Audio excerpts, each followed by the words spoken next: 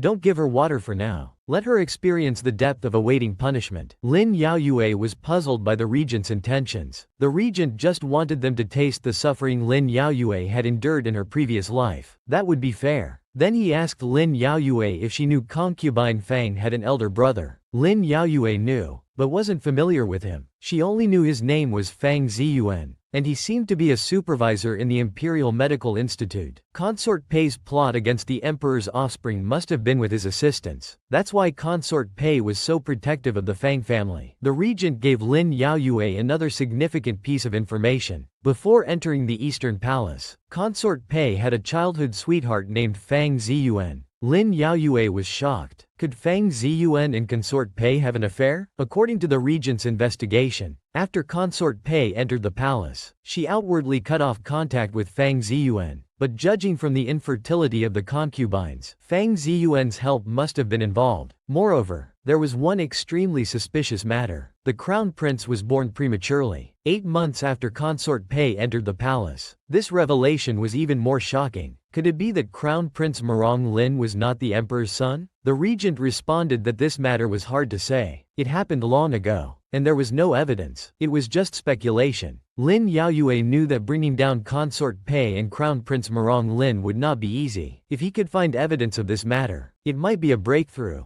In the dungeon, Concubine Fang was still shouting to see Lin Rujian's mother from the second family. She also wanted water and food. The jailer was merciless, lashing out with a whip. "What are you shouting for? There's no food or water here. If you shout again, I'll whip your mouth." Meanwhile, Lin Rujian's mother, experiencing the horrors of the dungeon, was very frightened. This time, she was determined to confess everything, shouting that she wanted to see Lin Yaoyue. "I want to get out." The old man came over, telling her to write down what she wanted to say on paper. He would show it to Lin Yaoyue in the morning, but she insisted on seeing Lin Yaoyue in person, wanting to negotiate some terms. The old man wouldn't indulge her. "If you don't want to write, then wait. After the other prisoners finish their torture, it'll be your turn." Lin Rujian's mother, frightened, brought up that her husband was the younger brother of General Zheng. They couldn't torture her. The old man mockingly replied, "General Zheng can't compare to the Prince of Dingxi, can he? Madam, your words." This directly extinguished Lin Rujian's mother's last struggle. Slumping to the ground, she cursed the damned concubine Fang for ruining her. For such treacherous people, there's naturally no consideration for morality. They would betray their allies at any time to save themselves. Not easy to produce. Like and follow for more updates. Early the next morning, the guard presented Lin Rujian's mother Lu's confession to the regent. The confession stated that concubine Fang, taking advantage of Lin Yaoyue's brother's return home, hired a GU poison master. She used GU poison to kill Lin Yaoyue, her brother, her mother, and the child born to concubine Kui. This way, concubine Fang, with the support of the evil old grandmother, could become the official wife. Then she could let Lin Yaofang replace Lin Yaoyu's position and enter the palace as the crown prince's consort. Lin Yaoyue knew the confession detailed everything, but the evidence had been destroyed. With just this written confession, Consort Pei could still claim that Lin Yaoyue had forced her to write it. The regent said, since they would claim it was forced anyway, why not make it even more forceful? He then gave Lin Yaoyue an idea. First, have Lin Rujian's mother write a more detailed confession for the emperor. Second, notify the Prince of Dingxi to send people to surround the Zhenghe general's mansion and the Fang family's home. Declare that if the law couldn't execute them, the Prince of Dingxi would do it himself. Then ask the Prince of Dingxi to enter the palace and plead his case. When benefits outweigh costs, people will hold onto their chess pieces, but when costs outweigh benefits, they can only discard the pieces. Soon, the Prince of Dingxi sent people to surround both the Zhenghe general's mansion and the Fang family's home, not allowing anyone to move. A maid reported to the evil old grandmother that because the concubine didn't submit to the law, the Prince of Dingxi would take matters into his own hands, wanting the Liang family to accompany his eldest son in death. The evil old grandmother was also panicked. Now that concubine Fang and Lu from the second family were both locked up. In this critical moment, she also prepared to abandon the pieces to protect the king. She ordered the maid to quickly bring paper and pen, wanting to write a memorial to the emperor to quickly clear herself. Meanwhile, the Prince of Dingxi himself went to the palace to plead with the emperor, asking for justice. He only had this one son, and they were the frontier princes of the Shishi dynasty. In the future, they would also guard the borders for the emperor. The emperor couldn't withstand the pressure from the Prince of Dingxi, repeatedly saying, "My beloved minister, please rise." But the Prince of Dingxi pressured the emperor, saying he wouldn't rise until this case was resolved. Consort Pei indignantly questioned the Prince of Dingxi. "Are you pressuring His Majesty? I wouldn't dare. My son was poisoned while protecting His Majesty's subjects. I just want justice for my son." Consort Pei, that smiling tiger, tried to dismiss it on the grounds of lack of evidence. As soon as she finished speaking, Lin Yaoyue arrived with evidence. Consort Pei was a bit angry. "Lin Yaoyue, why are you here again?"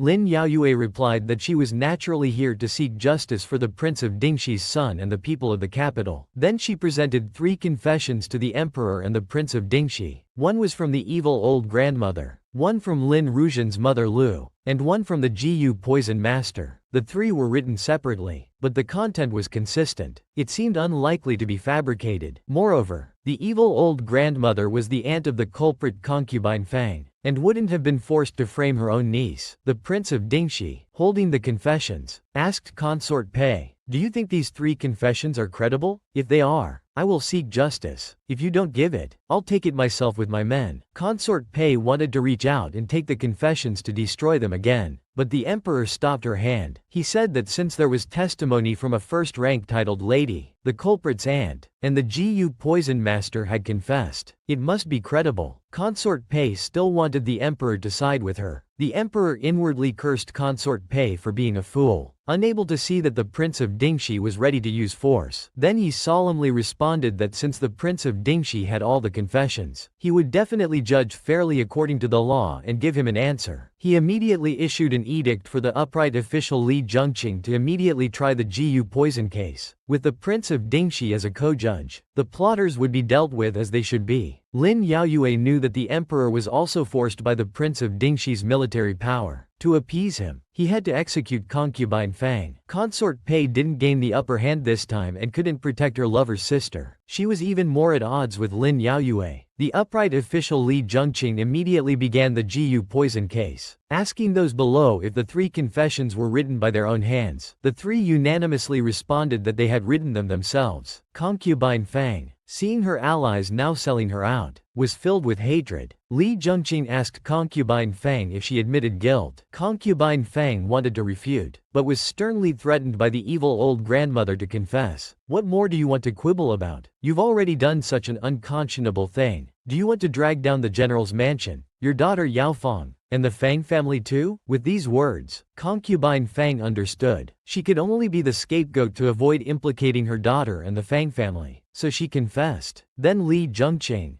according to the Great Wan Dynasty law, sentenced the Gu poison master to death. Lin Rujian's mother was convicted of concealment and sentenced to 100 lashes. The evil old grandmother was also guilty of concealment, but being over 70, she wasn't subjected to corporal punishment. She was only fined 10 taels of gold and confined for a month. As for concubine Fang, considering she was the wife of the Zhengzhou general, she was sentenced to exile 1,000 li away and reduced to slave status. This news quickly reached concubine Fang's father. The Fang family had failed in their scheme and lost everything, but now they blamed Lin Yaoyue, vowing to be mortal enemies. Meanwhile, Lin Yaoyue was playing with a bird in the regent's mansion. The regent reminded Lin Yaoyue to be careful, as the Fang family would surely cause trouble for her now that concubine Fang had been exiled. The current Lin Yaoyue had to play hardball now. She also didn't want to let them off just like that. Not easy to produce. Like and follow for more updates. At night, in the Zhengzhou general's mansion, cries of pain came from the evil old grandmother's Songru hall. It was Lin Rujian's mother from the second family, who had been given 100 lashes. Lin Rujian crouched nearby, watching his mother being beaten to a bloody pulp, blaming others for being so heartless and heavy-handed. Lin Rujian's father was very angry. In front of his mother, the evil old grandmother, he accused Lin Yaoyue of mistreating her elders, begging the evil old grandmother to stand up for the second family. The evil old grandmother was also angry. That damned girl Lin Yaoyue, I'll teach her a lesson. These words were overheard by Lin Yaoyue as she arrived. Laughing, she asked her grandmother to calm down. The granddaughter was also trying to appease the king of Dingxi. Otherwise, if the king of Dingxi gets angry, even the emperor can't do anything about our family. The evil old grandmother was indeed full of wicked thoughts. She also saw through Lin Yaoyu's scheme. Because of concubine Fang's influence, letting Ji Yanqing go was fine. Lin Yaoyue chuckled.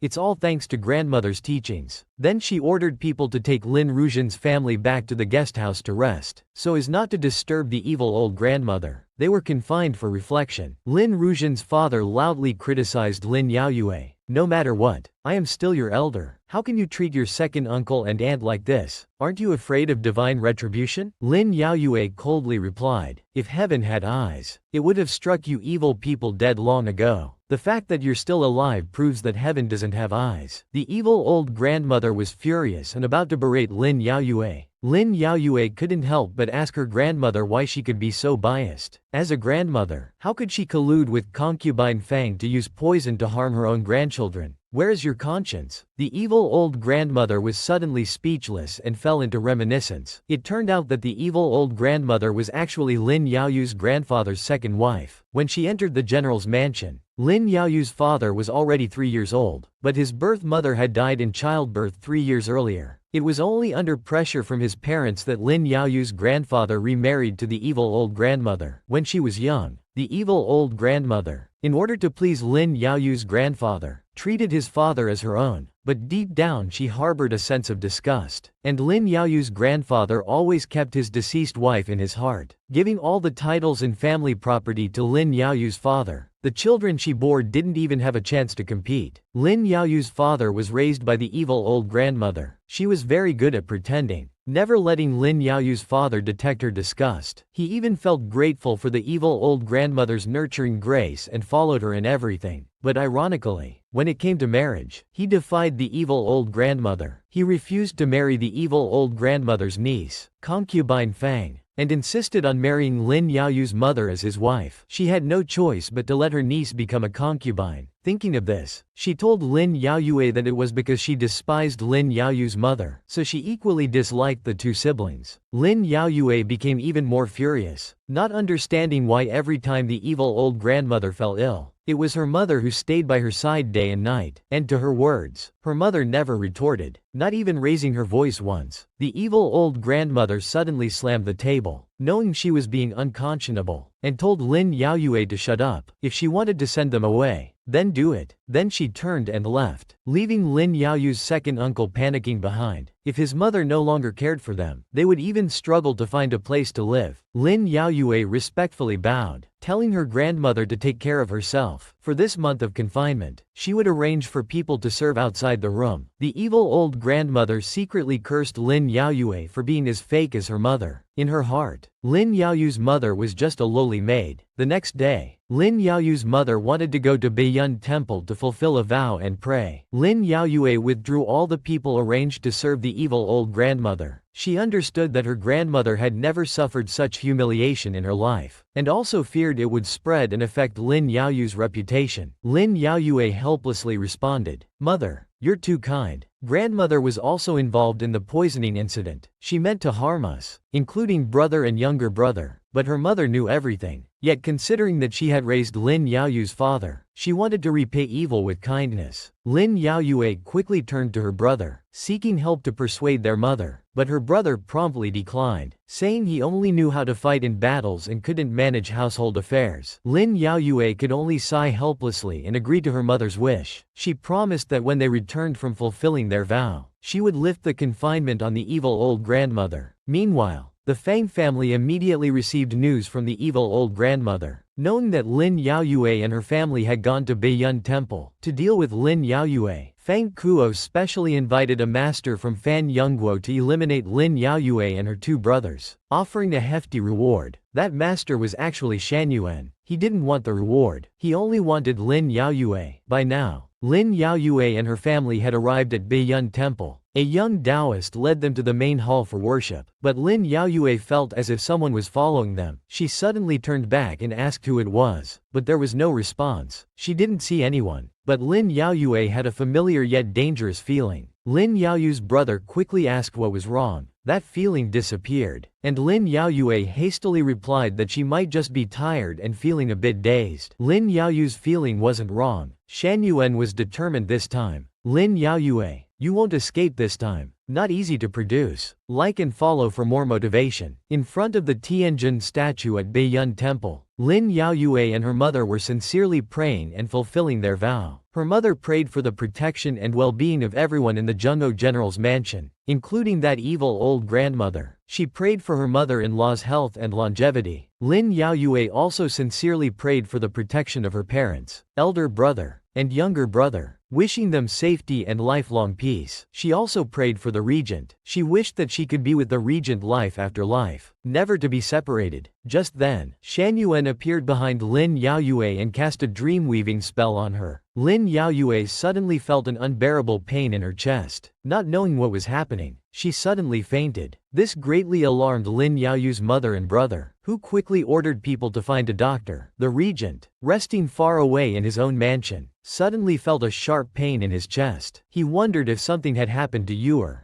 Ji Yanqing looked exasperated, saying that chest pain was just an illness and how could he link it to that woman? Did he think they had some telepathic connection? The slap in the face came quickly. A guard came to report to the regent that Shan Yuan had been seen in the capital and had met with Fang Kuo. Combining this latest news, the regent guessed that they were going after Lin Yaoyue. He then urgently called for Ji Yanqing to set out for Baiyun Temple immediately. Ji Yanqing still complained that the regent was being too anxious. On the road to Baiyun Temple, Fang Kuo had set up an ambush. He instructed the assassins to prepare for action. If they could kill the regent, concubine Xian would offer a great reward. Even if they couldn't kill him, they should delay him. As long as he couldn't save Lin Yaoyue, there would still be a reward. The regent and Ji Yanqing, rushing at full speed, were stopped by the trap. Many assassins charged at them with swords. Ji Yanqing couldn't believe Fang Kuo was so bold as to send people to intercept them. The regent also harbored killing intent, declaring that anyone who dared to stop him from saving Lin Yaoyue would die. At Baiyun Temple, Lin Yaoyu's mother was constantly calling out. She was crying anxiously but got no response from Lin Yaoyue. At this moment, Shan Yuan, disguised as a doctor, came over to check Lin Yaoyu's pulse. He then told Lin Yaoyu's mother and brother that she wasn't suffering from an illness, but from a soul-devouring curse. She would remain unconscious until she died of starvation. Lin Yaoyu's mother blurted out, asking who could be so vicious to do such a thing to her daughter. However, Shan Yuan told them it wasn't anyone's doing, but that Lin Yaoyue was destined to endure this ordeal. To atone for past mistakes, Lin Yaoyu's brother grabbed Shan Yuan's clothes, angrily shouting, "You lousy Taoist, talking nonsense. What do you mean my sister deserves this ordeal? She's so kind-hearted. Why should she suffer?" Shan Yuan brushed off Lin Yaoyu's brother's hand. "That's not something you mortals can understand. To save her, You must let me take her away. Lin Yaoyu's brother refused to let a stranger take his sister away. Shan Yuan directly cast a freezing spell on both of them, coldly responding, I'm not asking for your permission, just informing you as family members. The two were instantly immobilized, one furiously calling him an evil Taoist, the other sincerely begging him to spare Lin Yaoyue. But Shan Yuan paid no attention, directly picking up Lin Yaoyue and leaving. The regent was still in fierce battle at this moment, suddenly sensing that Lin Yaoyu's situation was dire. Behind him, an assassin's sword was raised, not easy to produce. Like and follow for more motivation. Lin Yaoyue woke up, calling out for her mother and brother. She was very confused. This should be the back mountain of Beiyun Temple, but wasn't she just praying in the Tianjin Hall? How did she suddenly come here? There was a figure ahead. Lin Yaoyue cautiously asked who it was. The regent emerged. Yue, it's me. He pulled Lin Yaoyue into his arms. I finally found you. Lin Yaoyue was very puzzled about how the regent could be here. The regent in the dream was no different from the real person, still gentle and caring towards Lin Yaoyue. He wanted to take her somewhere. After walking for quite a while, Lin Yaoyue couldn't help but ask the regent where exactly he was taking her. The regent replied, home, of course. Look, that's our home. Lin Yaoyue was shocked, looking at the pavilions and buildings before her. Is this really our home? At this moment, Lin Yaoyu's mother called her to come quickly, saying she had made her favorite lotus cake. Her brother also waved urgently, telling Lin Yaoyue not to be in a daze and to come over quickly. Lin Yaoyue immediately went over and took her mother's hand, but she was still confused. Her mother was supposed to be praying before Tianjin, still 49 days pregnant. Why was she here? And the regent's appearance also made her feel something was off, but she couldn't quite put her finger on it. Lin Yaoyu's brother told her to look quickly at who had come back. Lin Yaoyu's father kindly called her name, shocking her. Her father was here too. What was going on? Was this a dream? Her father went up and stroked Lin Yaoyu's head, apologetically telling her, I've neglected you and your mother all these years. From now on, we'll live here happily as a family. Father will protect you all wholeheartedly. Okay. Lin Yaoyu's eyes immediately filled with tears. She sensed this warmth. It was indeed her father. All this was a beautiful dream Shan Yuan had created according to Lin Yaoyu's wishes. He let Lin Yaoyue sleep well and enjoy these dreams. If Lin Yaoyue truly indulged in the dream, she would die in the real world within a few days, forever trapped in the dream. At this moment, a sharp sword flew towards Shan Yuan to stop him. It was the regent who had finally arrived after an all-out effort. Shan Yuan knew he couldn't be stopped and didn't come. The wounded regent urgently questioned Shan Yuan about what he had done to Lin Yaoyue. Shan Yuan replied casually, saying he just let Lin Yaoyue rest well, living the life she wanted in another place, without so much hardship. The regent was furious. You actually used the dream-weaving spell on her, because he knew how terrible the dream-weaving spell was. Once affected, one would be trapped in the dream unable to wake up. Shan Yuan calmly stated that he did all this for the regent's and Lin Yaoyu's own good. Look at you, exhausting your powers to bring her back to life again and again. Now you're so weak that even mortals can harm you. The regent angrily retorted, mind your own business. Shan Yuan continued to persuade the regent not to be stubborn, that the fate determined by heaven couldn't be changed. The regent imperiously told Shan Yuan to shut up. If this fate is not good for Yue,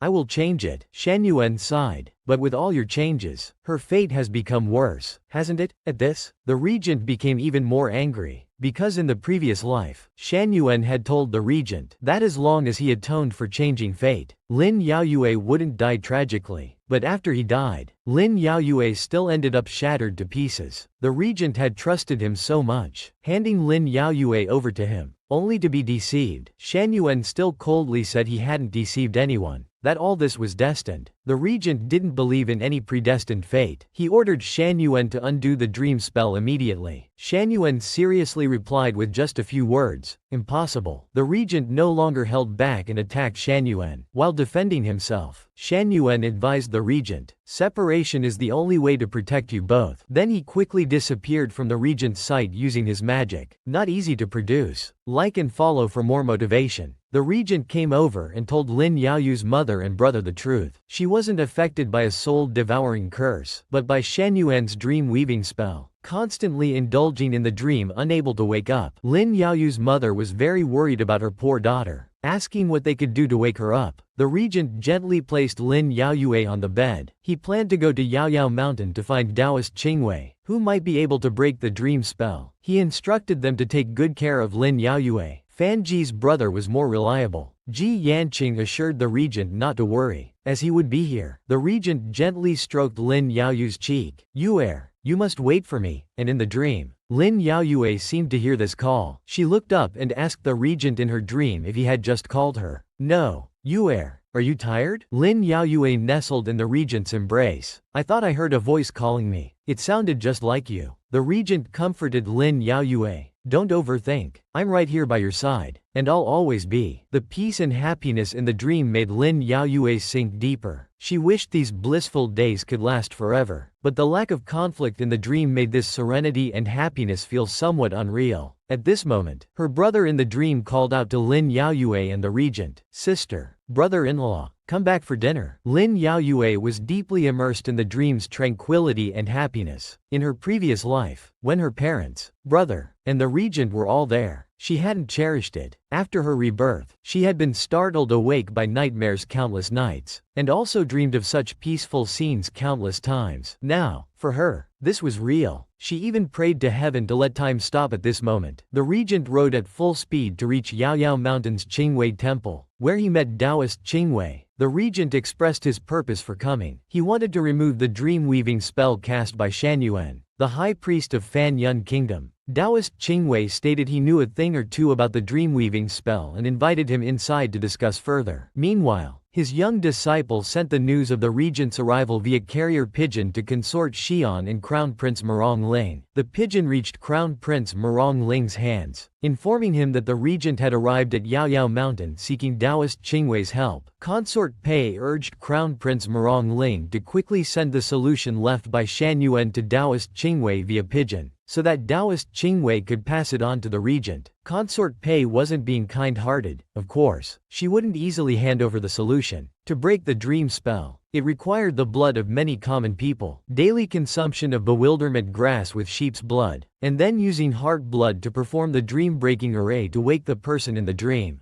Consort Pei knew that the bewilderment grass was highly toxic, meaning to save Lin Yaoyue, either her mother or brother would have to die. It was a life for a life. Shan Yuan stated that Lin Yaoyue's mother's fate should have ended long ago. He felt resentful, saying if it weren't for Lin Yaoyue changing fate, her mother would have already died in the poison incident. Currently in the mortal realm, apart from Shan Yuan, only Taoist Qingwei of Yaoyao Mountain knew how to break the spell, so he guessed that the regent would definitely seek Taoist Qingwei's help, and he could only use this method. Consort Xian was gleeful, extremely happy. The regent would have to make a choice. Either let Lin Yaoyue remain in eternal sleep, or sacrifice her mother or brother. But no matter what he chose, he and Lin Yaoyue would become enemies and could never be together again. Before releasing the pigeon, Crown Prince Merong Ling was still a bit worried. Consort Pei assured him that Taoist Qingwei would definitely obey her. She told him not to worry, as Taoist Qingwei's temple had always been secretly supported by them, and was already on their side. This made Crown Prince Merong Ling also reveal a sinister smile of certain victory, waiting to see Lin Yaoyue and the regent become enemies. Not easy to produce. Like and follow for more motivation. One can only say this old scoundrel is very wicked. At this moment, he was informing the regent according to the solution given by Consort Pei and the others. The special connection between blood relatives could awaken the person lost in the dream. The regent heard that the medicine required bewilderment grass to nourish the blood, and it needed to be nourished for a full 3 days. He knew that meant exchanging one life for another. He then asked Taoist Qingwei if there was no other way. There might be other methods, but this poor Taoist only knows this one. And to break the dream-weaving spell, it must be done within 7 days. Once the time passes, they can never wake up. The regent realized that 2 days had already passed. Time was too tight. At this moment, the regent was in a dilemma, his heart tormented. He knew Lin Yaoyue cared deeply for her family, but he also didn't want Lin Yaoyue to die like this. At this point, Taoist Qingwei calculated the time for the regent. Less than 2 days left. He urged him to make a decision quickly. Lin Yaoyue's brother at Baiyun Temple was also very anxious. The regent hadn't returned yet. He feared his sister couldn't hold on much longer. At this moment, the regent, exhausted from his journey, rushed back. Lin Yaoyue's brother immediately asked if he had found a way to save Yuer. Her mother worriedly said that for 3 days, they had only been able to give her some liquid food, but she had lost a lot of weight. For the first time, the regent hesitated. He knew that if he sacrificed Lin Yaoyu's brother or mother, she would blame him when she woke up, but if she never woke up, it would be unacceptable to everyone. Lin Yaoyu's brother noticed the regent's difficulty and urgently asked what the situation was. The regent finally produced the prescription given by Taoist Qingwei. It required the heart blood of a blood relative as a catalyst, and the heart blood needed to be nourished with bewilderment grass for 3 days. This news shocked all three of them. Lin Yaoyu's mother and brother didn't quite understand what it meant. Ji Yanqing,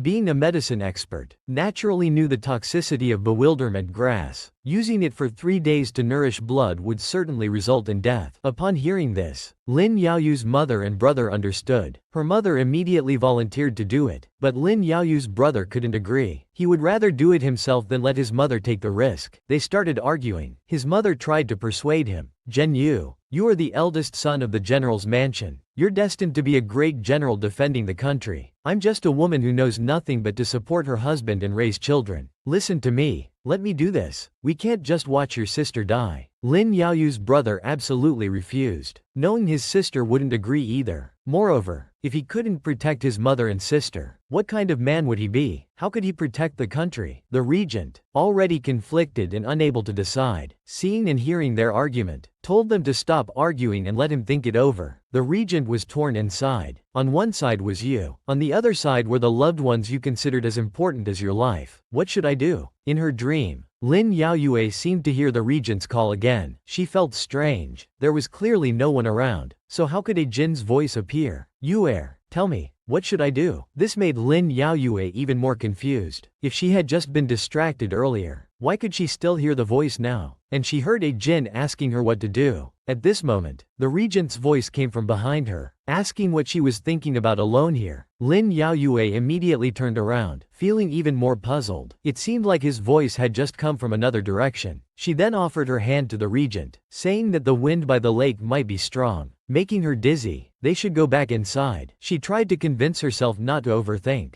Being with her parents, brother, and a Jin, living a good life. That's what you want most, isn't it? Not easy to produce. Like and follow for more motivation. Lin Yaoyu's brother now wanted nothing more than to beat Shan Yuan. If anything happened to Lin Yaoyue, he would definitely go to Fanyun Kingdom to capture him and make him pay with his life. Ji Yanqing kindly reminded him that Shan Yuan was unfathomable and probably not someone he could deal with. The regent came over at this moment, asking Ji Yanqing to prepare some medicine that could buy time for Lin Yaoyue while he went to find other experts. Lin Yaoyue's mother took the opportunity to let her son escort the regent. Yuer has me and Master Ji to take care of her. Don't worry. The son, still not understanding his mother's true intentions, anxiously followed the regent to seek other solutions. Ji Yanqing watched the regent's retreating figure. In all the years he had known the regent, he had never seen him so hesitant. He knew that the regent truly valued Lin Yaoyue more than his own life. Lin Yaoyue's mother immediately turned her attention to the row of medicine cabinets. She began searching for the bewilderment grass. Soon she found it. Ji Yanqing was behind her, asking what she was doing. Lin Yaoyue's mother quickly grabbed the bewilderment grass and stuffed it into her mouth. Afraid of being stopped, Ji Yanqing panicked a bit, hurriedly stepping forward to support her, telling her to spit it out quickly. Eating so much at once would cause poisoning. Lin Yaoyue's mother had actually planned this for a long time. She had eaten according to the dosage on the prescription. Now that she was already poisoned, she told Ji Yanqing to use her heart blood to save her daughter. Ji Yanqing looked worried. Madam, why do you do this to yourself? Lin Yaoyue's mother thought that even Taoist Qingwei could only come up with such a prescription. The regent probably wouldn't find a more powerful expert. Even if he did, it might not be in time. There wasn't much time left for Lin Yaoyue, so she begged Ji Yanqing to help her. Now that things had come to this, Ji Yanqing could only comply with Lin Yaoyue's mother's wishes. Thank you, Master Ji. This was the greatness of a mother's love. After eating the bewilderment grass, Lin Yaoyue's mother was in great pain. Ji Yanqing brewed a bowl of pain-relieving medicine for her. He asked her to drink it, but Lin Yaoyue's mother refused, worried that it would reduce the potency of the bewilderment grass. Ji Yanqing couldn't bear to see Lin Yaoyue's mother in such unbearable pain from the bewilderment grass and continued to persuade her. But the usually frail woman was now very determined. For her daughter, She was willing to endure this heart-piercing pain. After 3 days of nourishment, they could take the heart blood from Lin Yaoyu's mother to wake her up. Her mother gently called out, "Yuer." Then her mother picked up a small knife and plunged it directly into her own heart. She took the heart blood to break Lin Yaoyu's dream-weaving spell. Blood dripped into the bowl. Ji Yanqing immediately supported Lin Yaoyue and fed it to her. With her last breath, her mother, very reluctantly, called her name again. Then she collapsed. From then on, Lin Yaoyue no longer had a mother. At this moment, in her dream, Lin Yaoyue was enjoying her mother combing her hair. Yuer, in the future, mother might not be able to comb your hair anymore. Mother, why are you saying such strange things today? Yuer, you must take good care of yourself in the future. The regent truly cares for you. You should also be more steadfast towards the regent. No matter what happens, don't doubt the regent, and don't get angry with him. Mother, has something happened to you? Tell me, we can solve it together. It's nothing.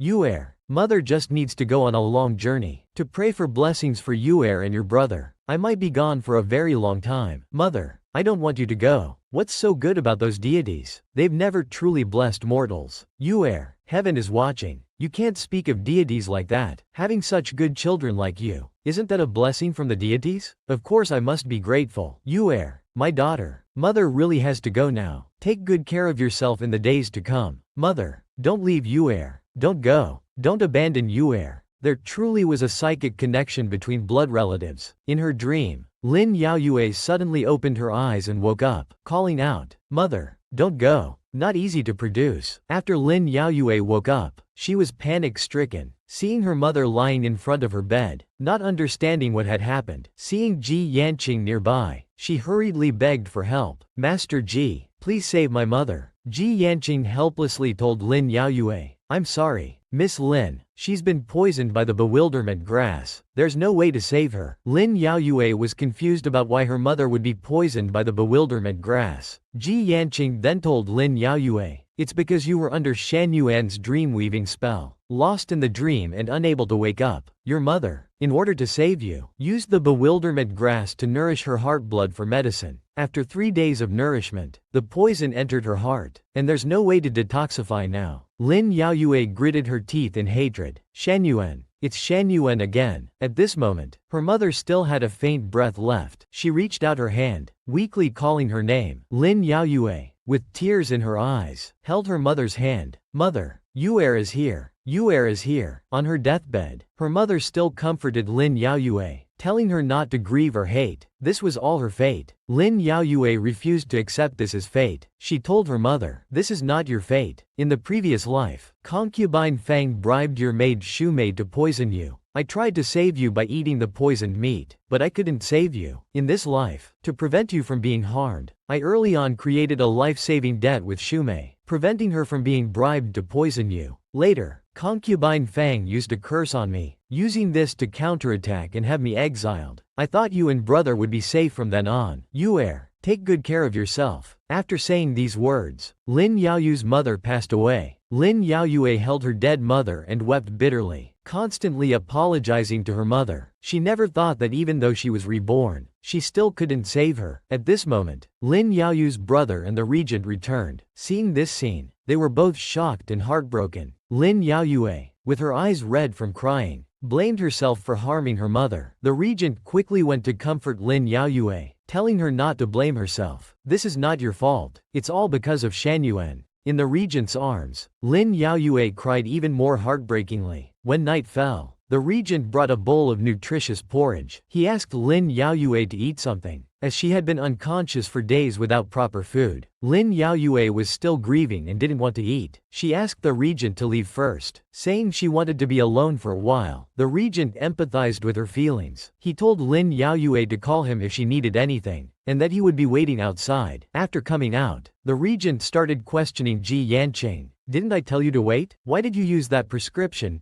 Ji Yanqing helplessly retorted. "Did you find a new prescription?" The regent indeed didn't have a better solution. "So if I hadn't used the prescription you brought back, your Yuer would already be dead." The regent understood, of course, but her mother's sacrifice like this. The regent feared Lin Yaoyue would feel a heavy burden. Ji Yanqing stated he didn't care. He only knew that Lin Yaoyue was more important to the regent. Suddenly, they heard the sound of a bowl breaking behind them. Both turned to look. Lin Yaoyue had been behind them at some point. Overhearing their conversation, she now stood there, stunned. Not easy to produce. Like and follow for more motivation. Lin Yaoyue inadvertently learned that it was the poisonous prescription brought back by the regent that led to her mother's death. The regent quickly tried to explain. "I'm sorry, Yue. I just wanted to save you." Lin Yaoyue cried out emotionally, telling the regent to go away. She said she would rather die herself than hold her mother's cold body again. She ran away crying, leaving the regent behind, filled with guilt and sadness. Given the situation at that time, it was truly difficult for the regent. Lin Yaoyue, wearing her school uniform, knelt in front of her mother's coffin, crying and blaming herself. Lin Yaoyue's brother came to persuade her. "Yue,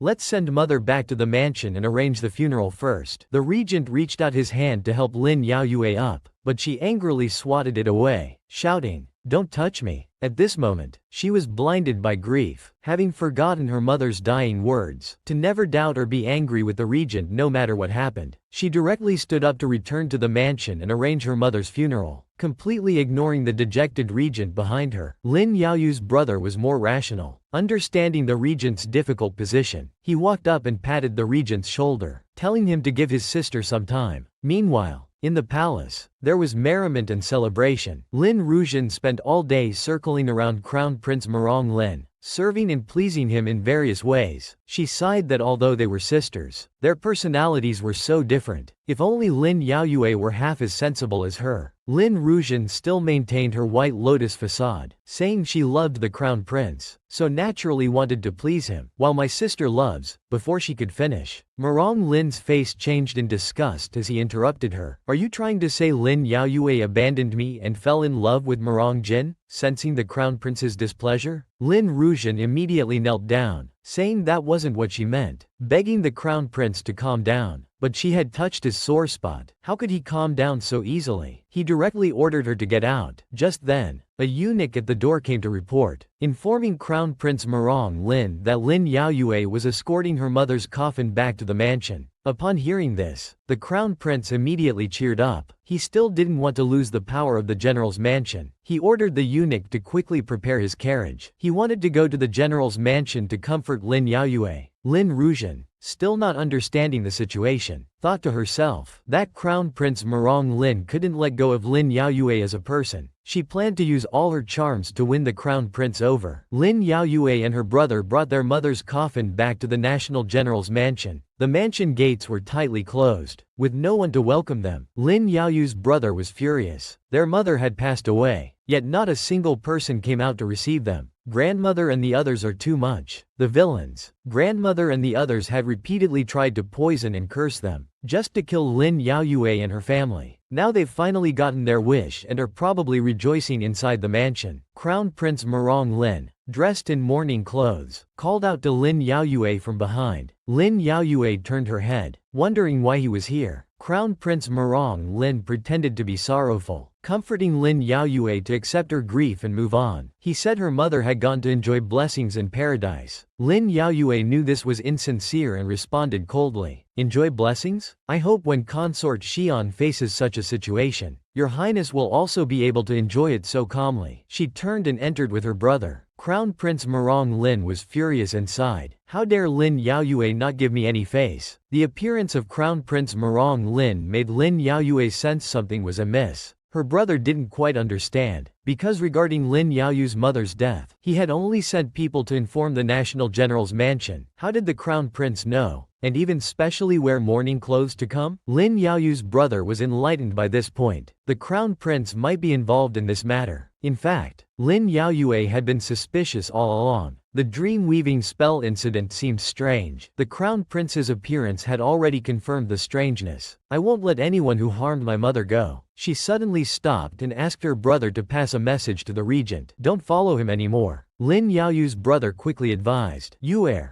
don't treat the prince like this. Everything he did was to save you." In fact, Lin Yaoyue knew she couldn't blame the regent. She just couldn't accept that her mother died in her arms again. She would rather be the one who died. Not easy to produce. Like and follow for more motivation. The mother of Lin Yaoyue, the mistress of the national general's mansion, had passed away. In the mansion, only Lin Yaoyu's courtyard was draped in white cloth. There was no reaction from anywhere else. Lin Yaoyue, dressed in mourning clothes, asked Shi Shang. He had notified the mansion about her mother's death early on. Why was no one else in mourning except for them? Shi Shang replied that it was because that wicked grandmother didn't allow mourning. Lin Yaoyue frowned. The mistress of the general's mansion had died. As a mother-in-law, as a grandmother, she actually didn't allow mourning. Lin Yaoyu's brother was furious. These viper-hearted creatures. He was about to draw his sword to kill them but was stopped by Lin Yaoyue. She told him not to be impulsive. After all, her brother was the legitimate heir of the national general's mansion. If he gained a reputation for killing ancestors, he would be finished. And so would the national general's mansion. Brother and father are already exhausted from dealing with enemies at the border. They shouldn't be burdened with these family matters. Let me handle things at home. Her brother stroked Lin Yaoyu's head,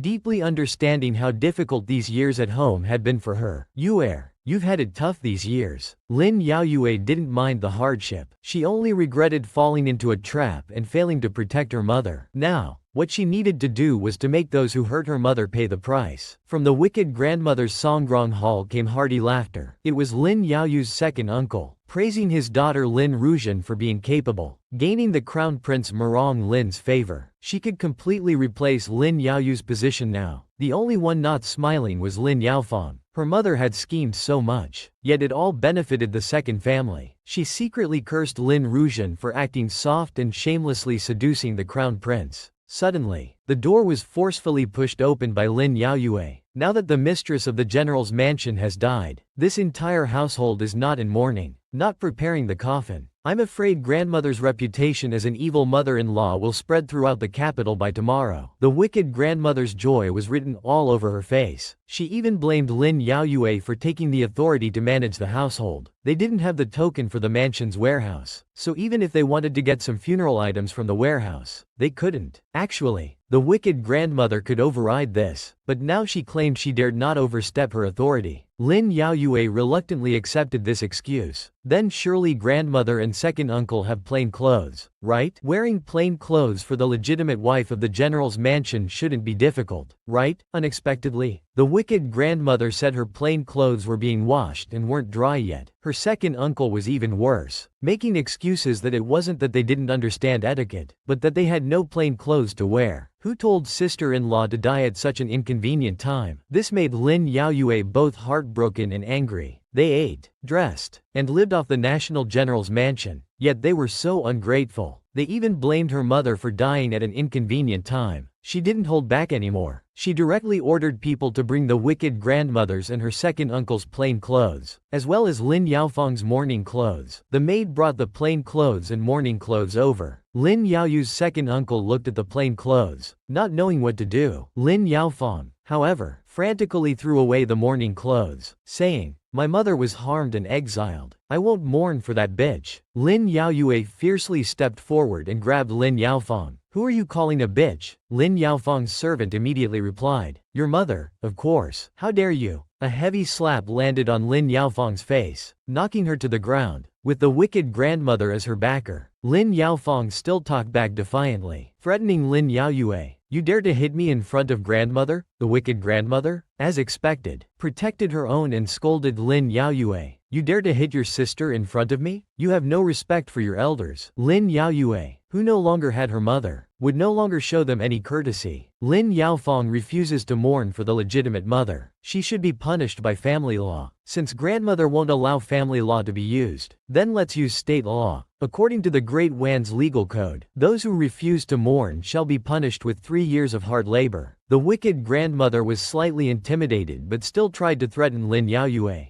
"Just for this, you want to report your sister to the authorities?" Lin Yaoyue stated that she would definitely report Lin Yaofang's unfilial behavior. As for the wicked grandmother and her second uncle being elders who didn't want to wear plain clothes, she, as a junior, couldn't control that. But grandmother, since you're not kind in your old age, don't blame the younger generation for being unfilial. She directly told the servants, the wicked grandmother, for covering up concubine Fang's use of poison. has been punished by state law. She is confined to the mansion. From today on, she is not allowed to step out of her room or meet anyone. Any use of her must be approved by me. As for this second uncle, Lin Yaoyue also told him to return to his own quarters. Don't spend all day causing trouble in other people's homes. After saying this, Lin Yaoyue turned and left, leaving behind several people shouting in anger, panic, and worry. Not easy to produce. Like and follow for more motivation. At night, the entire mansion was busy with the mistress's funeral and mourning. The wicked grandmother was in her room, loudly complaining that she was hungry. Where has everyone gone? Quickly bring me some food. At this moment, the door opened, and a maid entered carrying exquisite dishes. When the wicked grandmother saw the food brought to her, her face darkened. The maid introduced, "Old madam, see how filial the eldest young lady is. She personally instructed the kitchen to prepare grand dishes for you. Roast duck and roast ribs. This is exclusively for you." Hearing this, the wicked grandmother became even angrier. She cursed, "Nonsense. I'm over 70 years old. How can I chew these things? Quickly bring me some other food." The maid, while cleaning up, told the wicked grandmother, "There's nothing else. Everyone's too busy with the funeral preparations. The young master and young miss are just having plain porridge." The young miss, considering you're an elder, specially instructed about your meal. This made the wicked grandmother shake with anger. She knew Lin Yaoyue was using filial piety as an excuse, but in reality, was deliberately tormenting her. Soon after, the maid came to report to Lin Yaoyue, who was keeping vigil. "As you instructed." The old madam angrily knocked over the meal. Lin Yaoyue's brother was a bit worried, fearing that if Lin Yaoyue did this, when their father returned, the wicked grandmother would complain to him. Let her complain. We gave her the best food in the mansion. If her teeth are bad and she can't eat it, who can she blame? The regent, dressed in mourning clothes, worried about Lin Yaoyue's health, personally made the nutritious porridge she liked and came to persuade Lin Yaoyue to eat something. Lin Yaoyue didn't even turn her head. She directly refused the regent's kind gesture and,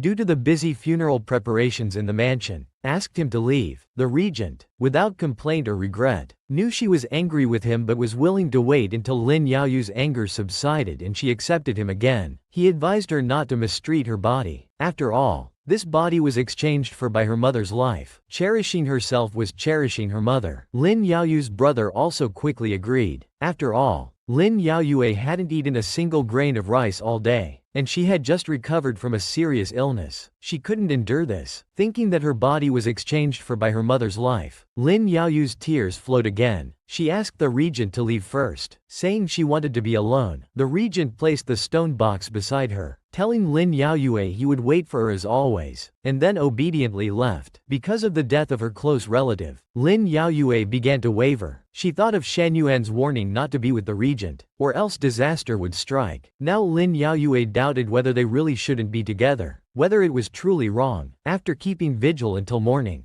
due to grief, sleeplessness, and not eating or drinking, Lin Yaoyue began to feel dizzy. Her brother quickly urged her to go back and rest, otherwise if her health collapsed, wouldn't her grandmother, second uncle, and the Fang family all get their way? Although Lin Yaoyue was physically exhausted, she still wanted to mourn for her mother and refused to leave. Her brother could only bring up her mother, saying to rest for a while for her mother's sake. Only then did Lin Yaoyue agree. She needed to be in good health to avenge her mother. Lin Yaoyue's brother saw the stone box beside her. In his heart, he had already accepted the regent as his brother-in-law. Not wanting to miss the chance, he quickly grabbed the stone box the regent had brought. He placed it in Lin Yaoyue's hands, sincerely telling her that their mother's death had its culprits, and it truly wasn't the regent's fault. He told her not to be cold to such a warm-hearted person. Lin Yaoyue seemed lost in thought as she absent-mindedly carried the stone box, preparing to return to her room to rest. Just as she stepped out the door, she tripped over something. Already feeling dizzy, she fell straight down. It turned out she had tripped over the regent's leg. In the dead of winter, the regent had been sitting on the ground outside, waiting for Lin Yaoyue. Seeing this, Lin Yaoyue secretly guessed that this fool must have slept here all night. Not easy to produce. Like and follow for more motivation. Lin Yaoyue quickly got up and asked the regent why he was sleeping here. The regent touched his own feverish forehead, replying that he just wanted to wait by the door for her to eat, and fell asleep while waiting. Only then did he notice the spilled love porridge nearby. Realizing that Lin Yaoyue hadn't eaten yet, Lin Yaoyue also noticed that the regent's complexion didn't look right. She told him not to worry about whether she had eaten or not. She reached out to feel the regent's forehead, only to find it burning hot. The regent had a fever. Just as Lin Yaoyue was about to withdraw her hand, the regent grabbed it. He asked Lin Yaoyue not to be so cold to him anymore. He would rather be hit or scolded than be treated with such distance. Lin Yaoyue herself knew that she had no right to hit or scold the regent. After all, everything was done to save her. She blamed herself for being the murderer who caused his mother's death. The regent tried his best to persuade and guide Lin Yaoyue, telling her not to think that way. The murderer wasn't her. It was all because of Shan Yuan. Lin Yaoyue's emotions sank even lower, thinking of Shan Yuan's warning. At first she was unfortunate, but now due to her mother's death, she wavered in her belief about that unfortunate fate. She even worried that this time it was her mother. Next time would it be her brother, or her father, or even the regent? Now Lin Yaoyue was confused, feeling that she was an unfortunate person. Even though she had been reborn, it hadn't changed this misfortune. She even advised the regent to stay away from her, to find another proud woman. The regent immediately spoke up to deny this, saying, "I've chosen you. It can only be you." The next moment, the regent collapsed from illness. Lin Yaoyue panicked at this point. Actually, in her heart, she cared deeply and was reluctant to part with him. She was just afraid of losing loved ones and friends again. Ji Yanqing diagnosed and treated the regent, who was still unconscious. Lin Yaoyue silently stayed by his side, tending to the ill regent. Ji Yanqing complained that on such a cold night, sleeping outside alone without even a blanket, a fever was getting off lightly. It's a wonder he didn't freeze to death. The fool. Lin Yaoyue knew that Ji Yanqing and the regent were close friends, so she wanted Ji Yanqing to persuade the regent to find another suitable match. Ji Yanqing responded that the person who needed persuading was you. Miss Lin, have you forgotten what you once promised me? During the poison incident,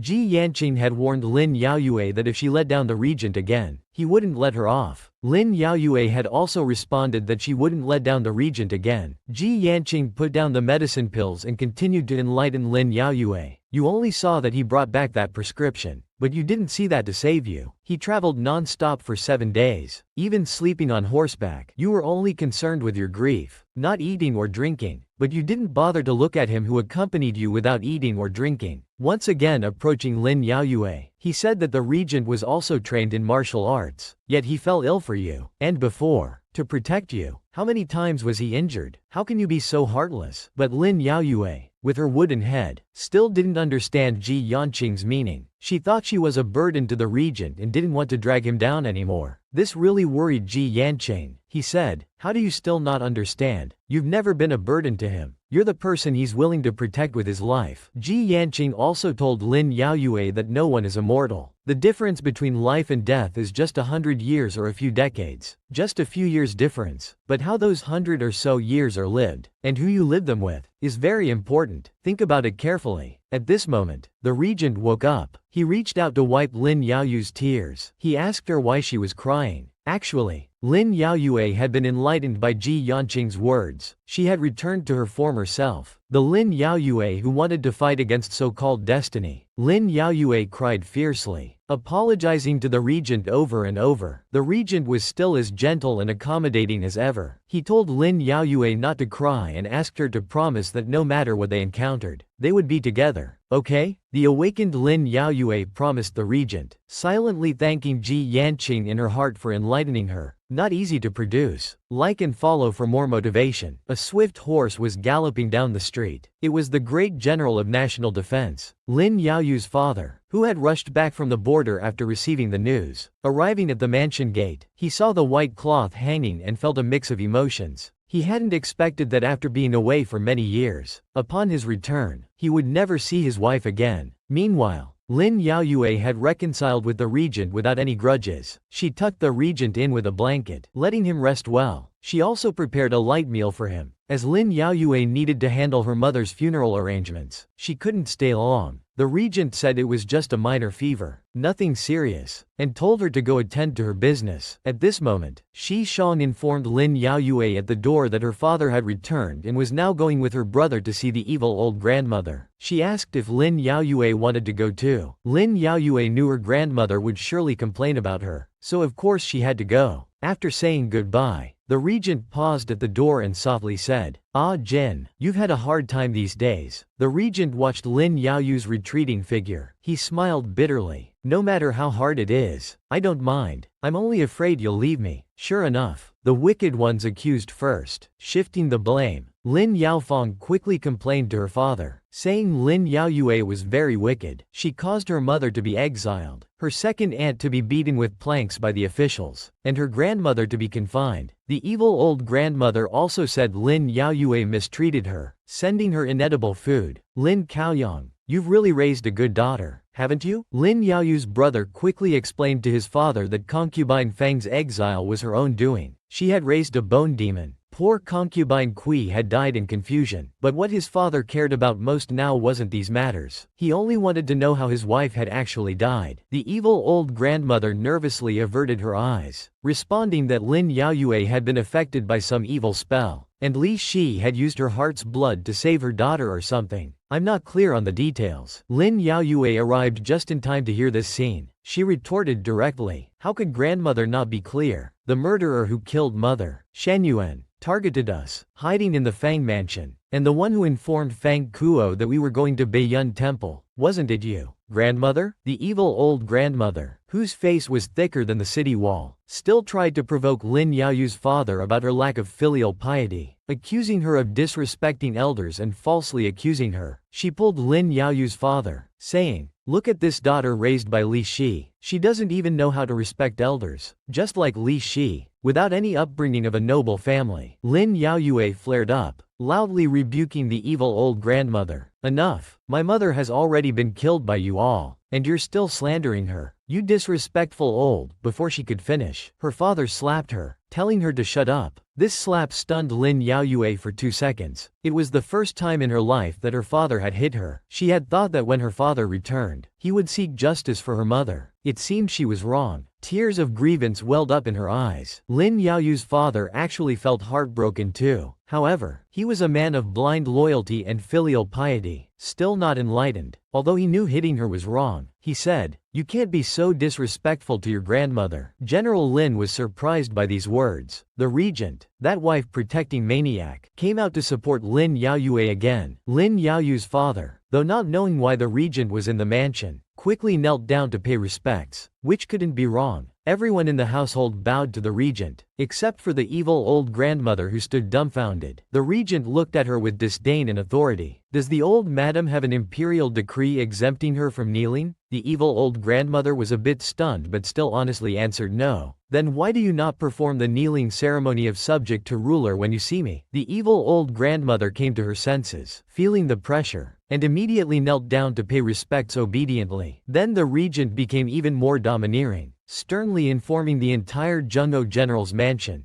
"Don't think that because of Yuer's relationship in the past, I was lenient with you all, so you can disregard proper etiquette. The regent's consort is also someone you, mere subjects, can hit, not easy to produce." Like and follow for more motivation. Everyone in the room was bewildered. How did she become the regent's consort? Her father thought, "Though I'm old, my eyesight shouldn't be that bad." Confused, he asked, "Wasn't it written as the crown prince's consort in the imperial edict?" The regent fearlessly explained to him, "General Lin, listen carefully. Yuer and I are in love and have already promised to be together for lifetimes. As for the crown prince's engagement, it will certainly be cancelled." Then he stepped forward to hold Lin Yaoyu's hand. After supporting her, he left. After coming out, Lin Yaoyue was still sad. She had always thought that once her father returned, her and her mother's situation would improve greatly. She didn't expect her father to be so blindly filial. The regent embraced Lin Yaoyue, comforting her not to be sad. After all, her father didn't know what had happened in the mansion over these years. He told Lin Yaoyue to go take care of her mother's affairs. As for her father, leave it to the regent. He also told Lin Yaoyue that her father truly loved her in his heart, and she shouldn't harbor any resentment because of this. At this moment, Lin Yaoyu's father was in his room, looking at the hairpin left by his wife, feeling very sad. He regretted not seeing her one last time, constantly saying in his heart, "Wife, I've let you down." To help Lin Yaoyue reconcile with her father, the regent came to her father's room. Lin Yaoyu's father hurriedly stood up to pay respects. Now that only his future father-in-law was in the room, the regent, out of love for Lin Yaoyue, told him not to be so formal. Then he stated that he had something to say to him. Does General Lin trust me? Lin Yaoyu's father knew that the regent, who managed the state affairs, always kept his word. Of course, I trust you. Since that was the case, the regent had Ji Yanqing bring some things for Lin Yaoyu's father to see. They were the entire interrogation process of the ancient capital case, as well as the confessions of the Fang family, Lu family, the evil old grandmother, and other involved parties like the Bone Raiser. The confessions were all written by their own hands, with their signatures and fingerprints. General can verify them. The dream weaving technique matter has been investigated. Indeed, Shan Yuan was seen colluding with Fang Kuo. General can also verify this. Lin Yaoyu's father looked at these confessions, his heart trembling. He couldn't bring himself to believe this was true. Ji Yanqing then stated that he was a witness. If there were any questions, feel free to ask him. He spoke directly in the name of the Western Prince's mansion, without any falsehood. Lin Yaoyu's father was deeply shocked. Why? For what reason? We are family, aren't we? The regent then reminded him that people always have their own interests, compared to a disobedient stepson. A biological child is always one's own flesh and blood. He had never shed tears even when killing enemies on the battlefield. But at this moment, his inner defenses collapsed. He also became somewhat enlightened. He had always been mindful of their nurturing grace, putting filial piety first in everything. He didn't expect that in his stepmother's heart. He would never be as important as her own child. At this moment, Lin Yaoyue was telling her mother's spirit tablet that her father had finally returned. He came back for you, and he still remembers you. Suddenly, she heard her father calling her from behind. She quickly turned around to greet her father. Lin Yaoyu's father, seeing his daughter being so formal with him, asked if she blamed him. Feeling remorseful and pained, he reached out to caress Lin Yaoyu's cheek, asking if it still hurt. Lin Yaoyue did have some resentment in her heart. Her father had acted without discernment and didn't stand up for her mother. She avoided her father's touch, saying somewhat coldly, "It's right for a father to discipline his daughter. How could it hurt?" Knowing the truth now, he realized his mistake and apologized to Lin Yaoyue. "Yuer, I'm sorry. Father was wrong. I've let you and your mother suffer so much all these years." Lin Yaoyue sensed the change in her father. Tears immediately welled up in her eyes. Her father, sorrowful and enlightened, caressed his wife's coffin. "Wife, I will definitely avenge you." Then he turned to tell Lin Yaoyue that he would help her cancel the engagement she wanted to end. Not easy to produce. Like and follow for more motivation. Lin Yaoyue was bewildered, not knowing why her father had suddenly changed and would even think of helping her cancel the engagement. In fact, in his heart, he truly loved Lin Yaoyue as his daughter. Knowing the truth now, he absolutely wouldn't let Lin Yaoyue marry her mother's murderer. He also couldn't bear to see Lin Yaoyue suffer anymore. Feeling her father's love, Lin Yaoyu's eyes filled with tears. "Mother, do you see? Father does have us in his heart after all." The day of Lin Yaoyu's mother's funeral procession arrived. The ceremony was grand and impressive. Although Lin Yaofeng was wearing mourning clothes, she was inwardly displeased. She muttered quietly, "Lin Yaoyu's mother was an orphan. How does she deserve such a grand funeral procession?" Lin Yaoyue directly and forcefully retorted, "A first-rank imperial decree for the funeral procession is not something you, a concubine's daughter, can criticize. That's just how it is." This left Lin Yaofeng speechless, but in her heart, she hated her sister even more. Lin Yaoyue, because they were half-sisters after all, continued to tolerate her. First, Lin Yaoyue knelt at her mother's grave. After that, she would begin to avenge her mother. Fang clan, just you wait. Meanwhile, Lin Yaoyu's second uncle's family wanted to go in to see the wicked old grandmother, who was trying to cause trouble again, but they were stopped by the guards and not allowed to enter. Lin Yaoyu's second uncle's family pretended to be filial, insisting on going in to fulfill their filial duties. They even accused Lin Yaoyue of mistreating her grandmother, not giving her food or drink, asking if she intended to starve the old lady to death. Lin Rujian, that white lotus, held a stone box, acting very filial. "Please, just let us bring some food to grandmother." This scene was witnessed by Lin Yaoyue as she returned. She sneered coldly, "Second uncle and second aunt are really good at acting. During my mother's funeral, you were nowhere to be seen, but now you're here pretending to be filial grandchildren." Her second uncle angrily cursed Lin Yaoyue as a nasty girl and raised his hand to hit her. Just as his hand was about to fall, it was blocked by another large hand. It was Lin Yaoyu's father who had come over, protecting his daughter. It's not your place to discipline my daughter. Lin Yaoyu's second uncle quickly backed down, smiling and calling out, "Big brother." He said he was just worried about their mother being old. After all, facing the great general, his fists were like eggs hitting a rock. Lin Yaoyu's father told him not to worry. Their mother's food and clothing would be personally overseen by him. He wouldn't mistreat their mother. Regarding the case of the poison and the dream-weaving technique in my wife's death, I've reviewed all the files, including the confession written by your wife. Lin Rujian's mother instantly panicked, not knowing how to defend herself. Then Lin Yaoyu's father politely issued an order of expulsion, wanting his second uncle's family to return where they came from. His second uncle, seeing that this big patron was about to drive him away, couldn't believe it. How had his big brother become so unyielding? Lin Yaoyu's father smiled and assured his second uncle's family he had prepared enough money and provisions for them. As long as they didn't gamble anymore, it would be enough for the rest of their lives. The wicked old grandmother suddenly pushed open the door, angrily reproaching Lin Yaoyu's father. "Lin Chaoyang, how can you treat your own brother like this?" Lin Yaoyu's second uncle, seeing the wicked old grandmother come out to support him, became eloquent again. He quickly played the emotional card.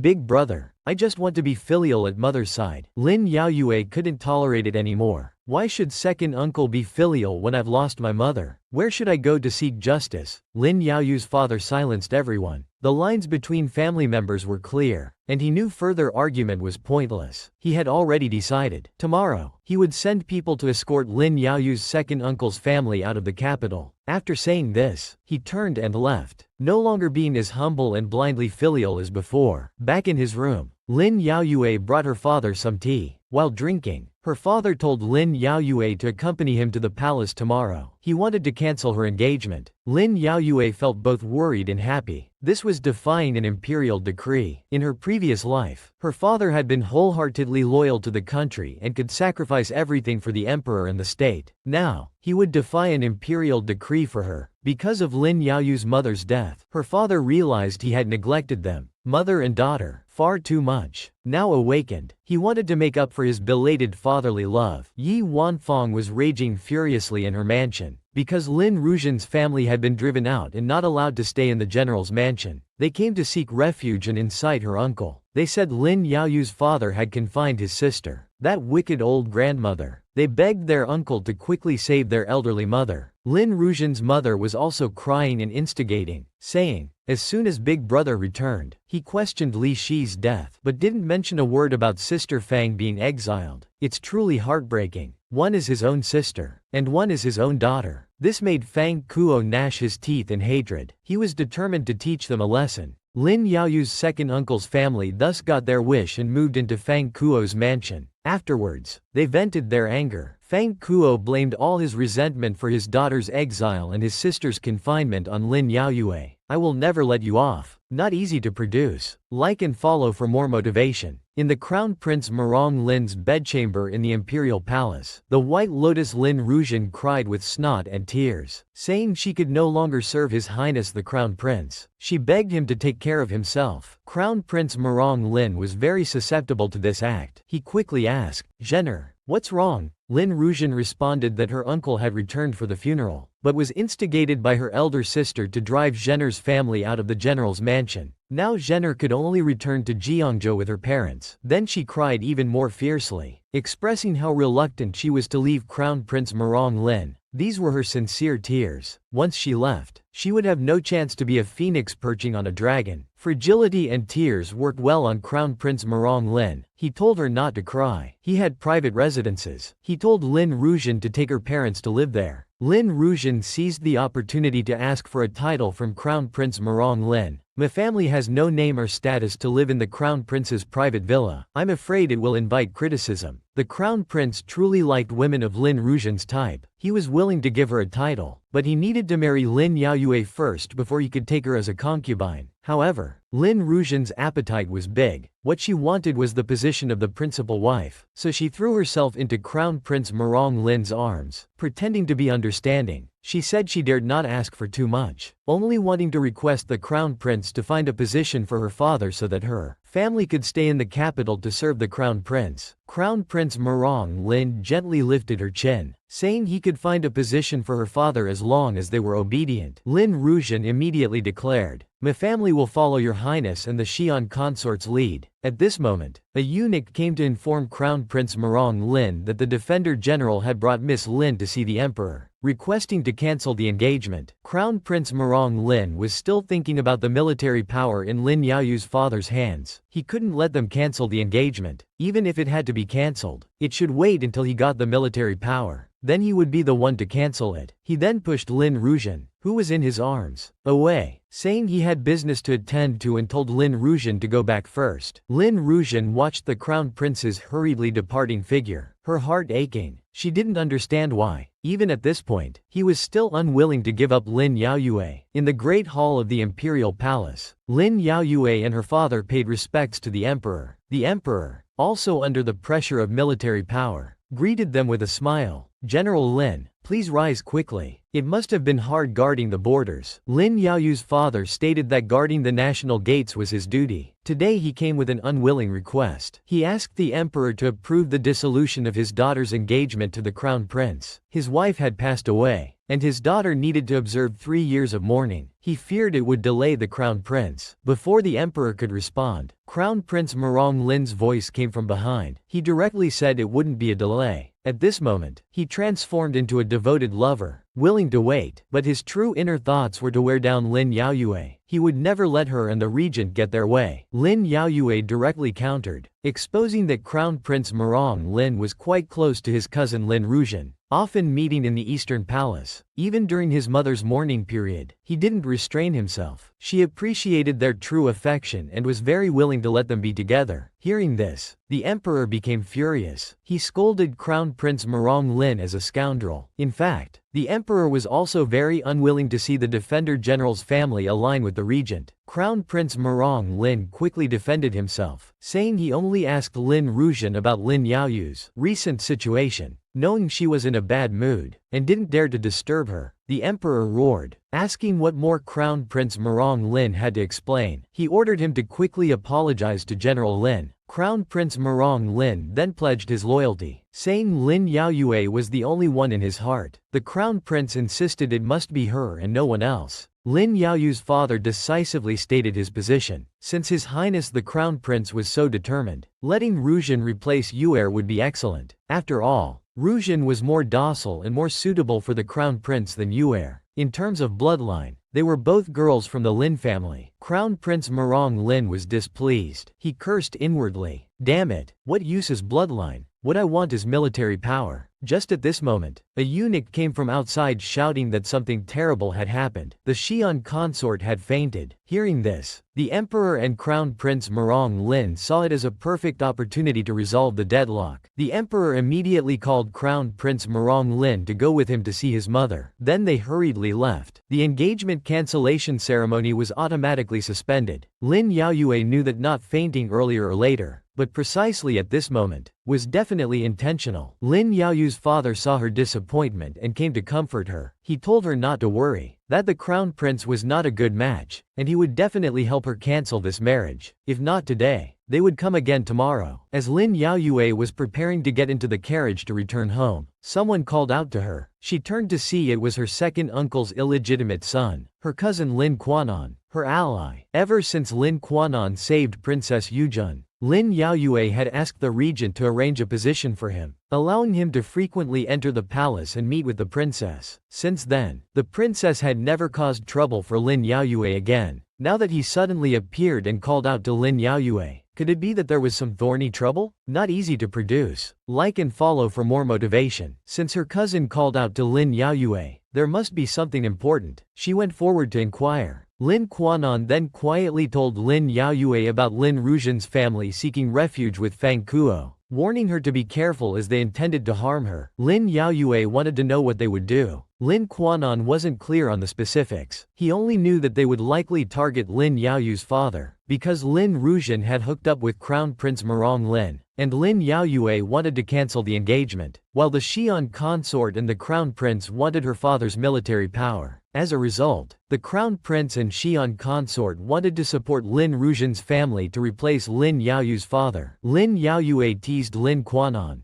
saying that the crown prince and Xian consort supporting his father should be good news for him. But for Lin Quanon, he wished they would all die, because Lin Rujian's mother had killed his birth mother, and Lin Rujian had bullied him since childhood. His father never treated him, an illegitimate child, as a person. Many years ago, after that Lu Shi gave birth to Lin Rujian, she also conceived a male child. Lin Quanon's birth mother was Lin Yaoyu's second uncle's concubine, serving Lu Shi during her pregnancy. Unexpectedly, she had a miscarriage and blamed Lin Quanon's birth mother for poisoning her and killing her child. Since then, Lu Shi never conceived again, having only Lin Rujian as her daughter. Later, he drove Lin Quanon out of the family, planning to adopt someone from the Lu family as his second uncle's heir. In Lin Yaoyu's previous life, Lin Quanon was involved with the princess. Later, Lin Rujian's mother wanted to use Lin Quanon's relationship with the princess. Lin Quanon also wanted Lin Rujian's mother to give him legitimate son status to marry the princess. Only then did these two put aside their hatred. In this life, Lin Yaoyue naturally wouldn't let Lin Rujian's family have their way, so she let her cousin be angry. She herself also had a grudge against them for harming her mother, which must be avenged. Now that his father had returned, he would make his father adopt Lin Quanon as the legitimate second son of the Defender General's mansion, to match the princess's status. Hearing Lin Yaoyu's words, Lin Quanon was satisfied. He expressed his gratitude and said he would do his best to help gather information. In the carriage, Lin Yaoyu's father asked what they had been talking about. Lin Yaoyue then reminded her father to be careful, as the Xian consort, the crown prince, and Fang Kuo were secretly plotting against her, and it seemed they would start with her father. Hearing this, her father's face immediately darkened. They actually want to start with me and deal with my daughter? Lin Yaoyue had always known that concubine Fang was poisonous to the bone. By causing her exile, she had made mortal enemies with the Fang family. Now that she wanted to cancel the engagement, the Xian consort and Crown Prince Murong Lin naturally wouldn't let her off. Her straightforward and simple father instantly felt a headache, blaming himself for involving Lin Yaoyue in these chaotic times. Lin Yaoyue quickly consoled him, saying it was they who wanted to harm people. How could it be her father's fault? Then Lin Yaoyue told her father that her cousin Lin Quanon was helping to gather information about the Xian consort and the crown prince in the palace. In return, she asked her father to agree to adopt Lin Quanon as a legitimate son, to match his status with the princess. Her father immediately agreed. In his impression, Lin Quanon was a pitiful child. Then Lin Yaoyue remembered the regent who had been busy taking care of her when she was ill a few days ago. She wanted to go see him. Her father, being experienced, saw Lin Yaoyu's blushing face and smiled, telling her to go ahead. The regent, due to consuming too much of his cultivation, had his health deteriorating, coughing constantly, yet still handling military affairs. Lin Yaoyue called out to him at the door, holding a stone box. The regent was overjoyed. "Yuer, why have you come?" Lin Yaoyue had finally understood and brought him some loquat syrup for his severe cough. The regent's face was full of love as he accepted the box, saying seeing Lin Yaoyue was more effective than the loquat syrup. Lin Yaoyue immediately told the regent that her father had taken her to the palace today to cancel the engagement. However, it was interrupted by the Xian consort pretending to faint. Lin Yaoyue was curious how the regent knew so clearly when he wasn't present. The regent, while enjoying the loquat syrup Lin Yaoyue brought, told her he had many informants in the palace. After her mourning period was over, at least 3 years later, a lot could be done in that time. Lin Yaoyue quickly asked if Ajahn had any plans. It turned out the regent had received news that Fang Kuo had sent people to the Fan Yun kingdom to conspire with Shan Yuan. Their target was definitely Lin Yaoyue. Shan Yuan was under the protection of Fan Yun kingdom, so they couldn't touch him for now. But Fang Kuo could always be dealt with. Lin Yaoyue immediately told the regent about the information Lin Quanon had gathered. Their entry point was her father. The regent was also somewhat puzzled. Starting with her father? He couldn't guess their moves for now. Lin Yaoyue was also perplexed and very worried. Lin Quanon hadn't found out exactly what they planned to do either, just told her to be careful. The regent immediately took Lin Yaoyu's hand, telling her not to worry. No matter what they wanted to do, he wouldn't let them succeed. And even if these people didn't come for Lin Yaoyue, he would go after them. Not easy to produce. Like and follow for more motivation. It was getting late, and Lin Yaoyue was planning to return to the mansion, telling the regent to rest well. But the regent, having experienced the last time, was not at ease and wanted to escort her back. Lin Yaoyue also cared for the regent who was still ill and needed to recuperate, not wanting him to escort her, but the regent's face was full of love and determination, saying it was just a slight cold. It's nothing. In the end, the regent still took a carriage to escort Lin Yaoyue back to the general's mansion. However, he kept coughing non-stop. Lin Yaoyue worriedly asked how he was doing. I told you not to escort me. You insisted on being stubborn. The regent, feeling Lin Yaoyue's concern, felt this illness was worth it. Suddenly, for some unknown reason, the carriage came to an abrupt stop. Lin Yaoyue, caught in the motion, fell onto the regent, her lips touching his. She immediately retreated in embarrassment, saying it wasn't intentional. The regent smiled and teased. If Lin Yaoyue says it wasn't intentional, then it must have been intentional, right? Lin Yaoyue hurriedly explained that it wasn't intentional either, blaming the sudden stop of the carriage. In her heart, she grumbled, aren't not intentional and unintentional the same thing? He was clearly just teasing her. At this moment, the guard's report from outside the carriage eased Lin Yaoyue's embarrassment. It turned out that the Fan Yun Kingdom's ambassador was requesting an audience.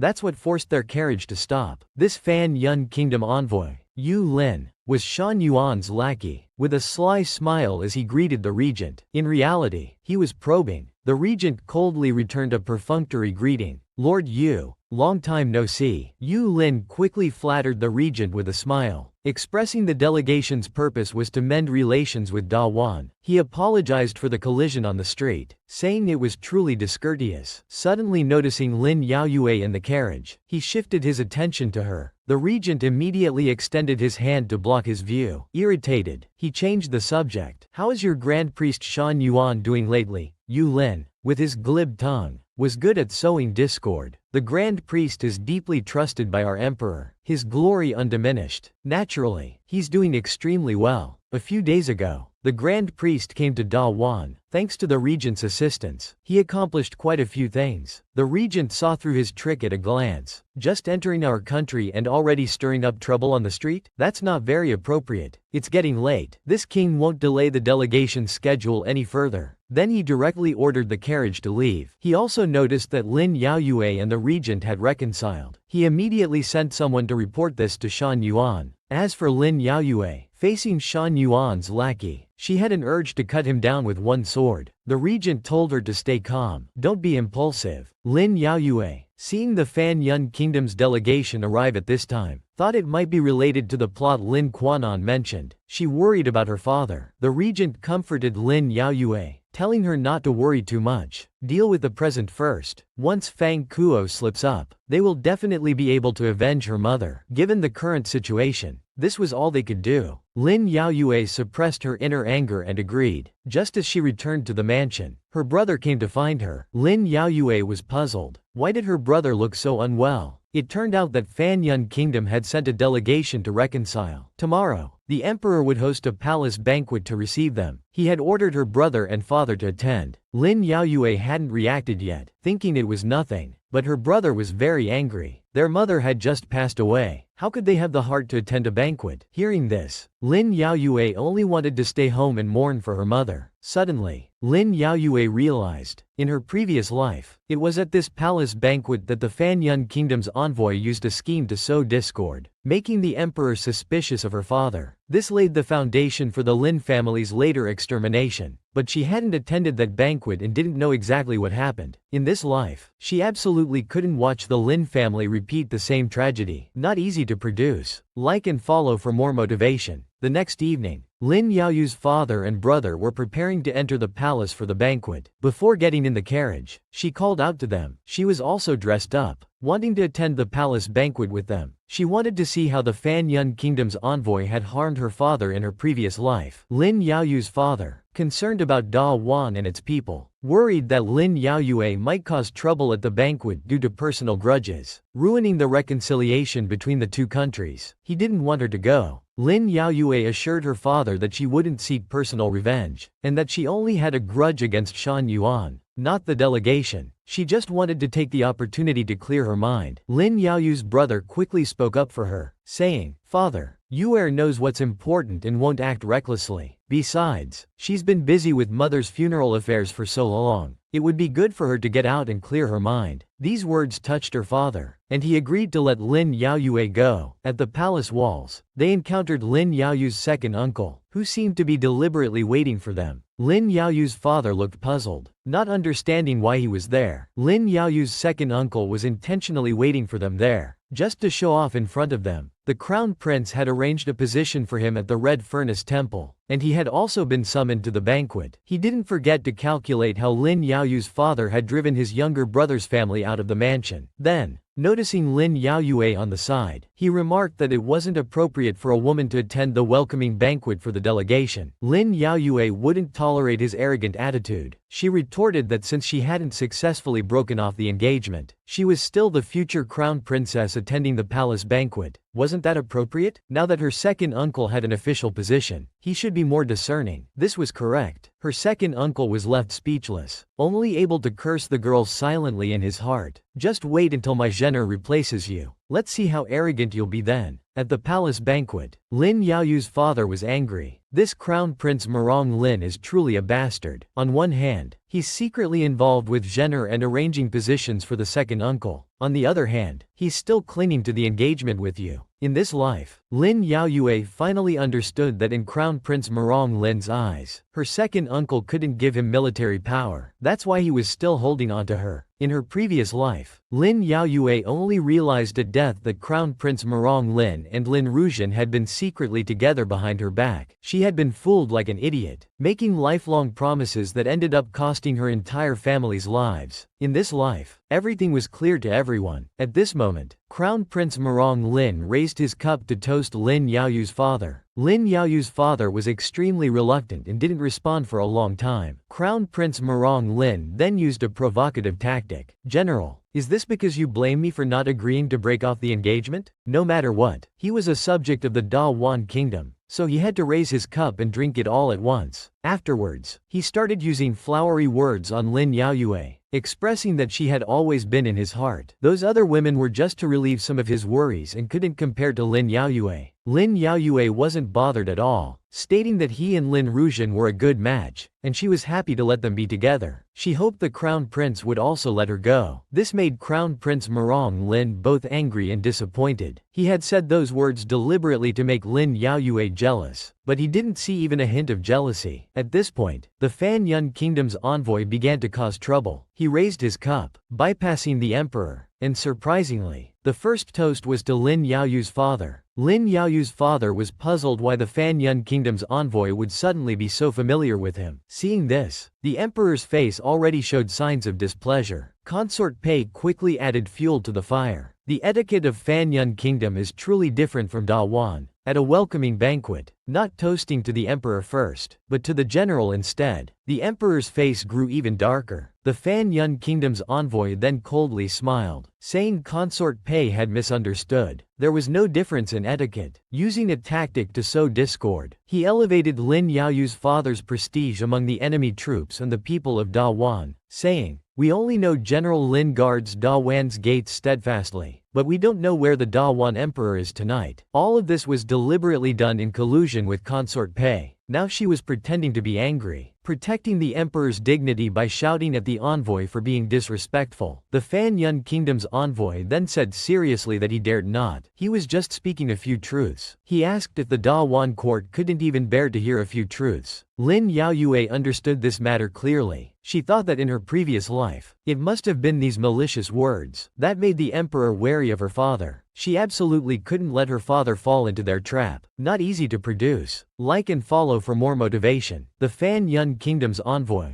Yu Lin, continued his scheme to sow discord. He said that Fan Yun Kingdom was very envious that Da Wan had such a divine general as Lin. He wondered how the mighty emperor of Da Wan could be so disrespected by a foreign envoy. The scheme to sow discord had already taken effect on the emperor. Lin Yaoyue, wanting to dispel the emperor's doubts, immediately spoke up to refute the envoy. "Your words are mistaken. A country's strength doesn't lie in just one soldier or general, but in the unity of the entire nation, from the ruler to the subjects." Fan Yun Kingdom, since the time of the previous emperor, has been trying to sow discord, causing internal strife in our Da Wan. leaving us no time to attend to our borders. This is what led Fan Yun Kingdom to claim that Da Wan was internally weak, allowing them to seize our 3 northern provinces. Now the envoy is trying the same old trick. I wonder how many more provinces Fan Yun Kingdom intends to occupy from our Da Wan this time. His scheme was exposed. Yu Lin, that lackey, quickly laughed it off, pretending he really came to repair the river. Lin Yaoyue remained intimidating, but judging from the envoy's words and actions, it clearly wasn't about repairing the river. Instead, it seemed like they were up to their old tricks again. Yu Lin, that lackey, having lost face to Lin Yaoyue, didn't forget to sow discord. He explained to the emperor that he was merely expressing his admiration for General Lin, not harboring any ulterior motives as Lin's daughter suggested. He asked the emperor to understand. Lin Yaoyu's father also realized that he was loyal to the emperor and patriotic. How could he allow the envoy to disrespect the emperor and insult the sovereign in public? He vowed to defend the emperor's dignity with his life. Fan Yongguo and Yu Lin, that lackey, remained solemn. Lin Yaoyu's father quickly calmed his anger, admitting he had misspoken and apologized to the emperor. The emperor now acted magnanimous, saying it was just a misunderstanding. The shame and pressure were great. He told them not to let a verbal dispute ruin the harmony and disrupt the banquet. In reality, the seeds of discord had already taken root in his heart, making him doubt the loyalty of Lin Yaoyu's father. With one plan failed, Consort Pei Xian was ready to implement a second one. She suggested to the emperor to have Fan Yongguo's warrior compete with Lin Yaoyu's brother, wanting to see whose warriors were superior between Da Yuan and Fan Yongguo. The emperor agreed. The regent, having experienced this banquet in his previous life, knew that Fan Yunbo's envoy would first flatter excessively, then use the warrior's sword to deliberately guide Lin Yaoyu's brother's sword towards the emperor, framing the Zhenghe general's family for disloyalty. In his previous life, he only wanted to protect Lin Yaoyue alone, so he didn't intervene in many things. But he didn't know that her family was more important to Lin Yaoyue than her own life. So in this life, he couldn't stand by and watch Lin Yaoyu's family anymore. The emperor gave the order for the competition. Lin Yaoyue had to hand her brother's weapon to him, but she felt that Consort Pei Xian's suggestion wasn't well-intentioned. She told her brother to be extra careful during the competition. The regent immediately interrupted, standing up and expressing his desire to see Fan Yongguo's warrior in action. He volunteered to take part in the duel himself. Lin Yaoyue was worried about the regent's unrecovered health, fearing something might go wrong during the competition. The regent was willing to do anything for Lin Yaoyue, just to make her happy. He teased her, asking if she was underestimating him. Lin Yaoyue quickly denied it, saying she was just concerned. After all, they both knew clearly that this competition definitely had a hidden agenda, and the regent was still ill. She feared something might happen to him. The regent told her not to worry, just to cheer for him. Seeing the regent so determined, Lin Yaoyue also knew that he came prepared. Moreover, it was for her family. She was deeply moved. Ah Jin has done so much for me. To win one's heart, to stay together until old age. Murong Lin glared fiercely at the handsome regent and Lin Yaoyue, showing affection without restraint at the palace banquet. The jealousy and hatred in his heart made him determined to make Lin Yaoyue and the regent regret it. Production is not easy. Like and follow for more motivation. The Fan Yongguo warrior and the regent had already completed one round of the competition. Although the regent had consumed too much energy for Lin Yaoyue and his cultivation and physical condition were far from before, dealing with these ordinary warriors was still not a problem. But the Fan Yongguo warrior was puzzled. It wasn't as Consort Pei had said. How did Murong Jin become the competitor? Moreover, the regent's swordsmanship was flawless. He couldn't gain the upper hand at all, let alone guide him to attack the emperor. Lin Yaoyue watched the regent competing on the field, her heart full of worry. After all, the regent had not fully recovered from his illness. Her brother comforted Lin Yaoyue, telling her not to worry too much. The regent's swordsmanship was superior to his, so naturally, nothing would happen. Seeing that Lin Yaoyue hadn't relaxed at all, her brother teasingly joked, "You're already considering yourself the regent's wife?" Lin Yaoyu's cheeks turned red, shyly telling her brother not to talk nonsense. The engagement with the crown prince hadn't been called off yet. How could she become the regent's wife? Lin Yaoyu's brother encouraged her, telling her not to worry. It would definitely be called off. But Lin Yaoyue knew that breaking off the engagement wouldn't be so easy. Not only were Consort Pei and Crown Prince Murong Lin obstructing, But the emperor was also most afraid of seeing the Junho general's family and the regent's family unite. They would rather use this engagement to hold Lin Yaoyue and Crown Prince Murong Lin in place than let go. Meanwhile, Crown Prince Murong Lin had already ordered people to find a type of spider raised on special drugs. Just one bite would cause unconsciousness for 3 days. Crown Prince Murong Lin held this vial, revealing a sinister smile. He was planning to make a move against Lin Yaoyue. At this time, the competition had already ended. The regent handed his sword to Lin Yaoyue, unaware that another plot was slowly approaching them. Suddenly, a palace maid pretended to accidentally bump into Lin Yaoyue, spilling a full pot of wine all over her. Some even got on the regent's clothes. The palace maid quickly knelt down and kowtowed, begging for forgiveness, begging for mercy. Lin Yaoyue felt it didn't matter if her own clothes were dirty, but it wasn't appropriate that the regent's brocade robe was also soiled. The palace maid, with tears in her eyes, begged Lin Yaoyue not to make a fuss. If the emperor and consort Xian found out, she would surely be sentenced to death. She pleaded for forgiveness. Lin Yaoyue's father, kind-hearted like her mother, told Lin Yaoyue to forgive when possible. While no one knew, she should just go change her clothes. Lin Yaoyue hadn't planned to make a fuss anyway, and since her father said so, she naturally agreed. The palace maid immediately stood up and was about to lead Lin Yaoyue to Jinsho Pavilion to change clothes. On the way to change clothes, the palace maid insincerely thanked Lin Yaoyue for sparing her life. Lin Yaoyue told her there was no need to thank her. Actually, Lin Yaoyue did it because of her mother. Her mother was kind and loving all her life, and always hoped Lin Yaoyue could be like her. Soon they arrived at Jinsho Pavilion. The palace maid told Lin Yaoyue to go in and change by herself, saying she would guard the door. She wouldn't let anyone in to see what they shouldn't. Lin Yaoyue, entering the room, saw a bright red and gorgeous dress hanging there. This room had only this one piece of clothing. Thinking this must be the change of clothes, she didn't think much of it and began to take off her outer garment to change. This action was being peeped at by Crown Prince Murong Lin, who was hiding nearby. When Lin Yaoyue put on the dress specially prepared for her, the spider hidden inside crawled out. It directly bit Lin Yaoyue's hand. Lin Yaoyue instantly felt dizzy and her limbs went weak. Still in a daze, Crown Prince Murong Lin directly pushed the door open and entered. He grabbed Lin Yaoyue's hand and said lewdly that Lin Yaoyue looked extremely beautiful in the wedding dress he had prepared for her. Seeing it was Crown Prince Murong Lin, Lin Yaoyue was terrified. She loudly accused him. "Murong Lin, are you crazy? Wedding dress?" This made Crown Prince Murong Lin even more excited. He responded that he was indeed crazy, driven mad by her and Murong Jin.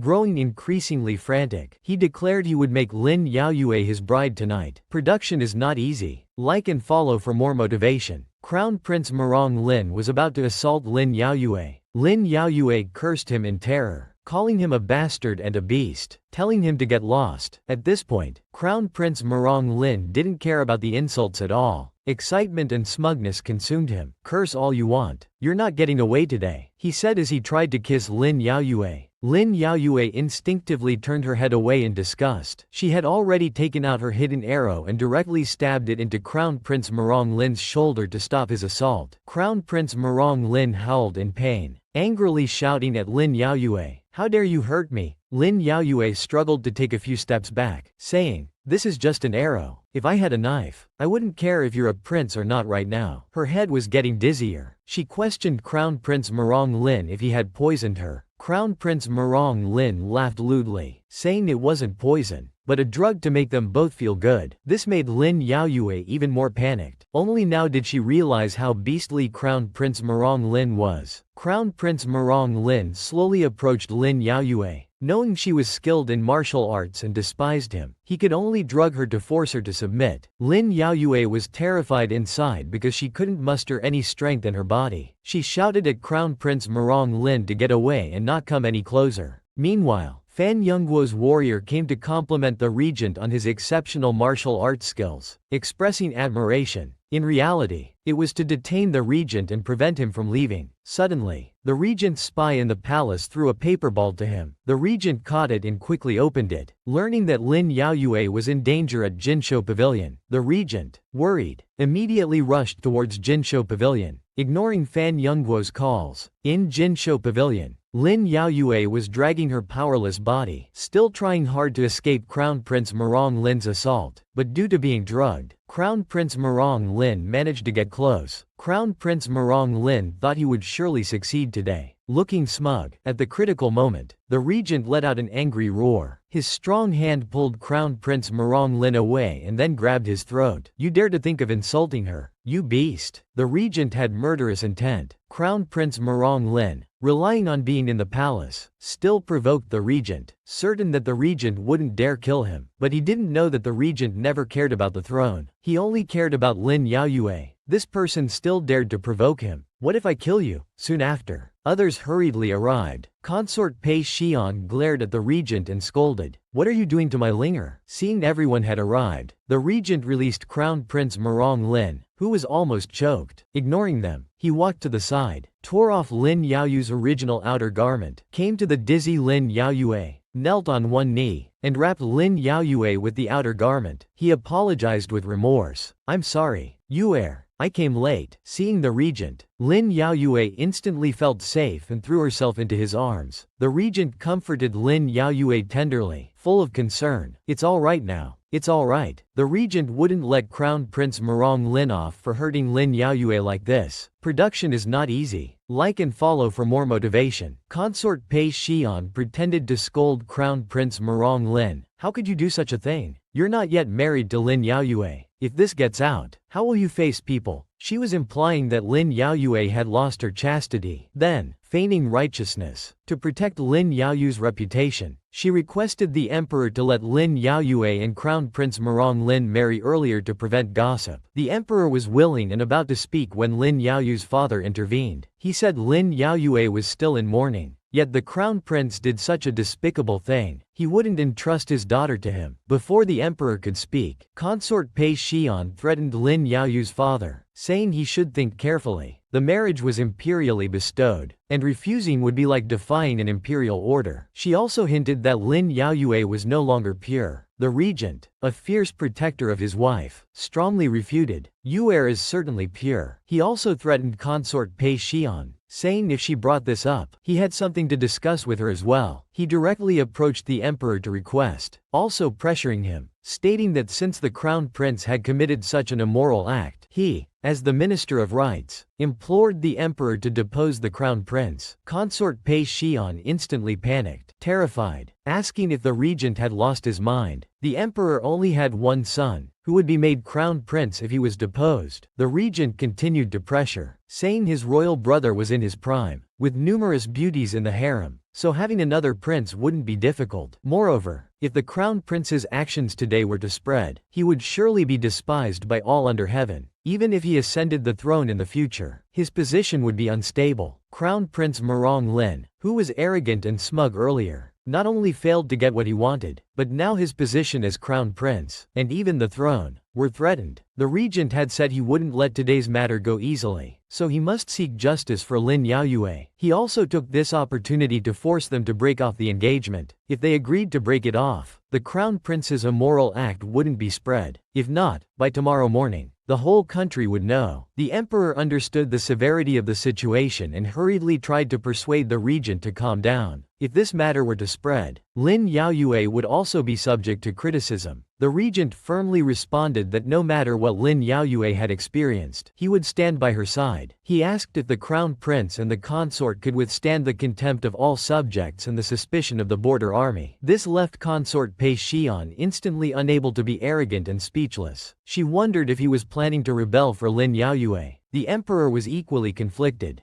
Seeing the regent's determined attitude, even if he was unwilling, he had to yield. After the regent's outburst, Lin Yaoyue's father also came forward to pressure the emperor. After all, the Zhenghe general's family had been guarding the border for generations, and most of the soldiers were distant relatives of the Lin family. If the border troops learned that Lin Yaoyue had been insulted by the crown prince, he feared what they might do to the crown prince and would be unable to pacify them. The emperor, under the pressure of the regent and Lin Yaoyu's father's military power, was forced to agree to break off the engagement between Lin Yaoyue and Crown Prince Murong Lin. Lin Yaoyu's father knelt to thank the emperor, knowing that henceforth the emperor would be suspicious of the Lin family, but he had no regrets for his daughter's sake. The regent quickly came over to help Lin Yaoyue up, telling her it was all over. "Let's go home," he said. Lin Yaoyue leaned on the regent, tears of gratitude silently falling. "Thank you, agent. With you here, I feel safe." As everyone dispersed, the emperor could no longer suppress his anger and gave Crown Prince Murong Lin a hard slap. He cursed him as a fool, asking how he could do such a thing, giving others leverage against them. Crown Prince Murong Lin had thought that Lin Yaoyu's father would come to break off the engagement, and knowing they were close to the regent, he worried they might form a faction, so he wanted to consummate his relationship with Lin Yaoyue to bind the Zhenghe general's family. This made the emperor even angrier. "You fool! You wanted to force the issue? Now to protect your reputation, the engagement is broken off. They can now form an alliance without any obstacles. Are you satisfied?" Seeing her son being scolded, consort Pei Xian quickly went to comfort the emperor, asking him to calm down. She said her son had good intentions but executed them poorly. However, things weren't too bad. The emperor was confused, wondering how it could be worse. He was furious because the regent, the Western king, and Lin Yaoyu's father all had military power. Just now, the regent had shown signs of rebellion for Lin Yaoyu's sake, which was what the emperor feared most. Consort Pei Xian comforted the emperor and suggested they could first remove Lin Yaoyu's father's military power. Since Fan Yongguo had come to repair the river and there was no war at the border, they could betray him and strip him of his military authority. The emperor wanted to do this but needed a reason. Consort Pei Xian, who had been planning for a long time, told the emperor not to worry. She had already sent people to the border to gather information. She believed news would come soon. At their own doorstep, Lin Yaoyue saw her cousin Lin Quanon. She wondered why he was there. Lin Quanon had come to ask Lin Yaoyue to help him gain the status of the Zhenghe general's legitimate son. Lin Yaoyu's father responded first, saying it was perfect timing. He would have the family's old grandmother oversee the adoption procedures tomorrow. He felt regretful in his heart. Lin Quanon, originally such a good child, had been forced by Lin Rujian's mother and his father to become so unscrupulous. It was truly a sin. After getting the desired result, Lin Quanon thanked them. He also said he hadn't just come for favors but had news to bring. Earlier that day, before the public banquet, he had seen his father privately exchanging letters with Fan Yongguo's envoy. The handwriting on the letter seemed to be Fang Kuo's, and it was sealed with Shan Yuan's personal seal. Lin Yaoyu's brother clenched his fists tightly. Fang Kuo and their second uncle were actually colluding with Shan Yuan. These were all relatives. Shan Yuan, Fang Kuo, second uncle. Lin Yaoyue thought this letter might be a sharp sword they could use. Production is not easy. Like and follow for more motivation. Early the next morning, they came to the old grandmother's Songgrong Hall to process the adoption procedures. The old grandmother pointed at Lin Yaoyu's father, cursing loudly. She refused to agree to adopt her own son's only child into Lin Yaoyu's father's name. Lin Yaoyue calmly told the old grandmother that her second uncle and aunt had never acknowledged her cousin as their son, while her father and stepmother were willing to become her cousin's new parents. The old grandmother believed in filial piety above all else. Even if his father and legitimate mother didn't acknowledge him, there was no reason to change parents. Wasn't this a case of, only officials are allowed to start fires, while common people can't even light lamps? Lin Quanon also spoke harshly, saying that no matter what, he would never acknowledge those who killed his mother as his parents. "Old lady, you'll sign this adoption paper today whether you want to or not." The old grandmother, seeing everyone's firm attitude, realized her words were no longer absolute. "You ungrateful descendants." Lin Yaoyue picked up the ink pad and slowly approached her grandmother. Father and stepmother don't refuse. Yet they killed cousin's birth mother and still expect him to be blindly filial. I think what cousin is doing now is truly showing filial piety to his mother. Then she directly grabbed the old grandmother's hand. The old grandmother panicked. "Lin Yaoyue, what are you doing? Let go of me." But the current Lin Yaoyue no longer cared that she was her grandmother. Her heart had turned cold. She took her thumb,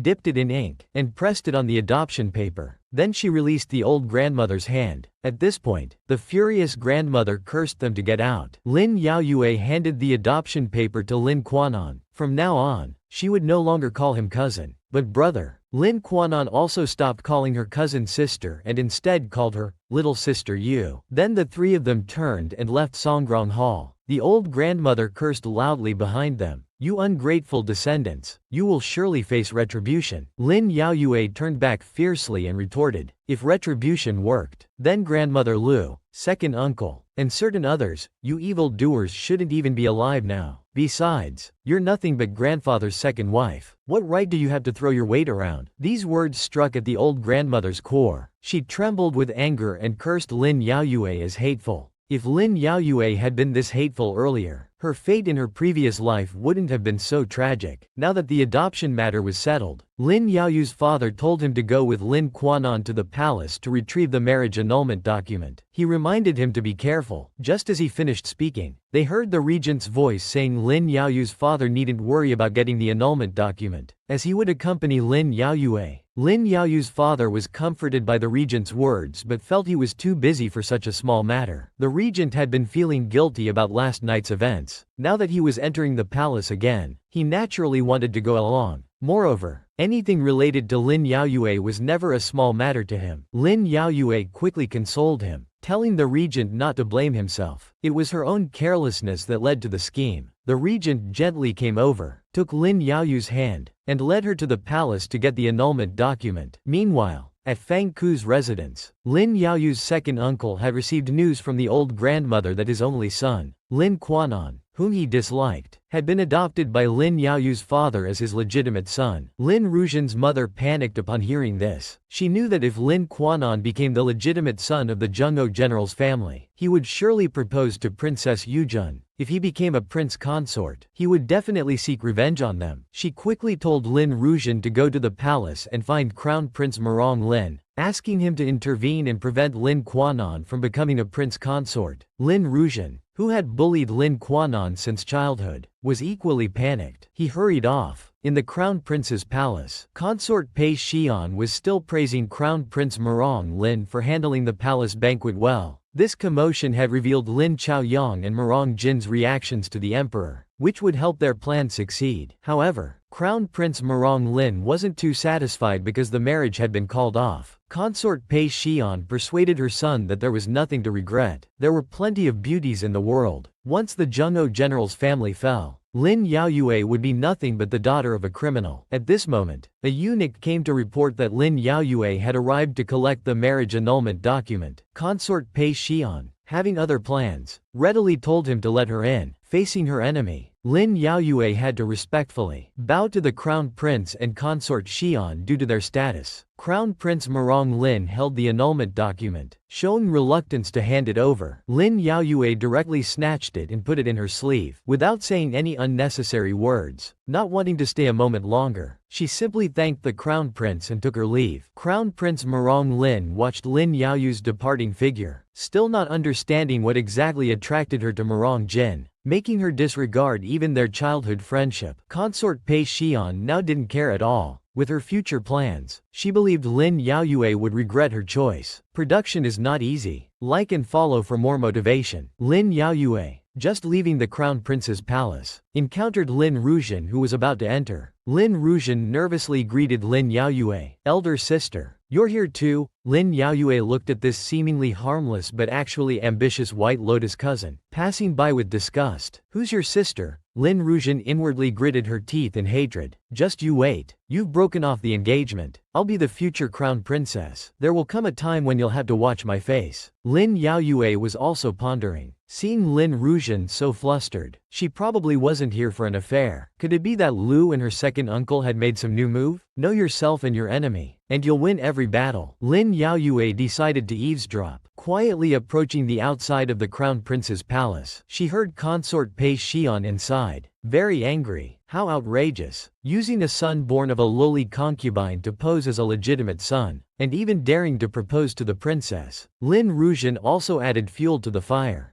The goal was to expel Lin Quanon from the palace. Lin Yaoyue understood their intentions. They feared Lin Quanon marrying Princess Yujun and seeking revenge on them. If that's the case, let the violent Princess Yujun deal with you. Lin Yaoyue then went to find Lin Quanon and Princess Yujun flying kites in the imperial garden. The princess looked displeased upon seeing Lin Yaoyue, speaking sarcastically. After all, she had broken off the engagement with her brother the crown prince, damaging the royal family's face. Lin Yaoyue replied neither humbly nor arrogantly, "Why shouldn't I dare to come? The crown prince was the one who did wrong, not me." Then she got straight to the point. Looking at Lin Quanon, she informed him that she had come from the Eastern Palace and met Lin Ruijian on her way out. She overheard her telling consort Pei Xian and the crown prince that he was a son born of a concubine, and begging them to strip him of his position and expel him from the palace. Lin Quanon was furious upon hearing this. The violent princess was even angrier. How dare they target her man? She said she would go teach Lin Ruijian a lesson. Just then, Lin Ruijian came out of the Eastern Palace. On her way back, she became increasingly excited. Now that Lin Yaoyue had broken off her engagement with Crown Prince Merong Lin, and her family had curried favor with the Crown Prince, she believed she would surely become the Crown Princess. When that time came, she would make Lin Yaoyu's life miserable. A stern, "Stop right there," interrupted her daydream. Two palace maids blocked her path. Lin Ruijian arrogantly shouted, "Who are you? What do you want? I'm the crown prince's person. A lowly wretch like you dares to claim to be my brother's person?" The violent princess walked out with a whip in hand. To avenge her sweetheart Lin Quanon, she directly ordered, "Beat her." The palace maids obeyed and started beating Lin Ruijian, who wailed and begged the princess for mercy. Lin Yaoyue couldn't help but sigh. If Lin Ruijian wanted to be the crown princess, she'd have to get past Princess Yujun first. Lin Yaoyue, holding the annulment document, rushed towards the regent waiting for her at the palace wall. Very happy, she lightly threw herself into the regent's arms. "Agent, I'm free. I'm finally free." Seeing Lin Yaoyue so happy, the regent also beamed with joy. Then the regent told Lin Yaoyue that he had just received news that the Fanyun Kingdom's envoy had left the capital. Lin Yaoyue quickly asked about the secret letter, which could be evidence of Fang Ku's collusion with their country. He must get that letter. The regent, of course, had considered this and had already sent people to retrieve it. But Lin Yaoyue wasn't very reassured. She wanted to go personally. Whatever Lin Yaoyue wanted, the regent would help her accomplish. "Alright, I'll go with you." Lin Yaoyue placed such importance on this letter and insisted on obtaining it because if it could serve as evidence of treason, she could avenge her mother. Production is not easy. Like and follow for more motivation. Lin Yaoyue returned home, changed her clothes, entrusted family matters to her brother, and prepared to pursue the Fanyun Kingdom's envoy to get Fang Ku's handwritten evidence of treason. Lin Yaoyu's brother was worried about her, thinking it was too dangerous to face the Fanyun Kingdom's envoy.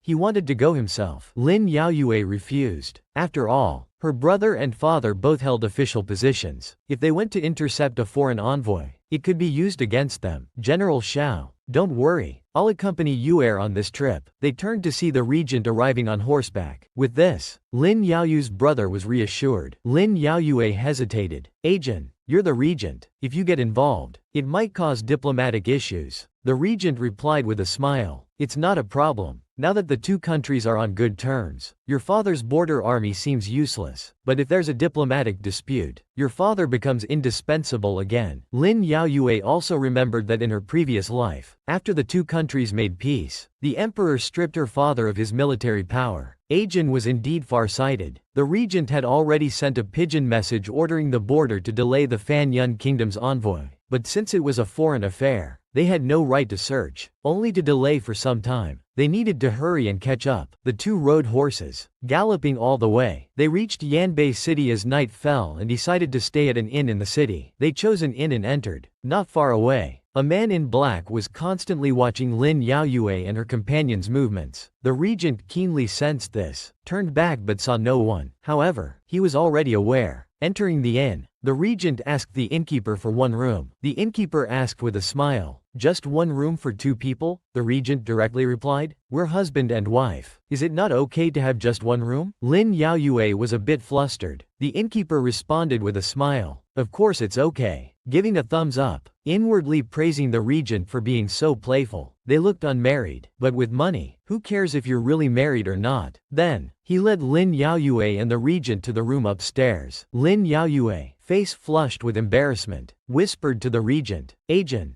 Isn't it improper for unmarried people to stay together? The regent also whispered to Lin Yaoyue that someone was following them, so it's safer to stay together. Entering the room, Lin Yaoyue quickly closed the door and asked the regent if he knew who was following them. The regent lit a candle and said he wasn't sure now. It could be someone from the Fan Yun Kingdom's envoy, or from consort Pei Xian. He told Lin Yaoyue to sleep early as they needed to set off early tomorrow. Lin Yaoyue, thinking about there being only one bed, her thoughts jumped to some indescribable things, feeling a bit panicked. But the regent wasn't like Crown Prince Murong Lin. He smiled and told Lin Yaoyue to sleep. He would keep watch. Lin Yaoyue mumbled a response. The regent teasingly said, "Yuer looks disappointed. Did you plan for us to sleep together?" Lin Yaoyue, red-faced, quickly denied it, saying, "That's not it. I thought," but couldn't finish her sentence. The regent curiously asked, "Thought what?" Lin Yaoyue, extremely embarrassed, quickly ran to the bed, covered her face, and said she hadn't thought anything. She was overthinking. The regent, with a doting expression, seriously told Lin Yaoyue that once all these matters are settled, he would propose to the Zhenghe general's family by October. She wouldn't have to worry about overthinking. Lin Yaoyue nodded and happily threw herself into the regent's arms, thinking that in this life, she would definitely become Ajin's wife. The regent sat by the bed, telling Lin Yaoyue to sleep peacefully. He would keep watch and always protect her. Production is not easy. Like and follow for more motivation. The Fan Yun Kingdom's envoy stayed at a post station in Da Wan Kingdom. The man in black who was following and monitoring Lin Yaoyue was reporting to Lord Yuling of the Fan Yun Kingdom's envoy.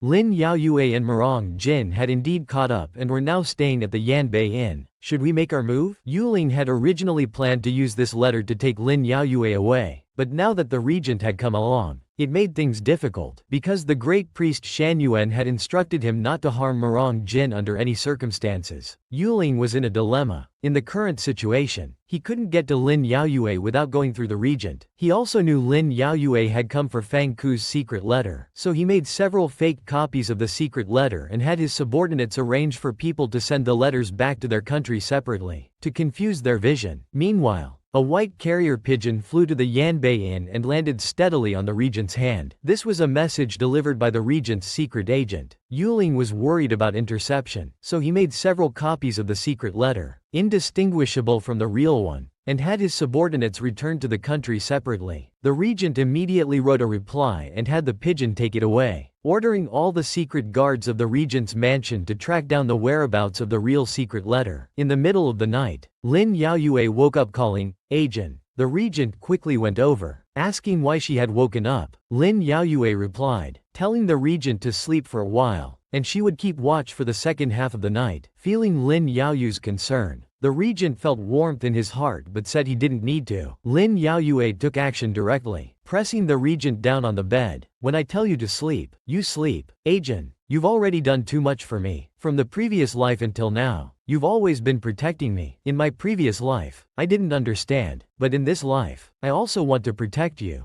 At this moment, the regent was truly happy. He had finally waited for these words from Lin Yaoyue. For Lin Yaoyue, this wasn't just words, it was a promise she intended to keep for life. Early the next morning, the regent told Lin Yaoyue about the news his secret agents had sent back last night. Lin Yaoyue exclaimed, wondering if they had lost track. But how could the regent's strategy fail? He had already sent his secret guards to track them. They left marks along the way. By following these marks left by the secret agents, they could find the Fan Yun Kingdom's envoy, Yuling. After seeing the marks, Lin Yaoyue and the regent rode quickly in pursuit. At a pavilion ahead, the Fan Yun Kingdom's envoy Yuling was waiting with his guards. With an insincere smile, he said, "Regent, Miss Lin, we meet again." Lin Yaoyue quietly discussed with the regent, "This guy probably wants to delay us to buy time to send out the secret letter." The regent immediately responded, "Yuling, I didn't expect to meet the envoy again. Unfortunately, I have urgent matters to attend to. We'll continue another day." Yuling gestured, and his armed guards surrounded them. He said he had prepared wine and meat, just waiting for the regent to join. Why wait for another day? The regent, looking at the approaching Fan Yun Kingdom guards with drawn weapons, remained calm. He responded authoritatively, "Surely the envoy isn't foolish enough to make a move against the regent of Da Wan Kingdom within our borders?" Lin Yaoyue also drew her weapon, ready to fight at any moment. "Yuling, realizing he was in trouble, quickly smiled and told them not to be angry. He wouldn't dare to cause trouble in Dawan Kingdom. He just had a message from Great Priest Shan Yuan for the Regent. The Regent, already angered by the dream-weaving technique, said, "Shan Yuan still dares to send me a message, Yuling?" With a serious face, relayed his Great Priest Shan Yuan's words. Destiny cannot be defied. The Regent should change his ways. Heaven's will is that he shall have no heir. The Regent knew that he had altered destiny multiple times for Lin Yaoyue, and the punishment was to have no children or descendants. Hearing about this so-called destiny, Lin Yaoyue was enraged. She shot a hidden arrow, but due to the good relations between the two countries and needing him to relay a message to Shan Yuan, she only grazed Yuling's cheek. Now Yuling became a bit cowardly. "You really dare to attack?" He quickly covered his face and asked Miss Lin, "What are you doing?" Lin Yaoyue, eyes full of anger, said she also had a message for him to take to that bastard Shan Yuan. "My mother's revenge. A blood debt will be paid in blood. Production is not easy. Like and follow for more motivation." The Fan Yun Kingdom's envoy Yuling watched Lin Yaoyue and the Regent ride away angrily. He knew it wasn't easy to fool them, but he was very puzzled. Why did Great Priest Shan Yuan have to make such a deep blood feud with this Miss Lin? Then Yuling also planned to hurry and leave the country. Halfway through their return journey, the Regent suddenly stopped his horse. Lin Yaoyue was confused. "Agent, why did you stop?" The Regent said they didn't need to continue chasing those few subordinates. The secret letter probably wasn't with them. Since Yuling was waiting for them at the intersection, he must have planted spies behind them. And Yuling surely knew that the Regent had spies watching him. Yet he openly gave the letter to his subordinates. Lin Yaoyue understood immediately that Yuling must be intentionally leading them to chase those few people. But the Regent felt things weren't that simple. If he just wanted to delay them, he wouldn't have let them go so easily. It seemed Yuling only wanted Lin Yaoyue and the others to believe the secret letter was with his subordinates. Then the Regent pointed out a shortcut to leave the country, planning to catch Yuling off guard. Meanwhile, the Fan Yun Kingdom's envoy group had already reached the border marker between Dawan Kingdom and Fan Yun Kingdom. Yuling thought that once they crossed the marker, they'd be on Fan Yun Kingdom soil. Then he would have fulfilled the Great Priest's task. Seeing a tea stall nearby, he planned to stop for a cup of tea before taking the last few steps home. What he didn't know was that the old couple running the tea stall were actually the Regent and Lin Yaoyue in disguise. Lin Yaoyue, excited, said, "Agent, they're here." The experienced Regent reminded Lin Yaoyue not to call him agent, but "old man" instead. Then he sprinkled knockout drugs on the pastries and told Lin Yaoyue, "When you serve the tea, ask if they want some pastries. The more they eat, the better." Lin Yaoyue was slightly worried. "Old man, we're on Fan Yun Kingdom soil now. Won't this cause trouble for you?" The Regent thought. "I'm already disguised like this. As long as we're not caught, there won't be any trouble. Drugging them in Dawan Kingdom would cause trouble for Dawan. But now we're on Fan Yun Kingdom territory." He also reminded Lin Yaoyue to lower her voice when speaking so people wouldn't recognize her. At this moment, Yuling and his group called out to the shopkeeper, asking for 2 pots of tea to quench their thirst. The Regent immediately played the role of the tea shop owner. "Old woman, serve the guests well." Lin Yaoyue quickly responded, a smile spreading across her face. She carried the tea with knockout drugs to Yuling and enthusiastically asked, "Dear guests, you look tired from your journey. Would you like some pastries with your tea?" Yuling, thinking he was on his own territory, had no suspicions and decided to try a couple of plates. Lin Yaoyue quickly turned her head. "Old man, bring a few more plates of pastries for the guests." The Regent, carrying the pastries, smiled forcedly. He put the exquisite pastries on the table, saying, "Enjoy, guests." The unsuspecting Yuling and his subordinates began eating and drinking freely. Lin Yaoyue was still muttering in her heart, "Agent put so much knockout drug in the pastries and tea. Won't it kill them? If people find out that the dignified Regent came to Fan Yun Kingdom to do such a thing, what will happen to his reputation?" The large amount of knockout drugs soon took effect. The entire envoy group collapsed on the table. Yuling also felt suddenly very sleepy. He began to suspect something was wrong with the pastries, but it was too late. Unable to resist the effects of the knockout drug, he fell asleep. The Regent skillfully took out some rope, planning to tie them up. He told Lin Yaoyue to quickly find the letter and take their money, making it look like a bandit robbery. As the Regent laboriously tied them up one by one, Lin Yaoyue searched thoroughly for the secret letter. She soon found the handwritten secret letter from Fang Kuo on Yuling's person. She immediately opened it. Upon seeing the contents, Lin Yaoyue was filled with rage, grinding her teeth in hatred. These bastards. Production is not easy. Like and follow for more motivation. The regent removed his disguise and, seeing the angry Lin Yaoyue, quickly asked what was wrong. It was because of the contents of the secret letter. Fang Kuo had actually colluded with Fan Yun Kingdom to fabricate evidence framing her father for rebellion. In her previous life, Lin Yaoyu's entire family was executed. It was Fang Kuo and his second uncle who used such despicable means to kill over 100 people in her general's mansion. Lin Yaoyue gripped the secret letter tightly, her lips almost bleeding from biting them. The regent quickly comforted her, saying that the oversight from the previous life had been remedied in this one, saving over 100 lives in the general's mansion.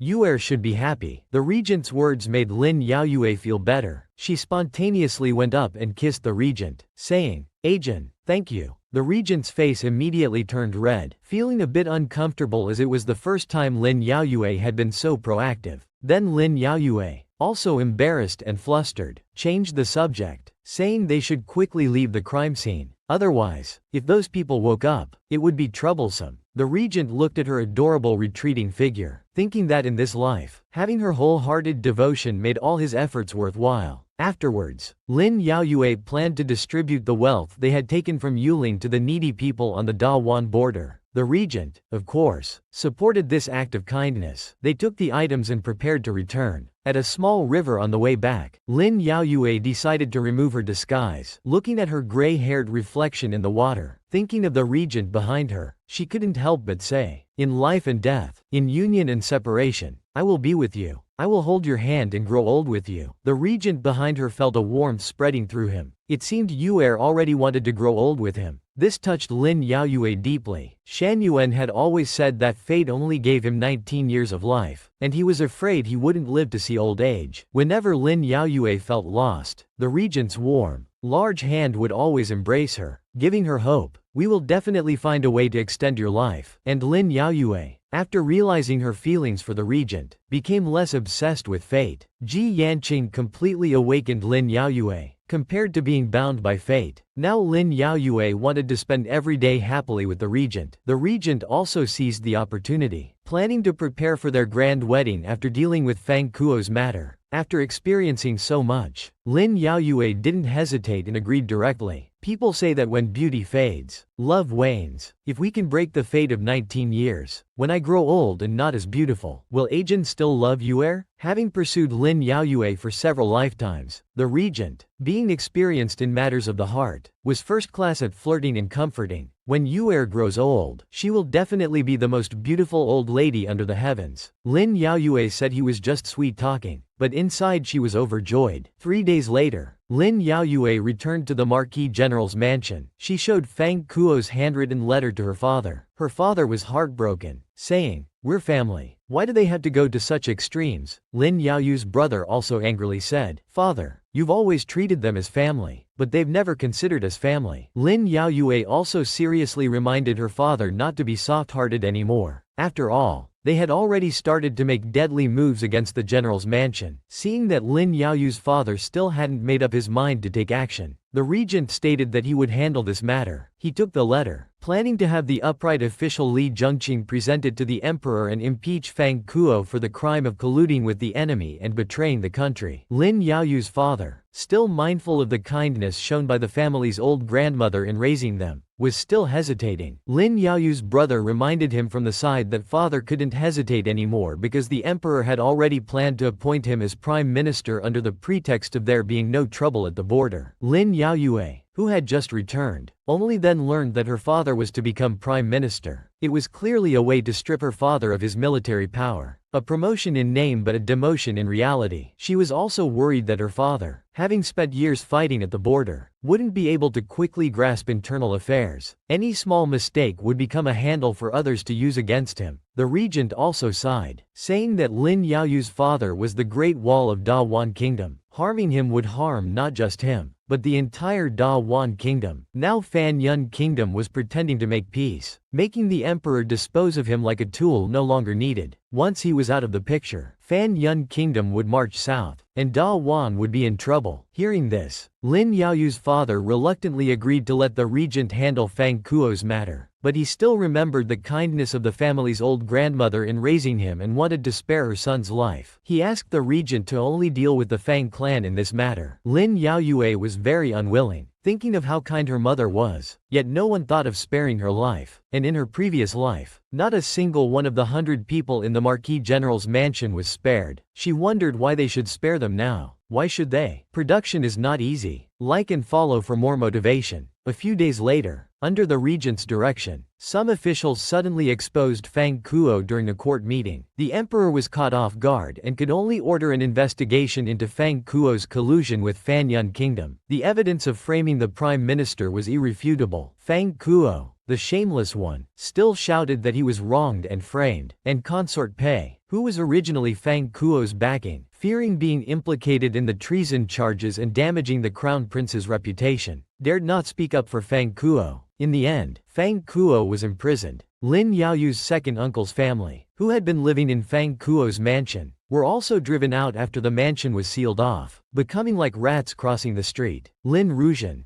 dissatisfied with how the sealing officers treated them, relied on her connection with Crown Prince Marong Lin and cursed at them, calling them bastards. The Crown Prince won't let you off. Lin Yaoyue, carrying the wine she had brewed herself, was planning to go to the regent's mansion when she happened to see Lin Regent's homeless family making a fuss. She couldn't help but mock Lin Regent's stupidity in her heart. Marong Lin is now afraid of being implicated himself. How could he still care about you? He has only ever loved himself. Lin Yaoyue couldn't be bothered to look at this family anymore. She wasn't Lin Regent. She wouldn't go to mock them. She was about to leave when Lin Regent just happened to spot her. He concocted an evil plan in his mind, intending to clear himself and smear Lin Yaoyue. He suddenly reached out to grab Lin Yaoyue, saying in front of everyone that Lin Yaoyue had fabricated evidence, framed his uncle, and even came specifically to mock them. How truly vicious. The onlookers, hearing this, were confused and began to whisper, was Lord Fang really framed? Wasn't it said that Lord Fang's handwritten ultimatum and secret letter were seized? This girl just said the evidence was forged. Lin Yaoyue was also furious. Even in such a miserable state, they still didn't forget to slander others. Indeed, the most despicable or the most formidable. Lin Yaoyue raised her hand and shook off Lin Regent's dirty grip. She fiercely retorted, compared to what you did to my mother, this small retribution is nothing. And don't be so self-important. I don't have time to mock you. I was just on my way to the regent's mansion and happened to see you being thrown out. At this moment, Lin Regent's mother came over to make amends, quickly stating that they had nothing to do with what happened to Lin Yaoyu's mother. She asked, for the sake of their close blood ties, to give them a place to stay. The current Lin Yaoyue now knew the truth, that the old grandmother wasn't actually her biological grandmother. So vicious, yet still talking about blood ties. How shameless, how thick-skinned. Lin Yaoyue naturally wouldn't accept such a plague. She turned and stated that she was going to the regent's mansion to deliver personally brewed wine, and left without looking back. Behind her, Lin Regent gritted his teeth in hatred, vowing to take everything Lin Yaoyue had, including the Marquis General's mansion. Lin Yaoyue had already arrived at the regent's mansion by now. However, the servant leading the way didn't take her to the study. Lin Yaoyue questioned this, and the servant smiled, responding that the prince had just finished his official duties and was taking a short rest. Then he led her to a room and invited Lin Yaoyue to enter. Inside, red candles flickered softly. Through a layer of gauze curtains, a beautiful silhouette was reflected. Lin Yaoyue was stunned for a moment, calling out, "Agent, I brought you some personally brewed Tusu wine." As she spoke, she lifted the gauze curtain and instantly turned red, because she saw the regent half naked in the bathtub. She hurriedly retreated, her shy heart pounding. She thought to herself, wasn't he supposed to be resting? Why is he taking a bath? Suddenly, she slipped. She fell directly into the edge of the regent's bathtub. The regent quickly asked if she was hurt. Lin Yaoyue slowly opened her eyes, saying she was fine. Suddenly, she noticed that the regent's eyes were blood red, just like that time at Xuanling Jade shop when he soaked in a medicinal bath after detoxifying for her. She concernedly asked if his poison had flared up again. Actually, the regent's eyes were like this due to his special constitution, and this bath was one he had to take every full moon. After learning this, Lin Yaoyue was relieved. The regent, seeing Lin Yaoyue, was excited and sighed. He reached out and pulled Lin Yaoyue into the bathtub. Lin Yaoyue was instantly at a loss, her clothes completely soaked. "What are you doing?" The regent directly gave Lin Yaoyue a bear hug, holding Yuer tightly like this. "I missed you." Production is not easy. Like and follow for more motivation. The maid of the regent's mansion brought Lin Yaoyue clothes specially prepared for her to change into. After Lin Yaoyue changed into the clothes, looking at the deep red fabric with gold-threaded patterns and style, it looked like a wedding dress. The regent came over at this time, seriously telling Lin Yaoyue it was indeed a wedding dress. Moreover, this wedding dress was ordered to be made on the second day after Lin Yaoyu's rebirth. However, the size was made according to Lin Yaoyu's measurements from her previous life, and he wasn't sure if it would fit. Lin Yaoyue was surprised. He had a wedding dress made on the second day after her rebirth? How confident. The regent gently told Lin Yaoyue that in this life, he must marry her as his wife. No one, no matter who, could snatch her from his hands. Then he took Lin Yaoyu's hand and asked if she was willing to marry him and let him protect her for lifetimes to come. Faced with the sudden proposal from the renowned regent of Dawan, Lin Yaoyue was somewhat stunned. Seeing this, the regent quickly asked, "Yuer, are you unwilling?" Lin Yaoyue then came to her senses and hurriedly waved her little hands, indicating that she wasn't unwilling. In this life, Lin Yaoyue was certainly willing to become the regent's wife. It's just that she was still in the mourning period, so the regent would have to wait 3 years. He was a bit melancholic, fearing the time was too long, but he didn't yet know how deep the regent's feelings were. Embracing Lin Yaoyue, he told her it was alright, he could wait, as long as Yuer said so. He was willing to wait no matter how long. This kindness made Lin Yaoyue not know how to repay him. The regent asked Lin Yaoyue to dance a moon worship dance for him alone. It happened to be a full moon night. Under the bright moon, Lin Yaoyue, wearing the wedding dress prepared by the regent, against the backdrop of shimmering waves and clear moonlight, began to dance the moon worship dance for the regent. This dance evoked distant memories in the regent, not knowing the celestial palace. What year is it tonight? Actually, Lin Yaoyue and the regent's first life encounter was under such flowers and moonlight. At that time, Lin Yaoyue danced this moon worship dance, stunning the regent and forging their lifetimes of fate. However, those distant beautiful memories are now remembered only by the regent. Suddenly, Lin Yaoyue felt dizzy. Unable to stand steady, she fainted directly. This greatly alarmed the regent, who quickly ran over calling her name, but he received no response. Actually, Lin Yaoyue hadn't fainted due to physical illness, but had been pulled into her subconscious. Just as Lin Yaoyue was wondering where she was, suddenly, a voice came from behind. "You cannot marry Ajin."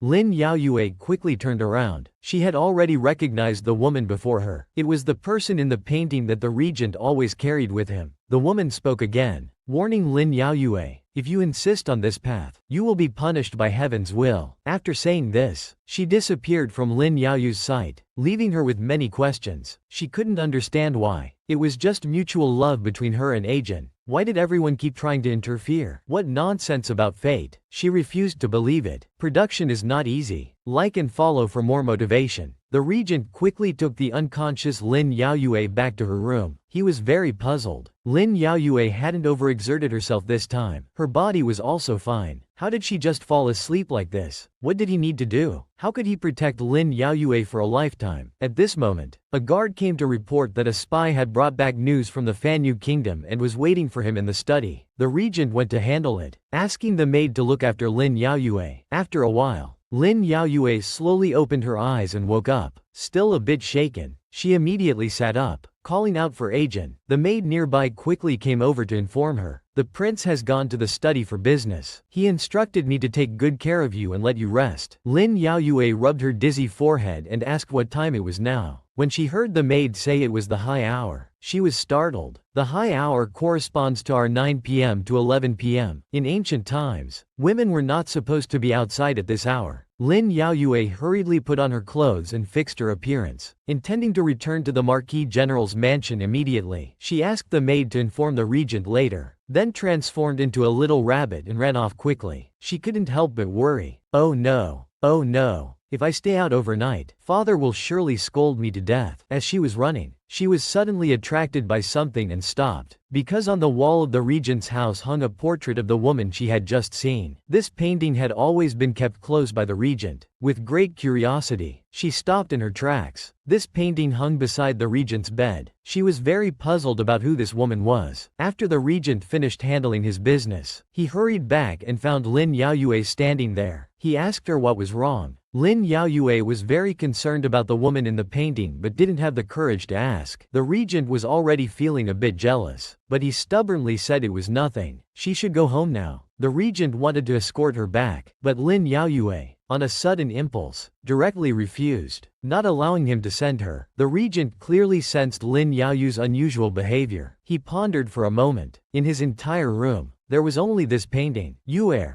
did you remember something? If you really remembered me, it wouldn't be in vain after all these lifetimes. Lin Yaoyue was also frustrated inside. Why didn't she even have the courage to ask who the woman was? If she had just asked, she would have known the answer. But Lin Yaoyue was also afraid. If the woman in the painting really was that untouchable person living in Agent's heart, how should she deal with it? So she dared not ask. The next day, as Lin Yaoyue was at her dressing table, the woman from the painting appeared again in the bronze mirror. She could hear her saying, reminding Lin Yaoyue to remember, "You cannot marry Agent. You cannot marry." Lin Yaoyue instantly bristled. Who are you? What do you want? Just come out directly. Don't be like this. The haunting image in the bronze mirror had disappeared. Only the voice remained, telling Lin Yaoyue to remember that she must not marry Agent. Lin Yaoyue had already deeply fallen in love with the regent and had promised to protect him for life. No matter who the woman in the painting was, she would never give him up just because of her words. Production is not easy. Like and follow for more motivation. The regent knew that Lin Yaoyue had doubts about that painting in her heart, so he came specially to explain. Shi Xiang announced the regent's arrival at the door. Lin Yaoyue, who was feeling jealous without knowing why, wrapped herself in the blanket and told Shi Xiang to say she wasn't feeling well and wouldn't see anyone. But she didn't know the regent was already at the door. He walked in directly, inviting Lin Yaoyue to go see the lanterns together tonight. Lin Yaoyue felt guilty, still covering herself with the blanket without turning around. She lied that she wasn't feeling well and wouldn't go. She told the regent to go by himself. How could the regent not understand? He stroked Lin Yaoyue's head, asking if she had questions about that painting. In the end, Lin Yaoyue couldn't resist her inner curiosity. She still wanted to know what kind of woman could make the regent remember her forever. The regent praised the woman in the painting to the skies, speaking of her character and appearance. His words were full of deep love that couldn't be violated. Lin Yaoyue, his current girlfriend, instantly became pouty and sat up, feeling very jealous. She asked, if she's such a good person, why didn't you make her your official wife? Knowing that Lin Yaoyue was jealous, the regent was very happy. He continued, because she forgot about me. She even once thought I was her enemy. Lin Yaoyue became even more confused. If they had loved each other, how could she forget so easily? The regent's heart tightened, because heaven wouldn't allow it. It would make her disappear completely. When they were in the celestial realm, Lin Yaoyue and the regent had made a vow to be together for life and never betray each other. But later, because of some incidents, Lin Yaoyue sacrificed herself to save the regent. She was banished to the mortal world, her physical body entering the cycle of reincarnation, suffering the fate of life after life. The regent, with Shan Yuan's help, carried the memories of one lifetime and followed Lin Yaoyue's reincarnation. They were reborn in the human world. The regent searched the world to find Lin Yaoyue, and finally met her again. When they met again, the regent was overjoyed, but Lin Yaoyue had already forgotten all their past experiences. The memories that belonged to both of them now only remained with him alone, so he could only silently protect her from behind. At first, the regent thought that if Lin Yaoyue could live one life peacefully, even if she forgot him and was with someone else, it wouldn't matter much. But Shan Yuan told him that to change Lin Yaoyue's tragic fate, he had to completely sever their emotional ties. Coincidentally, At that time, Lin Yaoyue was deceived by Crown Prince Marong Ling and wanted to assassinate him. He took advantage of this opportunity and died by Lin Yaoyue's sword. However, even though the regent died, Lin Yaoyue's fate didn't change at all. He had exhausted all efforts but still couldn't protect her, so the regent asked Shan Yuan for help again, allowing Lin Yaoyue to be reborn. Fearing that Lin Yaoyue would be persecuted, he secretly intervened, which is why Lin Yaoyue retained memories of her previous life. The regent only hoped that in this life, he could stay with Lin Yaoyue forever, never suffering separation again.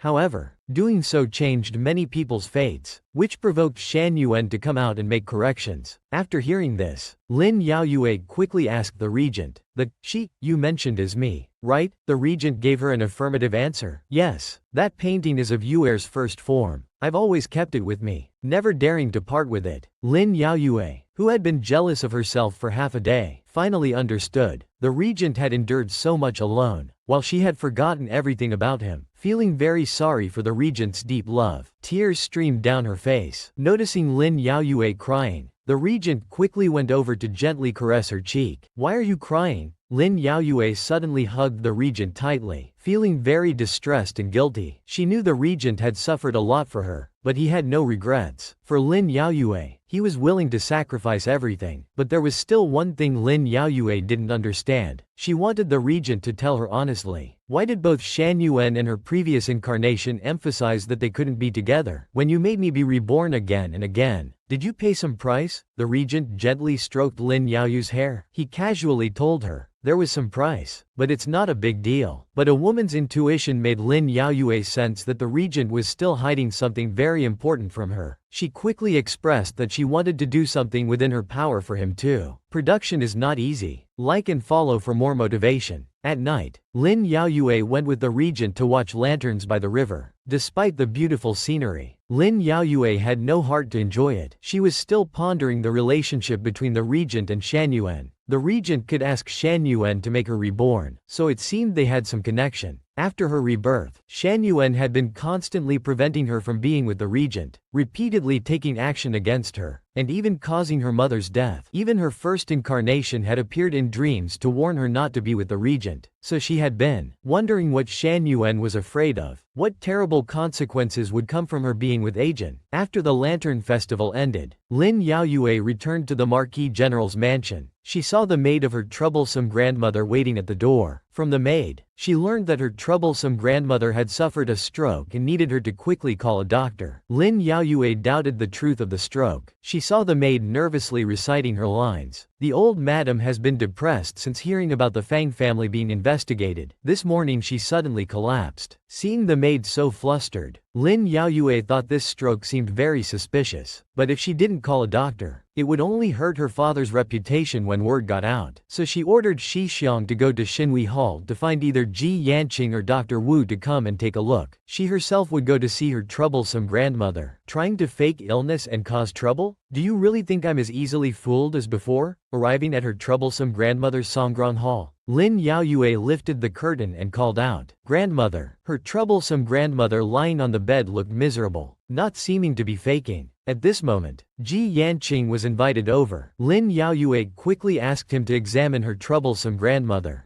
Ji Yanqing took her pulse to understand the situation. Then he turned to Lin Yaoyue and asked her to come outside for details. Lin Yaoyue's first reaction was, "Is grandmother's illness really fake?" But Ji Yanqing seriously told Lin Yaoyue that her troublesome grandmother indeed had a stroke. This made Lin Yaoyue disbelieve. It's really a stroke? Could Master Ji have misdiagnosed? But how could Ji Yanqing, a living medical sage, misdiagnose? Ji Yanqing had heard from the regent about all the dirty things her troublesome grandmother had done to Lin Yaoyue in past and present lives. He let Lin Yaoyue choose whether to save her or not. It was up to her. Ji Yanqing continued, "If you want to save her, I'll save her. Let Agent owe me another favor. If you don't want to save her, I'll say it's a terminal illness." Lin Yaoyue was caught in an internal struggle. After all, her troublesome grandmother's actions really made one not want to save her. But Lin Yaoyue thought that she had raised her father after all. If she didn't save her, her father would surely feel guilty about it. But if she saved her, she would be condoning the murderer who killed her mother. How should she choose? After consideration, Lin Yaoyue gritted her teeth and told Ji Yanqing to save her. Ji Yanqing confirmed again. Are you sure? In fact, from her heart, Lin Yaoyue didn't want to save her troublesome grandmother, but thinking about the nurturing grace her troublesome grandmother had for her father, she was afraid her father would feel guilty for life. After all, her mother's passing had already made her father very guilty. Ji Yanqing gained even more admiration for Lin Yaoyue. He thought Lin Yaoyue's hatred ran deep and she would surely let her die. But he didn't expect her to be so magnanimous. In fact, Lin Yaoyue just didn't want to hurt her father's heart again after losing her mother. Although Ji Yanqing greatly admired Lin Yaoyue's choice, he still reminded her, one must always be on guard. Lin Yaoyue also expressed that she understood. She would be careful. At this moment, Shi Xiang ran over to tell Lin Yaoyue some bad news, asking her to go check quickly. Her second uncle's family, upon hearing about her troublesome grandmother's stroke, had come to make trouble. They really were taking advantage of every opportunity. Production is not easy. Like and follow for more motivation. At the gate of the Marquis General's mansion, Lin Yaoyue's second uncle was making a scene and cursing. He accused Lin Yaoyue's father of being unfilial, saying that their mother was seriously ill. Yet he wouldn't let his son see her one last time. He claimed he was unfit to be human and had no right to be a great general or prime minister. Behind him, a crowd of onlookers had gathered, not knowing the full story and only seeing the current situation. They also felt that this new prime minister was quite heartless for not letting his brother in to see their mother one last time. Encouraged by the discussions of the people behind him, Lin Yaoyue's second uncle became even more aggressive, continuously slandering Lin Chaoyang.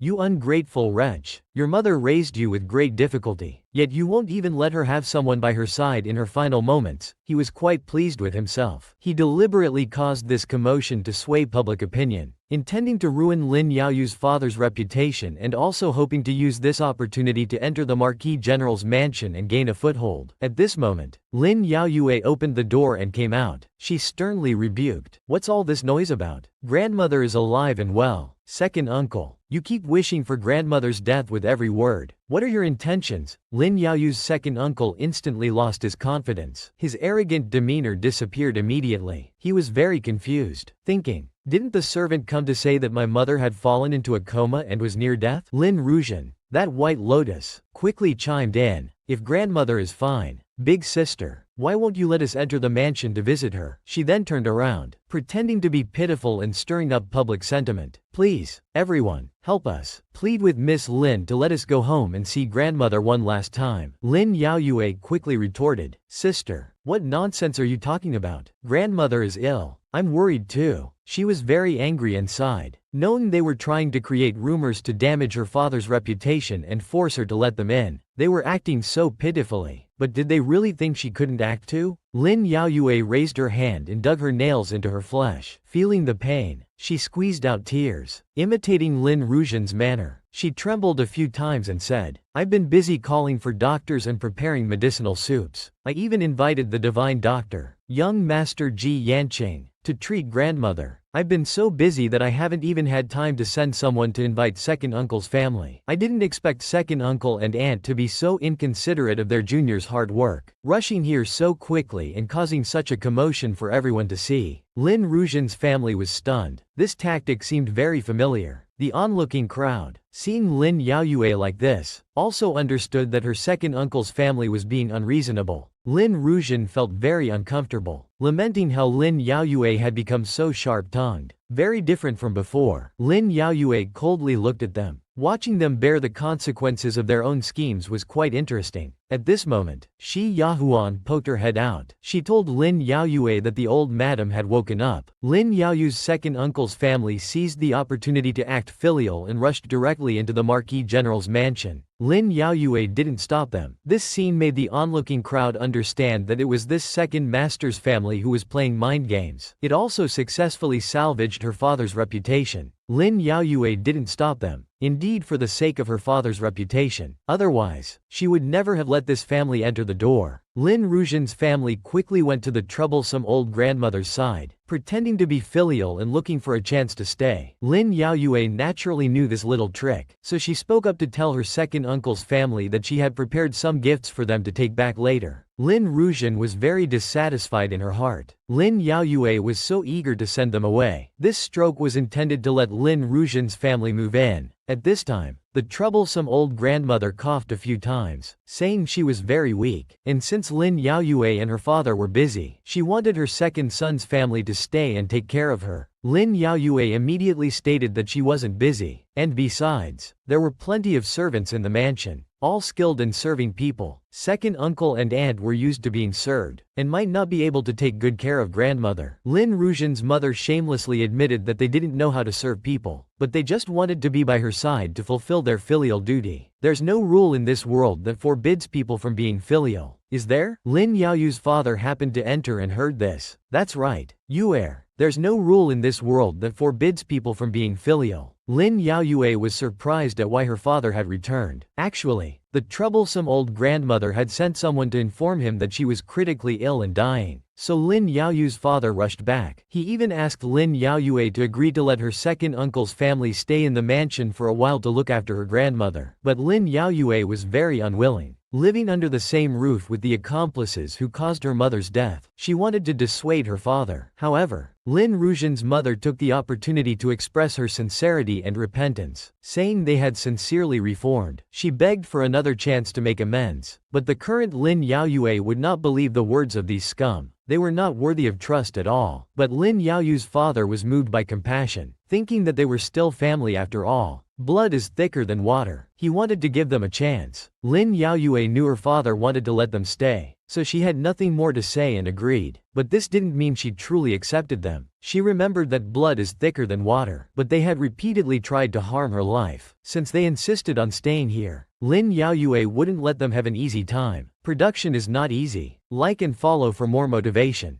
The next day, to keep her own son's family, the troublesome old grandmother specially arranged a dinner at the Marquis General's mansion, a table full of delicious dishes, and a table full of hidden agendas. The troublesome old grandmother was extremely reluctant to organize this dinner, but she had no choice as Lin Yaoyue was in charge of the household. She couldn't control Lin Yaoyue now. The atmosphere at the dinner table was awkward. Lin Rujian's mother quickly tried to find a topic of conversation. Not seeing Lin Yaofeng, she asked Lin Yaoyue why she didn't inform her sister Yaofeng about this rare family dinner. Lin Yaoyue had actually informed her, but Lin Yaofeng refused to come. The troublesome old grandmother, always looking for a chance to upset Lin Yaoyue, blamed her. Lin Yaofeng didn't want to come herself. And you're just letting it go like this? She's your sister after all. Lin Yaoyue responded contemptuously. We're not born from the same mother. What kind of sister is that? Lin Yaoyu's father sensed the tension and told Lin Yaoyue not to speak to her grandmother like that. Lin Yaoyue was full of anger. Ignoring her father, she continued to retort to the troublesome old grandmother. Isn't Lin Yaofeng's willfulness and misbehavior all spoiled by grandmother and Madame Fang? Why blame me? I never raised her. That's just how it is. The villain's grandmother could only hate Lin Yaoyue in her heart. She increasingly disregarded him, and now she didn't even bother with pretenses. Seeing the tension rising, Lin Yaoyu's father quickly raised his glass. He still considered them all family and wanted everyone to drink this toast of reconciliation. Letting bygones be bygones. Lin Yaoyu's second uncle's family had been waiting for this and quickly raised their glasses, grinning from ear to ear. Seeing that his brother and sister didn't move, Lin Yaoyu's father urged them to raise their glasses. Lin Yaoyue and her brother looked grim and directly refused their father. Such a grudge couldn't be forgiven. As her father tried to persuade Lin Yaoyue to let go of the grudge and look forward, Lin Yaoyue could no longer control her disgust. How can we look forward? My brother and I lost our mother. She stood up angrily, saying, I'm full. Please enjoy your meal. She simply couldn't eat with those who often framed her and caused her mother's death. Lin Yaoyu's brother did the same, standing up and leaving with her. Lin Yaoyu's second uncle foolishly asked how they could be full when they hadn't eaten. Lin Rujian's mother, ever the actress, quickly told him to shut up. Jiayan and Lin Yaoyu's siblings didn't give any face and left directly, infuriating the villain's grandmother. Lin Yaoyu's father hurriedly comforted the villain's grandmother, telling her not to take it to heart and that he would educate them properly. Lin Rujian's mother, the most devious, took the opportunity to pretend to speak up for Lin Yaoyu's siblings. It's not their fault for having a bad attitude. It's because we've done too many wrong things before, but we've sincerely repented now. You must believe us. Lin Yaoyu's father fell silent after hearing this. He truly hoped they had changed for the better as they claimed. Lin Rujian's mother then turned to the villain's grandmother and said, if it doesn't work, we'll go and sincerely apologize to the siblings. After all, we're family. We should get along harmoniously. Lin Yaoyu's second uncle immediately objected. How can we, as elders, humble ourselves before the younger generation? The villain's grandmother knew Lin Rujian's mother was no pushover and feared she had other intentions. On the way back, Lin Yaoyue, worried her brother was hungry, asked what he wanted to eat and ordered the kitchen to prepare it. Her brother told her not to bother, as he truly couldn't eat. Lin Yaoyue felt the same. The thought of living under the same roof as her enemies made her heart feel heavy. Her brother gave a bitter smile, saying, I'm afraid you'll feel even worse later. Because Lin Yaoyu's father had become prime minister, he didn't need to go to the border. But her brother still had a military position and would have to return to the border soon. Then Lin Yaoyue would be alone to deal with them. Her brother felt sorry for Lin Yaoyue having to face these bastards alone. He suggested that Lin Yaoyue forget about the mourning period and have the wedding with the regent prince first. Marry into the regent prince's mansion and stay away from these bastards. Out of sight, out of mind. But Lin Yaoyue hesitated, wondering if this would be unfilial to her mother. Lin Yaoyu's brother seriously advised her, compared to the mourning period, I think mother would rather see you happy. Lin Yaoyu's mood instantly improved. Fortunately, she still had her brother wholeheartedly protecting her in this world. Silly girl, I'm not the only one wholeheartedly protecting you. The prince's feelings for you are clear as day. You two will definitely be happy. Their conversation was overheard by Lin Yaofeng not far away. She had always believed that her mother's exile was Lin Yaoyu's fault. You still want to marry the regent prince? Dream on. Today will be your death day. Production is not easy. Like and follow for more motivation. On a clear day, Lin Rujian and her mother were gloating in their room. Their provocation had successfully used the grudge between Fang Jia and Lin Yaoyue to benefit themselves. Because the night before last, Lin Rujian's mother had run to the foolish Lin Yaofeng, crying and complaining about how hateful Lin Yaoyue was, causing the entire Fang family to be exiled and have their property confiscated. Lin Rujian was also there. The clever girl said, what if Lin Yaoyue instigates the regent prince to interfere and has the Fang family executed? It's not impossible. Upon hearing, family execution, the foolish Lin Yaofeng's anger was amplified. Lin Rujian now pretended to be like a blood sister, advising her not to sit idly by. Instigated by Lin Rujian and her mother, the anger in Lin Yaofeng's heart was amplified and ignited, pushing her to extremes. She was determined to have Lin Yaoyue die. But what she didn't know was that Lin Rujian and her mother were waiting for the mantis to catch the cicada while the oriole waited behind. Lin Rujian admired her mother and wanted to learn all her tactics. But this time, she didn't understand why her mother wasn't really helping Lin Yaofeng, but instead helping Lin Yaoyue. Her mother looked disgusted, saying, with Lin Yaofeng's brain, what can she accomplish? Then, she wanted to go see the stage Lin Yaofeng had set up for them. No matter what, they had to play this act well in front of Lin Yaoyue. At this moment, Lin Yaoyue was at a tea house, enjoying tea in the street view. Suddenly, she heard Lin Rujian's mother greeting her with a smile. Oh, Yue is here too? What a coincidence. Lin Yaoyue looked at her affected manner and thought, what coincidence? Running into you here is more like being haunted. Lin Rujian's mother felt awkward but kept smiling. She admitted that she had indeed come specifically to find her. In her heart, she was calculating, soon, you'll be grateful to me to tears. Then she immediately sat down next to Lin Yaoyue to get close. She apologized to Lin Yaoyue, saying that in the past, she had been blinded by Madame Fang and helped her do those things. Now she had awakened and begged Lin Yaoyue to give her another chance to make amends. But Lin Yaoyue didn't believe such trash at all and felt very disgusted. It's quite spacious here. Second aunt really doesn't need to sit so close. Lin Rujian's mother pretended to be very sincere, asking Lin Yaoyue what she should do to be forgiven. Just tell me, as long as I can do it. Lin Yaoyue replied directly, I want your family to go back to Jiangzhou. Can you do that? Lin Rujian's mother was extremely embarrassed. Everything they had done was to stay in the capital. They would never go back. Then she smiled and pushed the blame onto concubine Fang, using the villain's grandmother as a shield, saying it was her who wouldn't let them leave. Lin Yaoyue looked at the hypocritical woman pushing all the blame onto Madame Fang. Such an ally really didn't do Madame Fang justice. Suddenly, Lin Rujian's mother spotted Lin Yaofeng and the assassin in the tea house across the street. She knew Lin Yaofeng was ready, so she decided to use a trick to win over Lin Yaoyue. She then grabbed Lin Yaoyue's arm tightly, pretending to be very sincere, begging Lin Yaoyue to give her some time. She promised to show her genuine intention to change. This snake-hearted sincerity was too fake. Lin Yaoyue didn't dare to accept it and told her to let go. Just then, Lin Yaofeng found an assassin and took action. A poisoned sword flew towards them. Lin Rujian's mother immediately played the hero, using herself as a human shield to block the sword for Lin Yaoyue. The flying sword pierced Lin Rujian's mother's shoulder. A heart-wrenching scream rang out. Lin Yaoyue was incredulous that Lin Rujian's mother had actually taken a sword for her. After a few seconds of stunned silence, Lin Rujian quickly ran up from downstairs, rushing towards her wounded mother in panic. She pretended not to know what happened, asking, "Mother, didn't you come to apologize to elder sister? How did you get hurt?" Lin Rujian's mother, in full acting mode, said she was fine as long as Yuer was safe. Lin Yaoyue watched these two Oscar-worthy performances, so convincing that she began to doubt. She wondered if they had truly changed. Production is not easy. Like and follow for more motivation. Lin Rujian hugged her wounded mother, shouting, "Is there a doctor to save my mother?" As soon as she finished speaking, a person carrying a medicine box came up from downstairs, claiming to be a doctor. This scene made Lin Yaoyue suspicious. The heroic rescue just now. Then only she and Lin Rujian's mother were on the second floor. Lin Rujian's sudden appearance was one thing, but where did this doctor come from so promptly? And what about the person who tried to assassinate her? Thinking carefully, when Lin Rujian's mother was talking to her earlier, she would occasionally glance at the building across the street, and right after she expressed her sincerity, there was an assassination attempt, followed immediately by a doctor appearing to treat her. It was all too coincidental, so coincidental that it seemed planned in advance. Lin Yaoyue grew more suspicious and decided to check the building across the street for any clues. Lin Rujian tried to take the opportunity to cry and remind Lin Yaoyue of the debt she owed for her mother risking her life to save her. But Lin Yaoyue ignored her. Seeing her mother injured like this and Lin Yaoyue not even sparing a glance, Lin Rujian realized their act had likely been in vain. Given Lin Yaoyue's cold-hearted reaction, Lin Yaoyue then went to the building across the street to look for clues. The shopkeeper naturally recognized the young lady from the National General's mansion and asked if she needed anything. Lin Yaoyue asked who had been upstairs in his shop earlier. The shopkeeper smiled nervously, answering that no one had been there. He didn't dare mention Lin Yaofeng,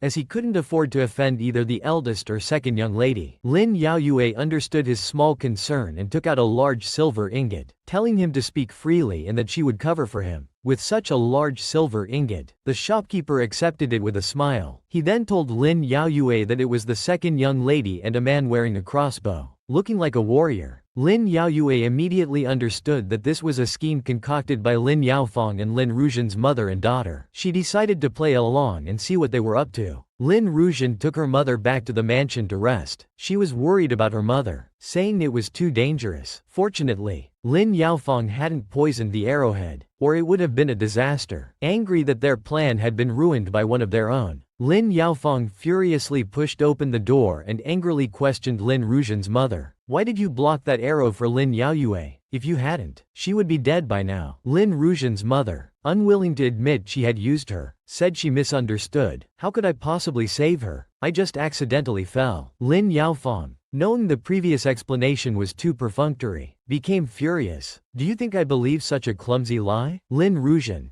displeased with Lin Yaofeng's tone, told her to speak properly, reminding her that her mother was still her elder. The enraged Lin Yaofeng shouted back, "You second branch coming to our first branch, what elder? Go back to your own home." As they were arguing heatedly, Lin Yaoyue walked over. "Why are my two sisters fighting?" Upon seeing Lin Yaoyue, Lin Yaofeng felt guilty and panicked. She shouted that it was none of her business and hurriedly ran away. Watching Lin Yaofeng flee in panic, Lin Yaoyue had still considered her a blood sister, but now she realized she had tried to kill her today. "Then don't blame me," she thought. Lin Rujian again played the victim, asking Lin Yaoyue as the eldest sister to judge the situation. Lin Rujian's acting was truly good. She could cry on command. She pitifully said they had come to serve their grandmother, but Lin Yaofeng, a concubine born, was trying to drive them away, using Lin Yaoyue's authority to give orders. This time, Lin Yaoyue would no longer believe her tears. The same old trick, never ending, crying all day like this. "Do you know you'll go blind and won't be able to become the crown prince's consort?" Lin Rujian immediately stopped her tears, telling Lin Yaoyue not to misunderstand, that she never intended to become the crown prince's consort. Lin Yaoyue couldn't help but admire her ability to pretend. This hypocritical mask had become like a second skin. Then Lin Yaoyue walked up to Lin Rujian's mother, acknowledging that she had saved her today. She said she had seen half of their sincerity. She wanted to see the other half of their sincerity. Hearing this, Lin Rujian's mother thought her plan had succeeded and quickly expressed her willingness to help with anything Lin Yaoyue needed, eager to make amends. However, Lin Yaoyue had always known that her second aunt wanted the Xuanling Jade business, so she asked Lin Rujian's mother to accomplish 3 tasks for her, and in return, she would give her the Xuanling Jade business. Lin Rujian's mother was instantly energized, confirming if Lin Yaoyue was serious. Lin Yaoyue answered affirmatively. Of course, the Lin family business is too big for me to manage alone. Lin Rujian's mother's eyes gleamed with excitement, full of enthusiasm. She told Lin Yaoyue to give her instructions, and the first task Lin Yaoyue wanted her to do was to find a good family to marry off her troublesome sister, Lin Yaofeng. Lin Yaoyue originally didn't want to bother with her, but Lin Yaofeng wouldn't learn to behave, so she had to take matters into her own hands to make her behave. Production is not easy. Like and follow for more motivation. After Lin Yaoyue left, Lin Rujian poured a cup of hot tea for her mother. Seeing how her mother interacted with Lin Yaoyue, she couldn't understand why she didn't let Lin Yaoyue take that sword. Wouldn't it have been better if Lin Yaoyue had died? Why make things so complicated? Lin Rujian's mother quickly shared her cunning thoughts. High-level thinking. Just Lin Yaoyue's death alone wouldn't benefit as much. After all, the main branch still has her brother and concubine Kui's son. Only when all the people in the main branch are dead can the Lin family's property and title fall to us. Only then will people respect us. Only then can you rightfully become the crown prince's consort. Hearing her mother's words, Lin Rujian exclaimed in enlightenment. When Lin Yaoyue returned from Lin Rujian's place, she had a surprise as soon as she entered the door. She looked up and saw the regent waiting for her in the room, both excited and curious. She wondered why Ajin was here so late. The regent had received news from his secret guard shower about Lin Yaoyue's second uncle's family moving back in and causing her trouble. Also, about today's incident at the tea house. The regent was very worried about Lin Yaoyue, so he came over. He took Lin Yaoyue's hand and kissed it, asking if there was anything he could do for her. Lin Yaoyue told the regent not to listen to shower's exaggerated reports, saying she was fine. The regent was concerned about the assassin's background. Lin Yaoyue quickly assured him not to worry. She told him her guess that the assassin was hired by Lin Yaofeng, probably instigated by Madame Lu, and then she stepped out to block the arrow for her, trying to regain trust. But Lin Yaoyue also firmly stated that no matter what they did, she would never trust them again. All the pain and torment from her previous life would be repaid to them. The regent sensed Lin Yaoyue's low mood and wanted to comfort her. Without a word, he reached out and picked up Lin Yaoyue in a princess carry. Lin Yaoyue was embarrassed by this unexpected princess carry. She exclaimed in surprise, "What are you doing?" The regent carried Lin Yaoyue to the bed, gently placing her down. He then tenderly told Lin Yaoyue that he just wanted to quietly accompany her when she was unhappy. Lin Yaoyue felt overwhelmed with happiness. While removing her ornaments, she asked the regent if fate was truly unchangeable, because she thought of all she had done. Yet now Crown Prince Murong Lin, Lin Rujian, and her mother, these people who had done such evil deeds, were still living well. If fate truly couldn't be changed, did that mean her father, brother, younger brother, and the other members of the Lin family would all be executed when she was 19 years old? As she thought about it, Lin Yaoyue became scared. She feared that even though she had lived another life, she would be powerless to change anything. The warm-hearted regent quickly caressed Lin Yaoyue's cheek, comforting her. He said that Lin Yaoyue had already changed a lot in this life. In her previous life, her younger brother had already died in the ancient capital incident, but now he was still alive and well. In her previous life, Lin Yaoyue's father was investigated for colluding with the enemy, but now it was Fang Kuo who was imprisoned. And most importantly, in this life, Lin Yaoyue would become the regent's wife. Because of her and the people around her, their fates were already different from the previous life. Then the regent gently pushed Lin Yaoyue down on the bed, telling her not to think too much and to close her eyes and get a good night's sleep. Though the regent appeared relaxed on the surface, as if everything was truly fine, he was actually uncertain and worried inside. It seemed that the fates of the people around Lin Yaoyue had changed, but as for her own fate, the regent didn't know how things would ultimately turn out. With the regent's love and comfort, Lin Yaoyue instantly stopped overthinking. She obediently closed her eyes to sleep. The regent gave Lin Yaoyue another reassurance. "You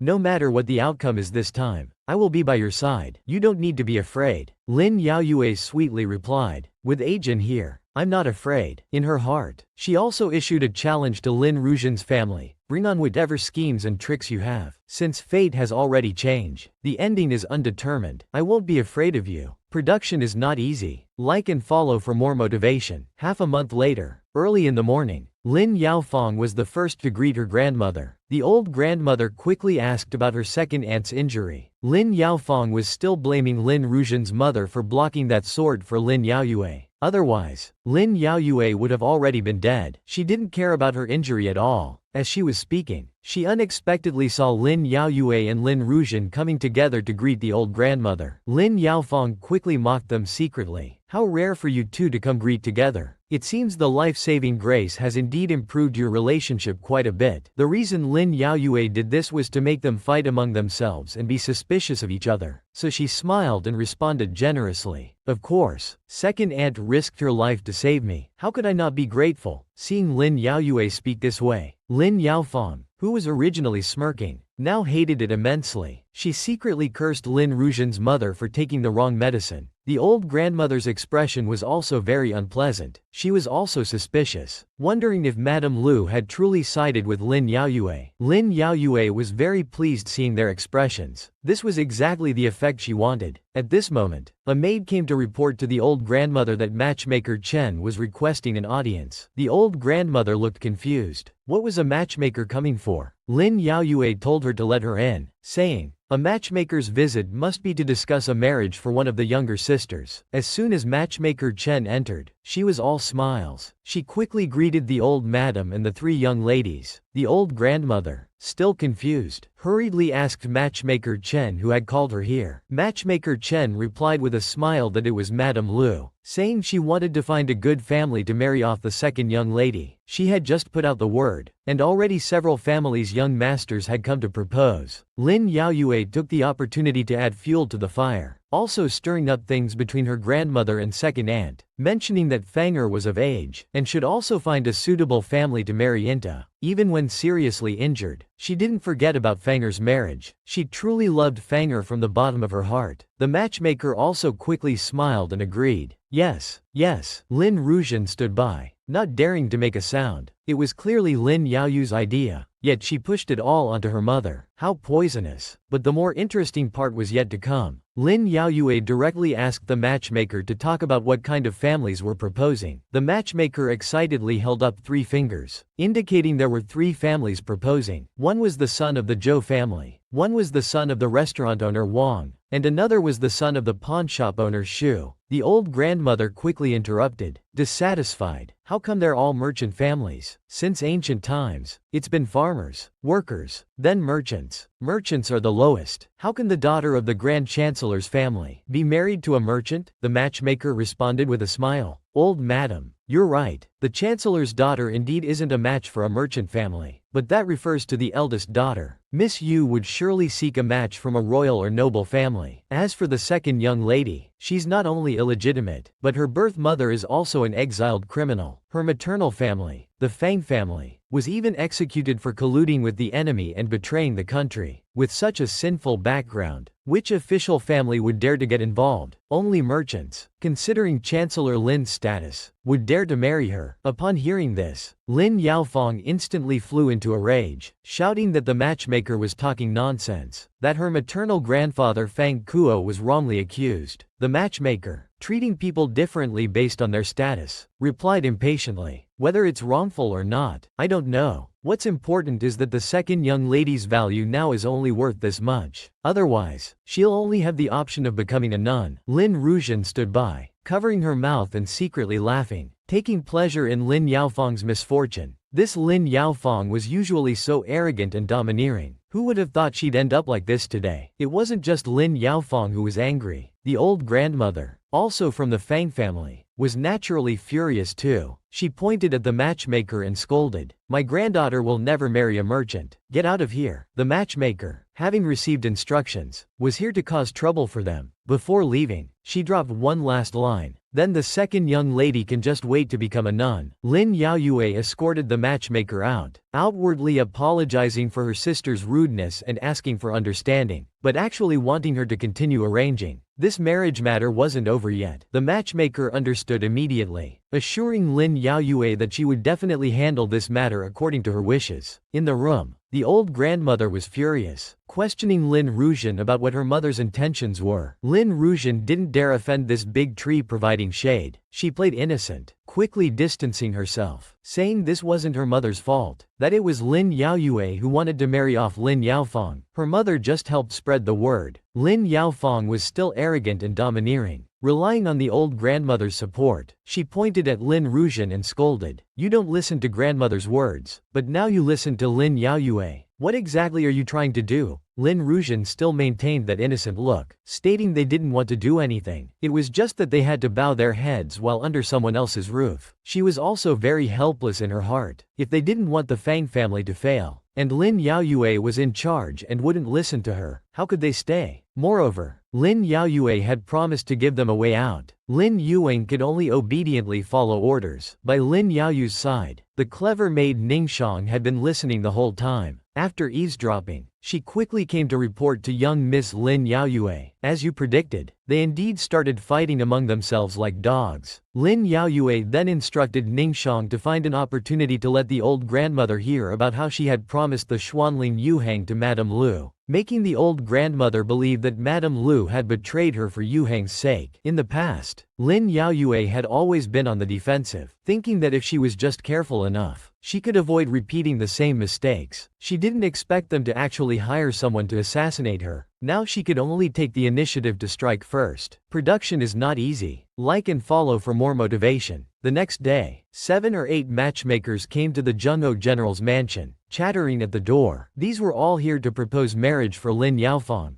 Ningxiang instructed them not to make a fuss yet. The eldest young lady and the second madam were waiting in the hall. They should line up and enter one by one. Meanwhile, Lin Yaofeng and the old grandmother also received the news. All the matchmakers in the capital had come to propose marriage. Lin Yaoyue and Madame Lu were receiving them. Lin Yaofeng was furious. Are they determined to marry me off no matter what? The old grandmother was equally angry. She was about to go over and see what tricks Lin Yaoyue and Lin Ruijin's mother were up to. In the hall, the matchmakers were talking over each other. Introducing, though the Shen family's son is a merchant and has some small vices like drinking, gambling, and visiting brothels, he's handsome. The Wang family's son, though average-looking and a bit weak, comes from a modest family but is an honest man. There were all sorts of odd characters from the Li family, Shu family, and others. Lin Ruijin's mother helplessly told them not to rush, to speak one at a time. Lin Yaoyue, listening to the noisy chatter, couldn't help but marvel at how formidable this second aunt was. Where on earth did she find so many peculiar characters? Suddenly, there was a loud bang, and instant silence fell. Lin Yaofeng, furious, shouted, "All of you, get out!" Lin Ruijin's mother quickly stepped forward, wanting to say something, but was fiercely yelled at by Lin Yaofeng. "Shut up!" Lin Yaoyue spoke up at this moment, pretending to defend Lin Ruijin's mother but actually driving a wedge between them. She scolded Lin Yaofeng, "Second sister, how can you speak to an elder like this? She's still your elder, even if you're a concubine's daughter. Didn't your mother teach you about respecting elders?" Lin Yaofeng was furious beyond measure. "You've all ganged up to harm me, haven't you?" Lin Ruijin's mother reluctantly responded, still trying to shift the focus onto Lin Yaoyue. "A girl will eventually have to marry. Your elder sister is just concerned for you." She was a bit scared inside, thinking, this is all Lin Yaoyu's idea. Please don't hate me. Lin Yaofeng fiercely grabbed Lin Yaoyue, demanding to know what she wanted. Lin Yaoyue smiled gently. "Of course it's for your own good. They say an elder sister is like a mother. Now that your birth mother has been exiled, your marriage naturally falls to me and second aunt to decide." Then, Lin Yaoyue gripped the hand that was grabbing her, lowering her voice and moving closer to Lin Yaofeng. She said, "You hired someone to assassinate me, and I'm merely marrying you off." Or would you prefer I report the assassination attempt to the authorities and have you imprisoned as well? Lin Yaofeng's arrogant demeanor instantly deflated. Moreover, she hadn't actually done it. Lin Yaoyue continued her plan to sow discord, saying she had a witness. Lin Yaofeng immediately looked towards Lin Rujian's mother. She understood in her heart. It was indeed this vile woman who betrayed me. Lin Yaoyue waved her hand, letting Lin Yaofeng see. The matchmaker's recommended young masters were all not bad. Each had their own merits. Let her choose one. Lin Yaofeng had no choice. She could only use the wicked old grandmother as a shield, shouting that grandmother would not agree. Lin Yaoyue responded domineeringly. Grandmother has no choice but to agree. I'm in charge of the Lin family now. Then she told Lin Yaofeng to remember today's events. Consider it a lesson from me. If you behave yourself and stop causing me trouble, I can arrange for you to marry into an official's family. But if you continue to be difficult, I'll make you understand who's in charge of the family now. Lin Yaofeng also understood the current situation in the household. To avoid marrying an undesirable merchant, she gritted her teeth and apologized to Lin Yaoyue.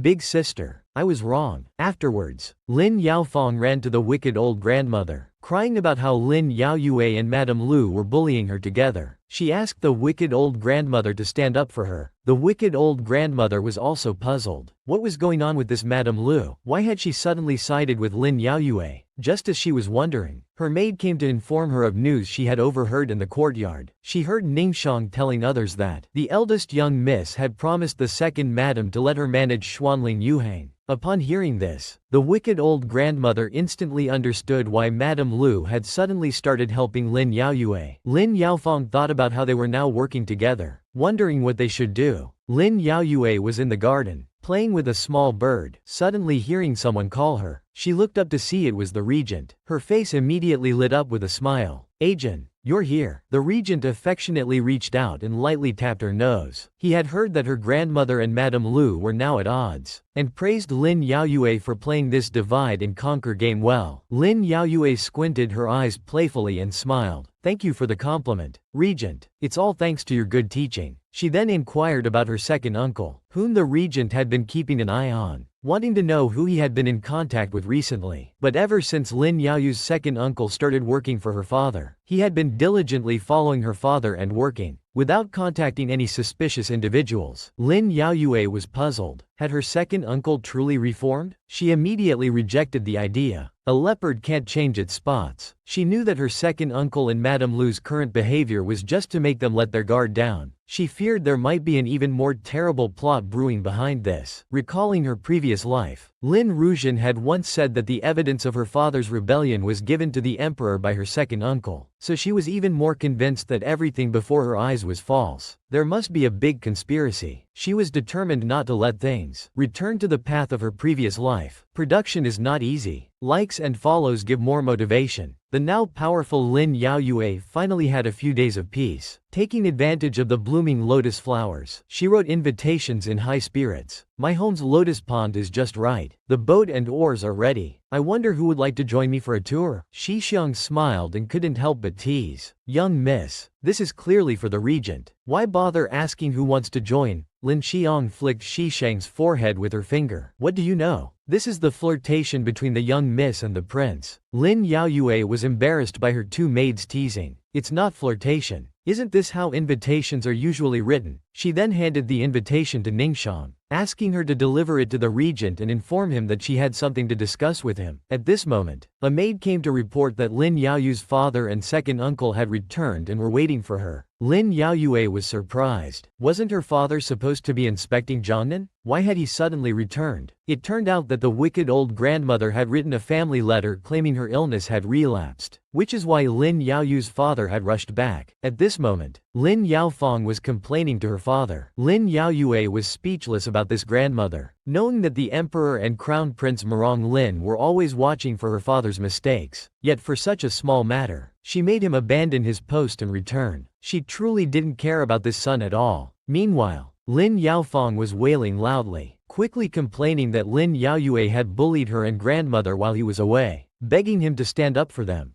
The wicked old grandmother also pressured Lin Yaoyu's father, Even if she was the eldest sister, there was no reason to bypass the grandmother and father to arrange her sister's marriage on her own. This matter must be dealt with fairly. Lin Yaoyue, no longer a pushover, also cried injustice and played innocent. She explained that she was trying to protect Lin Yaofeng, which is why she had asked her second aunt to arrange it. After all, with their birth mother exiled for the crime of colluding with the enemy, the court was now investigating everyone connected to the Fang family's treason. I was afraid Fanger would be implicated unnecessarily. That's why I resorted to this. This righteous-sounding explanation left Lin Yaofeng fuming, unable to refute. Lin Yaoyue continued her righteous act. A married daughter is like spilled water. If Fanger marries out, she'll be the daughter-in-law of a good family. The Fang family's affairs won't affect her then. After hearing this, Lin Yaoyu's father also praised her for making sense. The wicked old grandmother wanted to object but seemed at a loss for words. Lin Yaofeng also couldn't find words to refute, but was dissatisfied that Lin Yaoyue wanted to marry her off to a lowly merchant. But with the Fang family committing such a crime punishable by execution of 9 generations, even merchants daring to propose should be considered bold. If you don't believe me, ask second aunt. Lin Yaoyue gave Lin Rujian's mother a subtle hint. She immediately understood and echoed Lin Yaoyu's words, telling Lin Yaofeng that if she must blame someone, she could only blame the Fang family for betraying the country and harming her. The wicked old grandmother couldn't accept these words. She hinted to Lin Rujian's mother to think carefully, as the Fang family had treated her well, but the temptation of Xuanling Yuhang was too great. Lin Rujian's mother smiled and replied that this had nothing to do with how well she was treated. Everything should be based on reason. Her attitude made the wicked old grandmother truly suspect that she had switched sides. In Lin Rujian's mother's mind, the small favors from the Fang family were nothing compared to Xuanling Yuhang. Besides, the Fang family supported her son, not her. Lin Yaoyue used their own tactics against them. With her flawless words, she put this matter to rest. Her father had already decided this was a misunderstanding. Since it had been cleared up, he was ready to leave. He then turned to Lin Yaoyue, telling her to follow him as he had something to say to her. With her father's order, Lin Yaoyue naturally followed. After leaving, Lin Yaoyu's father said that when her mother was in charge of the household before, there were never so many incidents. Lin Yaoyu's mood immediately dropped. Was her father criticizing her for mismanaging the household? Thinking back to how her mother used to endure everything for them, swallowing her tears and grievances, naturally there weren't so many incidents in the family. Now that she couldn't endure those grievances, naturally there were more incidents. Suddenly, her father covered his face in distress, clarifying that he wasn't criticizing Lin Yaoyue. He felt guilty for letting down Lin Yaoyue and her mother. Lin Yaoyue quickly comforted her father, telling him not to feel guilty. Mother loves you so much, she wouldn't bear to blame you. Then Lin Yaoyue also defended herself, telling her father that she genuinely wanted Lin Yaofeng to marry out to avoid being implicated by the Fang family. She had no other intentions. Her father also stated that he would consider it carefully. Meanwhile, the wicked old grandmother found her own son, angrily telling him to quickly control his wife. She was actually helping Lin Yaoyue against them. Lin Yaoyu's second uncle quickly intervened, explaining to the wicked old grandmother that she had misunderstood. This was all part of their plan. Moreover, this was the order of Consort Pei and Crown Prince Merong Lin, to have Lin Rujian's mother show goodwill towards Lin Yaoyue. It was just to lull Lin Yaoyue and her father into a false sense of security, making them let their guard down, so he could do some things by Lin Yaoyu's father's side. While they were chatting happily inside, they didn't know that a maid was eavesdropping. She now knew that the second master's return indeed had a sinister plot. She was about to go tell Lin Yaoyue. Production is not easy. Likes and follows give more motivation. Ningxiang was now increasingly admiring Lin Yaoyue, praising her for being so clever, leaving them speechless. Lin Yaoyue wasn't particularly happy. It was just winning a verbal battle. What she was worried about now was why her second uncle's family was showing such goodwill towards her. What did they want to do? As for Jin Shi, she had changed what should have been the suspected Lin family to the Fang family, imprisoned for colluding with the enemy and betraying the country. It seemed Jin Shi's fate had already changed. So what would happen next? Ningxiang told Lin Yaoyue not to worry too much. Since she grew up, they had already bribed the wicked old grandmother's personal maid to help them gather information. Speak of the devil and he shall appear. The eavesdropping maid came to report at this time. Ningxiang smiled knowingly. Indeed, one shouldn't speak behind others' backs. Lin Yaoyue quickly asked what she had found out. Unfortunately, the maid only heard mentions of consort Pei and the crown prince, and someone called Yu Lianji. The specific details were unclear. Ningxiang was a bit puzzled. She had never heard of Yu Lianji before. Who was that? Lin Yaoyue told Ningxiang. Of course you haven't heard of him now, but in the near future, you'll hear his name everywhere. Because in her previous life, the famous Yu Lianji corruption case inexplicably implicated her father. He was dismissed from office without sufficient evidence, ruining his lifelong reputation. In her previous life, Lin Yaoyue was completely unaware. How could her father, known for his integrity, be corrupt? Now it seemed that everything was her second uncle's doing behind the scenes. But what puzzled Lin Yaoyue was that this incident should have happened when she was 18 years old, yet now it had been brought forward. It seemed that this fate was truly different. Afterwards, Lin Yaoyue went to the pavilion to clear her mind and continue pondering the matter. But she heard a pleasant voice asking, "What are you thinking about? You seem so lost in thought." Looking towards the voice, it was the smiling regent. Lin Yaoyue was a bit flustered. Didn't Ningxiang tell the prince that the boat tour was 3 days later? Seeing Lin Yaoyue being loved as her personal maid, she was also happy for her. "I did tell him, but when the prince received your invitation, he was so delighted that he insisted on coming now. I couldn't stop him." The regent ordered everyone to withdraw. He wanted to speak to Lin Yaoyue alone. Ningxiang, not wanting to be a third wheel, tactfully excused herself. Lin Yaoyue immediately stood up and asked the regent why he came now. Besides the boat for the lake tour, she hadn't had time to prepare anything else. The regent didn't care about these things. He was mainly touched that this was the first time he received an invitation from Lin Yaoyue. Lin Yaoyue's intention alone was enough to make him happy. Lin Yaoyue, in a coquettish manner, poked the regent's chest, saying, "Agent, when you say it like that, it makes me seem heartless." The regent happily took Lin Yaoyue's hand. "You are heartless. It's taken you this long to think of inviting me to meet." He then gently caressed her cheek and couldn't help but kiss her. "The exquisite dice, the red beans. Do you know how deeply I've missed you?" A moment later, the regent took out a gift he had brought for Lin Yaoyue. Lin Yaoyue's eyes were full of surprise, curious about what the gift might be. When the scroll was unrolled, the exquisitely beautiful woman among the flowers was Lin Yaoyue. It was drawn by the regent himself from memory. Lin Yaoyue also recognized that the woman in the painting was herself. Not only was this personally drawn by the regent, he had also replaced the portrait in his room with one of Lin Yaoyue from this life. This touched Lin Yaoyue deeply. She knew that saying goodbye to the past required great courage. The regent had already done too much for her. She told the regent that he didn't need to do this. The regent gently took Lin Yaoyue's hand to reassure her. He told her not to think too much. "The you from before is my past, but my future is you in this life." Although both paintings were of the same person, the regent still wanted to give Lin Yaoyue a sense of exclusive love and security. Lin Yaoyue then stopped dwelling on it and embraced the regent, firmly believing that they would grow old together. Her only worry was the upcoming corruption case. What should she do? Production is not easy. Likes and follows give more motivation. The boat was ready, and the oars were prepared. Lin Yaoyue went on an early lake tour with the regent. Lin Yaoyue looked at the lotus flowers, emerging unstained from the mud and unsullied by the clear ripples, and picked one. She had always wanted to give the regent a gift, but given his status and position, he lacked nothing. She didn't know what to give him. Today, she could use this lotus flower to express her feelings. The regent happily accepted the flower, but he stated that he didn't have everything. There was one thing he had always wanted but never obtained. Lin Yaoyue became curious. Given his status and position, how could there be something he couldn't get? The regent teased Lin Yaoyue seriously. "This prince lacks nothing, except for a princess consort." Lin Yaoyue's face turned red. Her father had said that after the mourning period for his wife, they would hold the grand wedding ceremony. The regent was already impatient, but there were still 3 years to go. Lin Yaoyue nervously comforted the regent. "I know Ajin has been waiting for a long time, but my mother is as important to me as Ajin is." Hearing Lin Yaoyue say this, the regent immediately apologized. He was too hasty and didn't consider Lin Yaoyue's feelings. Lin Yaoyue also gave the regent reassurance, telling him not to worry. "In this life, I will eventually be yours." Suddenly, the small boat they were riding in started leaking water. Lin Yaoyue was puzzled. Where did this water come from? The regent teased Lin Yaoyue. asking if this was specially arranged. Lin Yaoyue thought of what Ningxiang said about romance and quickly denied it. Don't joke. Who would arrange this, actually? The reason the regent came early was that he received a report from Shower. He learned that Lin Yaofeng had been sneaking around the boat Lin Yaoyue prepared for the oil lamps, possibly tampering with something. The regent also knew that a few days ago, Lin Yaoyue had arranged Lin Yaofeng's marriage to a merchant, making it known throughout the entire capital. It seemed she wanted revenge by making her drown. Originally, Shower wanted to notify Lin Yaoyue to be cautious, but was stopped by the regent, because if the boat sank, the lake island would be a good place to go. It would be perfect to be alone in that familiar place. However, regarding Lin Yaofeng's repeated attempts to harm Lin Yaoyu's life, the regent had already decided to take action against her. On the boat, Lin Yaoyue nervously held onto the regent, bringing her thoughts back to the present. Because Lin Yaoyue had fallen into water before, she was quite afraid. The regent quickly comforted her. I'm here. Don't be afraid. Then he immediately picked up Lin Yaoyue in a princess carry. He told her that the lake island wasn't far, and he would fly her there. Lin Yaoyue had long forgotten her true identity, so she was very surprised to hear him say he would fly there. The regent, carrying Lin Yaoyue, leapt into the air. Fortunately, the distance was short, so it wasn't too strenuous. They landed steadily on the lake island. He set Lin Yaoyue down to sit on a stone stool. Then he asked Lin Yaoyue, "Are you still afraid, Yuer, for some reason?" As long as Ajin was there, she wasn't so afraid even in the most dangerous situations. Being able to make Lin Yaoyue feel at ease was the regent's greatest wish. He let Lin Yaoyue rest while he went to gather some dry firewood. In no time, not only was there dry firewood, but the regent had also somehow procured a chicken that was sizzling over the fire, its aroma wafting through the air. The regent improvised, using a small knife to carve a hairpin that wasn't precious but was exquisite. He personally put it in Lin Yaoyu's hair and told her that this place was where they first met in their first life. Production is not easy. Likes and follows give more motivation. The lake island at night, with a sky full of stars plus fireflies, was breathtakingly beautiful. Lin Yaoyue, with joy from the depths of her soul, happily spun in circles, calling out to the regent, "Look, so many fireflies." Seeing Lin Yaoyue so happy, the regent's mood also greatly improved, but he was puzzled. Fireflies shouldn't appear in this season. Could it be that these fireflies had come for her? The regent immediately fell into memories of their first life. Back then, Lin Yaoyue loved fireflies the most. It was also because the regent knew this that he found Lin Yaoyue when he was ordered to capture her. In their first life, the regent didn't understand. Those mortals' fates were already sealed. Yet Lin Yaoyue intervened to change their destinies without any concern. Didn't she worry about what consequences it might bring to herself? The Lin Yaoyue of the first life was very calm. Looking at the fireflies dancing in the sky, she told the regent that she especially liked fireflies. They were very small, but they still tried hard to shine. Their light might be faint, but when they gathered together, it became so brilliant. She knew the regent had come to capture her, and she knew she had violated heaven's will by saving those mortals. She hadn't thought of hiding and would submit to the law, but she had one request. She asked the regent to give her 3 days, since she had already started saving them. Let her finish it. The regent was so lost in thought that it took Lin Yaoyue calling him several times to react. Lin Yaoyue curiously asked the regent what he was thinking about. So deeply absorbed, the regent didn't want to bring up those sad memories, so he replied that he wasn't thinking of anything, but in his heart, he still regretted what Lin Yaoyue had done back then. "Ah, who in this world still remembers you? Who paid such a great price for them?" Lin Yaoyue, completely unaware, excitedly caught a firefly in her hand to show the regent. When she opened her hand, although she had no memory of her first life, her understanding of fireflies was still the same as back then. Fireflies are so small, but they never give up, still trying hard to shine. The regent was a bit stunned, secretly exerting his power. "We will also be like those fireflies, striving to change our fate." At this moment, a small boat came sailing across the lake. It was Shower, who came specially to pick them up out of concern for their safety. Seeing Shower at this time made the regent a bit unhappy. The innocent Lin Yaoyue was very happy to see Shower rowing over and quickly responded to him. "Why did you come?" The regent was a bit annoyed, thinking to himself that Shower had no sense of timing at all. Is it so difficult to let me and Yuer have some quiet time alone? He must definitely dock his chicken leg. Shower was indeed a competent attendant, but being single, he naturally didn't understand the regent's romantic mood. He was worried that Lin Yaoyu's boat had sunk and came specially to pick them up, a typical case of good intentions gone wrong. Lin Yaoyue was puzzled and asked Shower, "How did you know our boat would sink?" Shower told them everything about reporting to the regent in the morning that the boat had been tampered with. Lin Yaoyue turned back to question Regent Agent. "You knew the boat had problems earlier. Why didn't you say anything?" Shower quickly interjected. "The prince said with him there, it would be fine. But I was worried about the prince and the young miss being alone together. What if they couldn't control themselves?" This kind of heartfelt concern was really headache-inducing. The regent irritably asked Shower, "Can you say less? You're a good person. But why did you have to grow a mouth?" Shower stood there dumbfounded, not daring to speak anymore. Lin Yaoyue pretended to be angry, teasing the regent. So Agent had ulterior motives. The regent thought Lin Yaoyue was really angry and became a bit flustered. He quickly went over to comfort her, asking Lin Yaoyue to listen to his explanation. Lin Yaoyue held back her laughter. She said, "No need to explain. I understand." The regent suddenly flicked Lin Yaoyu's forehead lightly. "What exactly do you understand? It's not at all what you're thinking. Forget it. I'll take you home." On the way back, Shower again relayed the news he had just found out to Lin Yaoyue and the regent. He heard the bad guy grandmother tell Lin Yaoyu's second uncle that Yu Lianji would be entering the capital tomorrow. They were also arranging for him to stay at the guest house. Lin Yaoyue hadn't expected Yu Lianji to come so soon. In her previous life, he was also arranged to stay at the guest house by her second uncle, which then led to the corruption case that implicated her father. This time, Lin Yaoyue planned to not let Yu Lianji stay at their guest house no matter what. Production is not easy. Likes and follows give more motivation. Early the next morning, Lin Yaoyue came to find the regent carrying a stone box. Shower had just said the regent hadn't risen yet when they heard the regent's voice from the room saying, "I'm up. Yuer, come in." The regent casually draped a cloak over himself and came out, teasingly saying to Lin Yaoyue, "Yuer, coming so early. Did you miss me?" Lin Yaoyue hadn't expected that the once cold and frosty regent would now become like this. Getting more and more glib, she put down the stone box, preparing to get his breakfast, but she was hugged from behind by the regent. "Cold and frosty? That's for others. For you,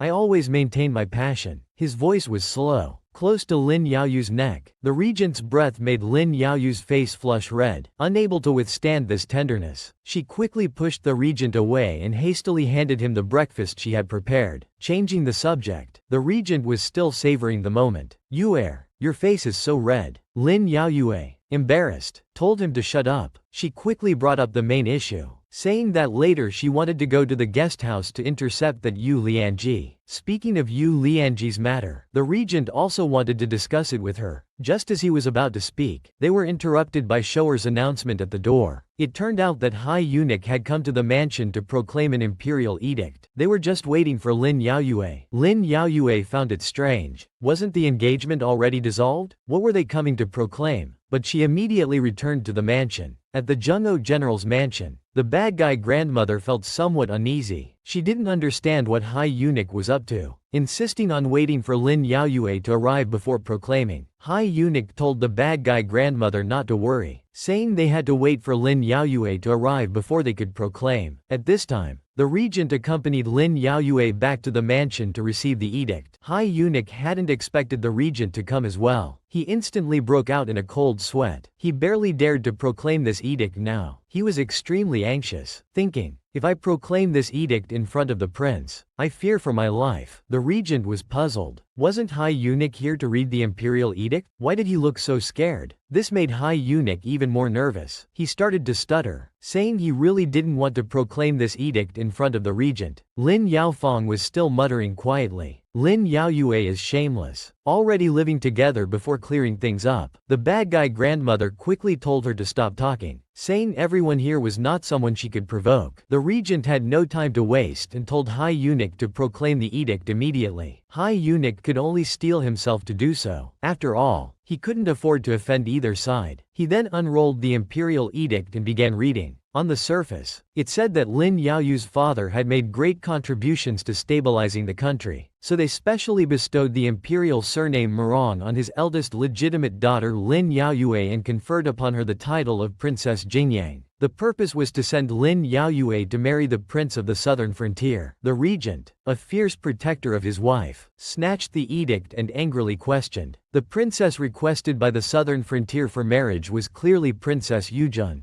How did it become Yu'er? From High Eunuch's stammering self-talk. It turned out that consort Pei Xian was unwilling to let the princess go to such a harsh and cold place as the southern frontier, so she elevated Lin Yaoyu's status to have her suffer in the princess's place. Lin Yaoyue was also furious. Consort Pei Xian indeed wouldn't let her off. Thinking back to her previous life, there was indeed such a marriage alliance, but the one who replaced Princess Yujun to go for the marriage was Lin Lang. In this life, it had become herself. Lin Yaoyue firmly refused to accept the edict. High Eunuch, this humble woman is already engaged to His Highness the Regent. There has never been a precedent in any dynasty of using a prince's consort for a political marriage. If this humble woman were to accept this edict, it would be losing face for the Great Wan country. High Eunuch had already been anxious and troubled when he saw the regent. Now in this situation, he didn't know what to do. Subsequently, the regent told High Eunuch not to worry. This prince has a solution. High Eunuch quickly asked the prince to enlighten him. The regent's solution was to change the character, Yao, to Fang, in the edict, making Lin Yaofang go for this marriage alliance as the princess. Lin Yaofang, who was on the side, was unhappy when she heard this. Why should I go? The bad guy grandmother was also horrified. She still wanted to use the imperial edict to threaten the regent. Your Highness, it's not appropriate to alter an imperial edict, is it? However, whoever dared to touch Lin Yaoyue would be crossing the regent's bottom line, even if it was the emperor. The regent's gaze told Lin Yaofang she had no choice. She was the daughter of a criminal, and this marriage was her only way out. Lin Yaoyue remembered that in her previous life, after Lin Lang replaced Princess Yujun for the marriage, she suffered all kinds of humiliation in the southern frontier. If Lin Yaofang were to replace her now, those past humiliations would be suffered by Lin Yaofang. The regent noticed Lin Yaoyu's subtle expression and asked if she still cared for this sister. Lin Yaoyue thought carefully again. She had originally wanted to send Lin Yaofang away, but never thought of sending her to such a harsh and cold place as the southern frontier. However, Lin Yaofang had repeatedly tried to kill her, and her mother, concubine Fang, had even caused the death of Lin Yaoyu's mother. Now, if it wasn't Lin Yaofang going for the marriage, it would be Lin Lang. Lin Lang was the only one who had truly treated Lin Yaoyue well in her previous life. Thinking of Lin Lang, she made her decision. She absolutely couldn't do something stupid that would hurt those who cared for her and please her enemies. Production is not easy. Likes and follows give more motivation. The regent picked up the brush. On the imperial edict for the marriage alliance, he changed Lin Yaoyu's name to Lin Yaofang.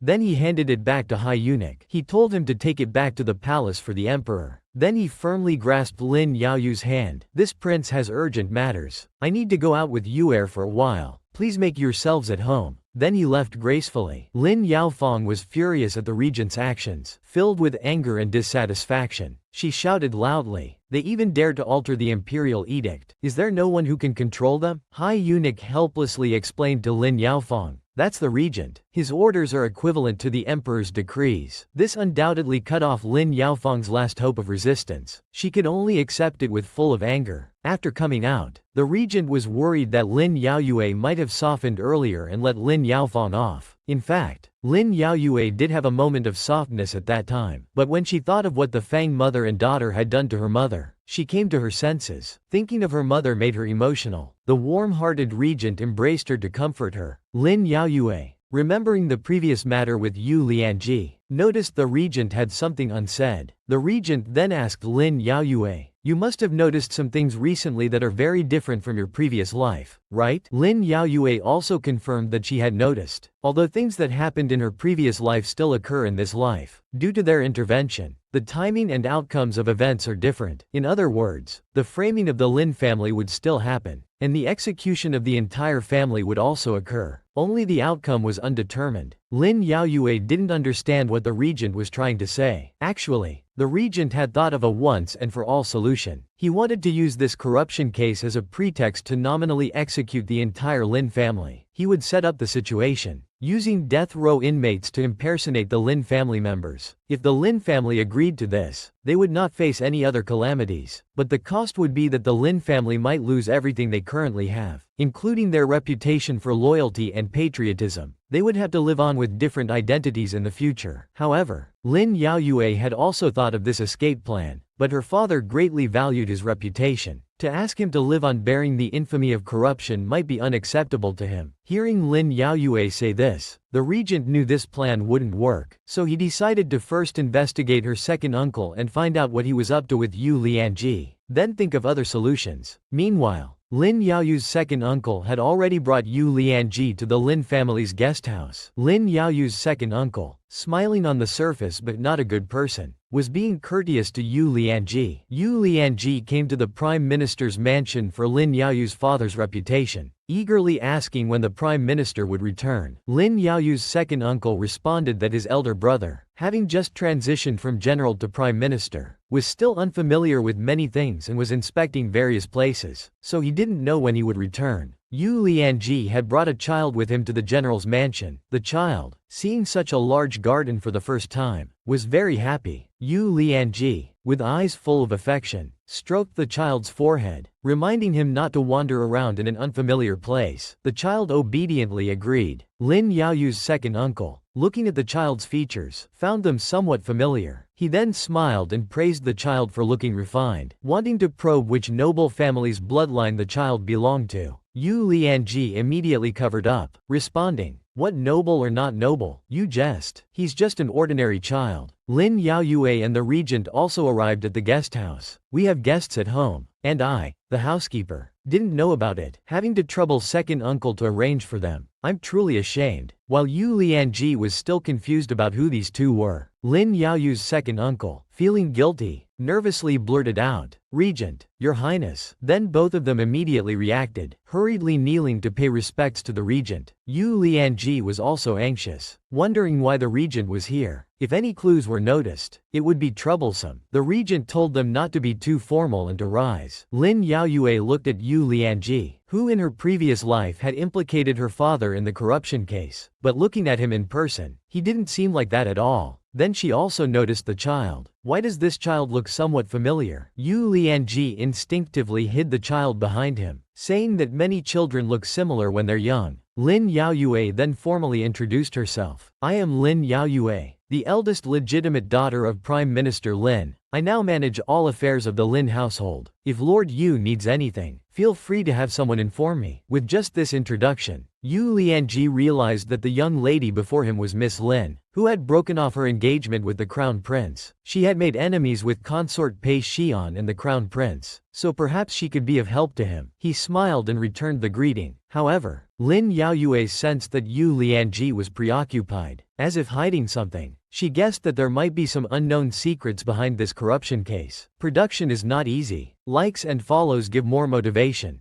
Leaving the Lin family's guest house, Lin Yaoyue curiously asked the regent if he felt that the child Yu Lianji brought looked familiar. The regent confidently answered that the child's features resembled his royal brother. Hearing this, Lin Yaoyue also speculated, could this be the emperor's illegitimate child? At this moment, the secret guard shower came to report what he had found out. This Yu Lianji had an excellent reputation in his recent position, known for being incorruptible and loving the people as his own children. He didn't bring any wealth with him when entering the capital, nor did he associate with anyone. Lin Yaoyue couldn't help but sneer. An incorruptible major corrupt official? They instantly felt that Yu Lianji's corruption case was not simple. At night, laughter of pleasant conversation could often be heard from the neighboring guest house. Lin Yaoyu's second uncle had heard her father mention that he and Yu Lianji were classmates and good friends. Although they hadn't met for many years, they had been in constant correspondence. Now there were often lucrative positions available, and he intended to arrange one for him. But Yu Lianji stated that he didn't come to the capital seeking an official position, but for other matters. Lin Yaoyu's second uncle quickly took the opportunity to probe, telling him not to be polite, to speak freely about any matters, and that he would definitely provide full support. Suddenly, they heard Lin Yaoyu's greeting. She came with her maid to bring wine. Lin Yaoyu's second uncle's mood instantly soured. She's here to interfere again, he thought, dissatisfied, and said to Lin Yaoyue, "You're a young lady. Why are you bringing wine? Lin Yaoyue knew her second uncle was up to no good, so she naturally couldn't let him have his way. She also needed to understand the corruption case from Yu Lianji. She then ordered Ningxiang to pour wine for her second uncle and Yu Lianji, informing them that this wine was bestowed by the emperor. Usually, her father wouldn't even dare to take it out. Today, her second uncle was truly fortunate. Besides gambling, Lin Yaoyu's second uncle also loved drinking. He was puzzled. How come I didn't know about this imperial wine? Lin Yaoyue smiled and responded. Second uncle doesn't manage the household. How would you know about family matters? It's Qingping wine. Upon hearing it was imperial wine, Lin Yaoyu's second uncle immediately drank it all happily. Yu Lianji didn't like alcohol but was polite. He thanked Lin Yaoyue. Before he could drink, they heard Lin Yaoyu's second uncle laughing loudly with an empty cup, praising how good the imperial wine was. The next second, he collapsed. Yu Lianji was confused, wondering if the imperial wine was that strong. Lin Yaoyue directly admitted, I put drugs in the wine. Yu Lianji immediately became alert, asking Lin Yaoyue what she meant. Lin Yaoyue said straightforwardly that there were some things she didn't want her second uncle to hear. She then asked Yu Lianji why he came all the way to see her father. Was it for a position or something else? Yu Lianji quickly waved his hands, stating he wasn't seeking any position. Thinking that Lin Yaoyue had already made enemies with consort Pei Xian and the crown prince, and now had the regent's protection, with Prime Minister Lin absent, he thought it might be feasible to entrust this matter to her. He then revealed his true purpose. He came to entrust the child he brought. Miss Lin, you often enter the palace. You must have noticed who this child resembles, right? The regent, hidden behind, heard this and walked out directly. Is it my royal brother's bloodline? This matter concerns the foundation of the country. Please tell us the truth. Lin Yaoyue was very confused. How did a prince suddenly appear? Didn't the emperor only have the current crown prince as his son? Because consort Pei Xian colluded with the imperial hospital to use drugs, causing concubines to be infertile. Even the empress couldn't escape. The regent asked Yu Lianji to tell the truth. This child looked extremely like his royal brother. If consort Pei Xian knows, you should understand what will happen. Yu Lianji also confessed that consort Pei Xian probably already knew. His trip to the capital to entrust the child was because they encountered assassins in Kongzhou, targeting this child. Throughout the empire, only consort Pei Xian and the crown prince would be threatened by this child. Lin Yaoyue then asked Yu Lianji to explain what exactly was going on with this child. It turned out that 8 years ago, when the emperor visited Jishan in Kongzhou,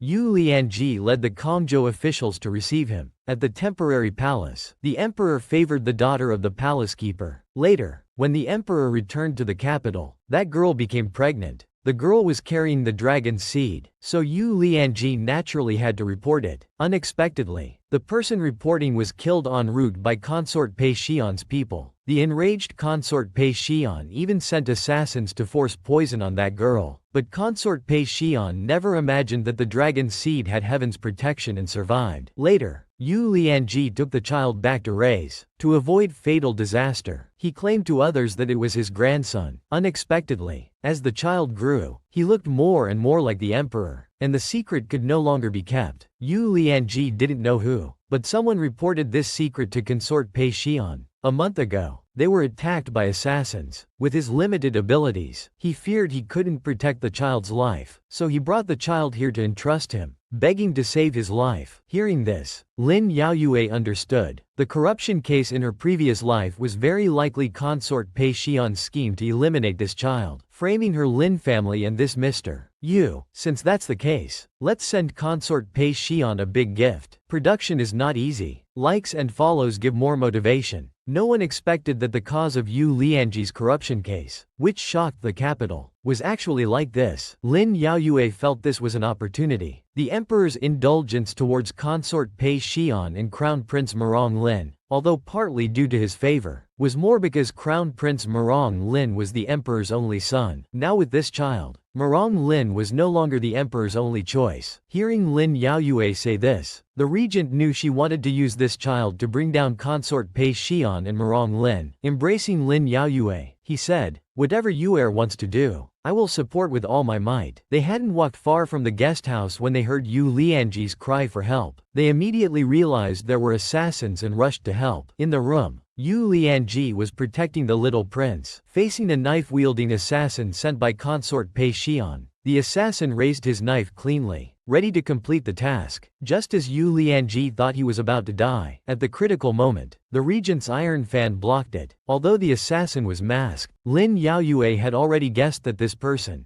was the Master Jia from the Xuanling Jade case. Seeing that Lin Yaoyue recognized him even though he was so well disguised, the assassin excitedly teased, "Has Miss Lin been thinking about me all this time?" This infuriated the regent. How dare he flirt with his precious wife? He aggressively went to tear his mouth. The assassin also knew he was no match for the regent. He took out a smoke bomb, threw it, creating smoke and chaos, and quickly escaped. He left behind a cheeky, "Miss Lin, we'll meet again." The strong smoke made the regent cough incessantly. Lin Yaoyue quickly went to care for the regent. Yu Lianji, who had escaped danger, also hurriedly came to thank the regent and Lin Yaoyue. The regent told Yu Lianji, "Consort Pei Xian won't let this go. Follow me to the regent's mansion. That's the only place where consort Pei Xian can't interfere." Mainly, the regent also wanted Yu Lianji and the others to cut ties with the Lin family. They could avoid the false accusation of corruption. However, Yu Lianji was hesitant because he didn't understand the situation. He thought about the regent and consort Pei Xian, who were already enemies vying for the throne. Moreover, consort Pei Xian had spread rumors among the people, saying the regent had ambitions for the throne. He worried that sending the child to the regent's mansion might be like sending a lamb into a tiger's den. Lin Yaoyue saw through Yu Lianji's concerns. "Lord Yu, you must trust the prince. He has no desire for the throne. It's just consort Pei Xian and the crown prince making wild guesses. Now, because of the marriage agreement issue, we've become enemies. You could say we're on the same side." Hearing Lin Yaoyue say this, Yu Lianji felt reassured. He gave the regent a deep bow of gratitude and went to settle in the regent's mansion. After arranging for Yu Lianji and the others, Lin Yaoyue thought of a way to keep Yu Lianji and the little prince safe, preventing consort Pei Xian and her group from taking action. She then leaned close to the regent's ear and told him her plan in detail. After listening, the regent smiled knowingly and gently tapped Lin Yaoyue's nose. "You little devil, coming up with such a devious plan. You're so naughty." Lin Yaoyue giggled. When dealing with people like consort Pei Xian and Murong Lin who have done so much evil, don't we need to use some devious tactics? Let them reap what they sow. This time, we'll make them take a big fall. Production is not easy. Likes and follows give more motivation. Early the next morning, the people of the capital were all attracted by the content of posted notices. This was the first step in Lin Yaoyue's plan. It publicized how consort Pei Xian colluded with the imperial hospital to use drugs to make the harem concubines infertile. Even the empress couldn't escape. It also revealed that 8 years ago, when the emperor visited Jishan in Kongzhou, he favored a woman named Li who became pregnant. Consort Pei Xian, in extreme anger, sent people to force poison on her. Li died, but the little prince was born with heaven's protection. Consort Pei Xian then repeatedly sent assassins to kill the little prince. Consort Pei Xian, looking at this announcement brought by Lin Regent, was furious. The whole capital now knew of her crimes. Where could she hide her face? "Bastards, who wrote this?" Lin Regent, trembling, knelt on the ground and replied. This notice spread throughout the capital overnight, and that bastard child has been taken into the regent's mansion by the regent and Lin Yaoyue. It must be their doing. At this moment, a eunuch also came hurriedly to report to consort Pei Xian that Lin Yaoyue had entered the palace with a child to see the empress. This news was hard for the three people in the room to digest. They pondered what Lin Yaoyue was doing meeting the empress. Consort Pei Xian was the first to think of a possibility. With a prince threatening Crown Prince Murong Lin's position, she became extremely anxious. Murong Lin comforted his mother, saying not to worry. He would arrange for people to intercept and kill the little prince when Lin Yaoyue and her group left the palace. Consort Pei Xian stopped him. "Are you stupid? Lin Yaoyue has made this known to the whole world. If anything happens to that bastard, I'll be confirmed guilty of harming a prince." Crown Prince Murong Lin's intellect indeed couldn't compare to his mother's. He immediately ran out of ideas. Consort Pei Xian,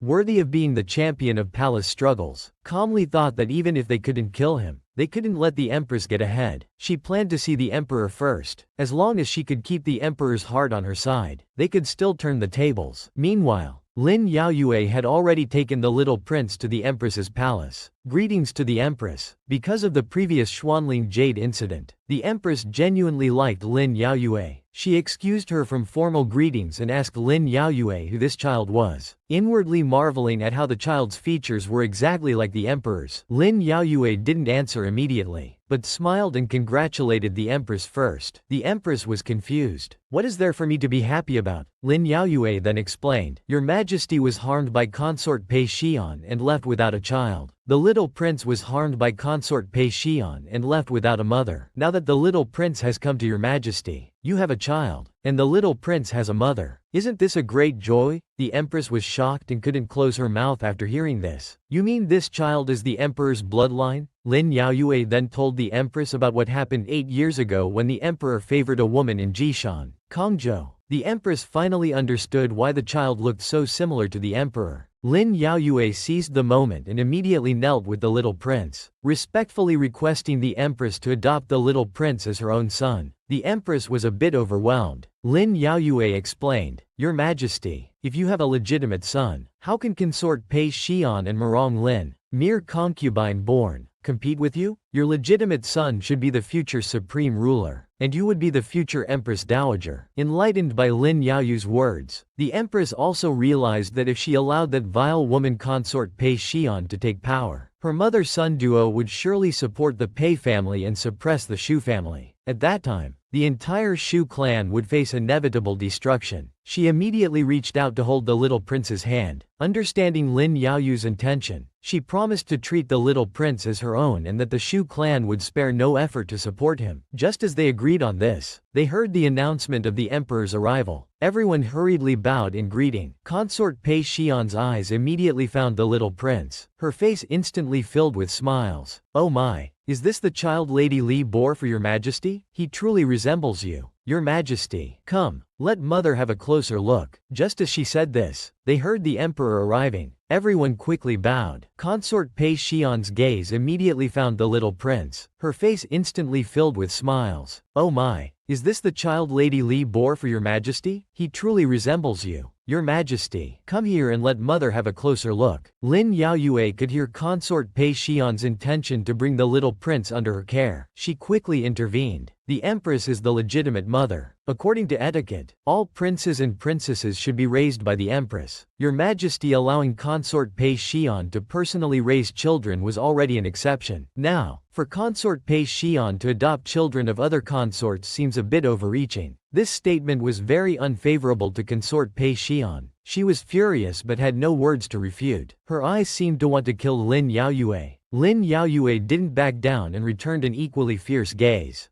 She was determined to prevent Murong Lin from even becoming crown prince. The emperor cleared his throat twice, breaking the silence. He stated that according to etiquette, princes and princesses should indeed be raised by the empress. Since Consort Pei Xian already had a son and a daughter, there was no need to take everything. Consort Pei Xian tried to act coy to get the emperor on her side, but this time the emperor was very firm. He directly decided that the little prince would be raised under the empress's name. In fact, the emperor knew about Consort Pei Xian's attempts to harm the prince. It was rare that one child had survived, and he couldn't bear to hand this child over to her. The little prince before him was very endearing, stirring the emperor's paternal love. Lin Yaoyue, seeing the matter settled, was very happy. She thought about how in her previous life, Murong Lin and Lin Regent had given her a big gift at their wedding. In this life, she was returning them a big gift. How surprising. Production is not easy. Likes and follows give more motivation. Upon learning that the empress had a young prince who could threaten his position, Crown Prince Murong Lin angrily smashed things around, cursing Lin Yaoyue and the regent 800 times. Lin Regent stood by, trying to comfort Crown Prince Murong Lin and calm his anger, saying, My father and I will help you with all our might. When Crown Prince Murong Lin heard Lin Regent mention her father, his anger grew even more. He directly slapped Lin Regent, saying, You dare mention your useless father? He couldn't even keep watch over a child, showing no gentleness towards women. He angrily turned and left. Consort Pei Xian also looked disgusted and told Lin Regent to go back, saying, Don't stay here and upset us. If you hadn't seduced Linger back then,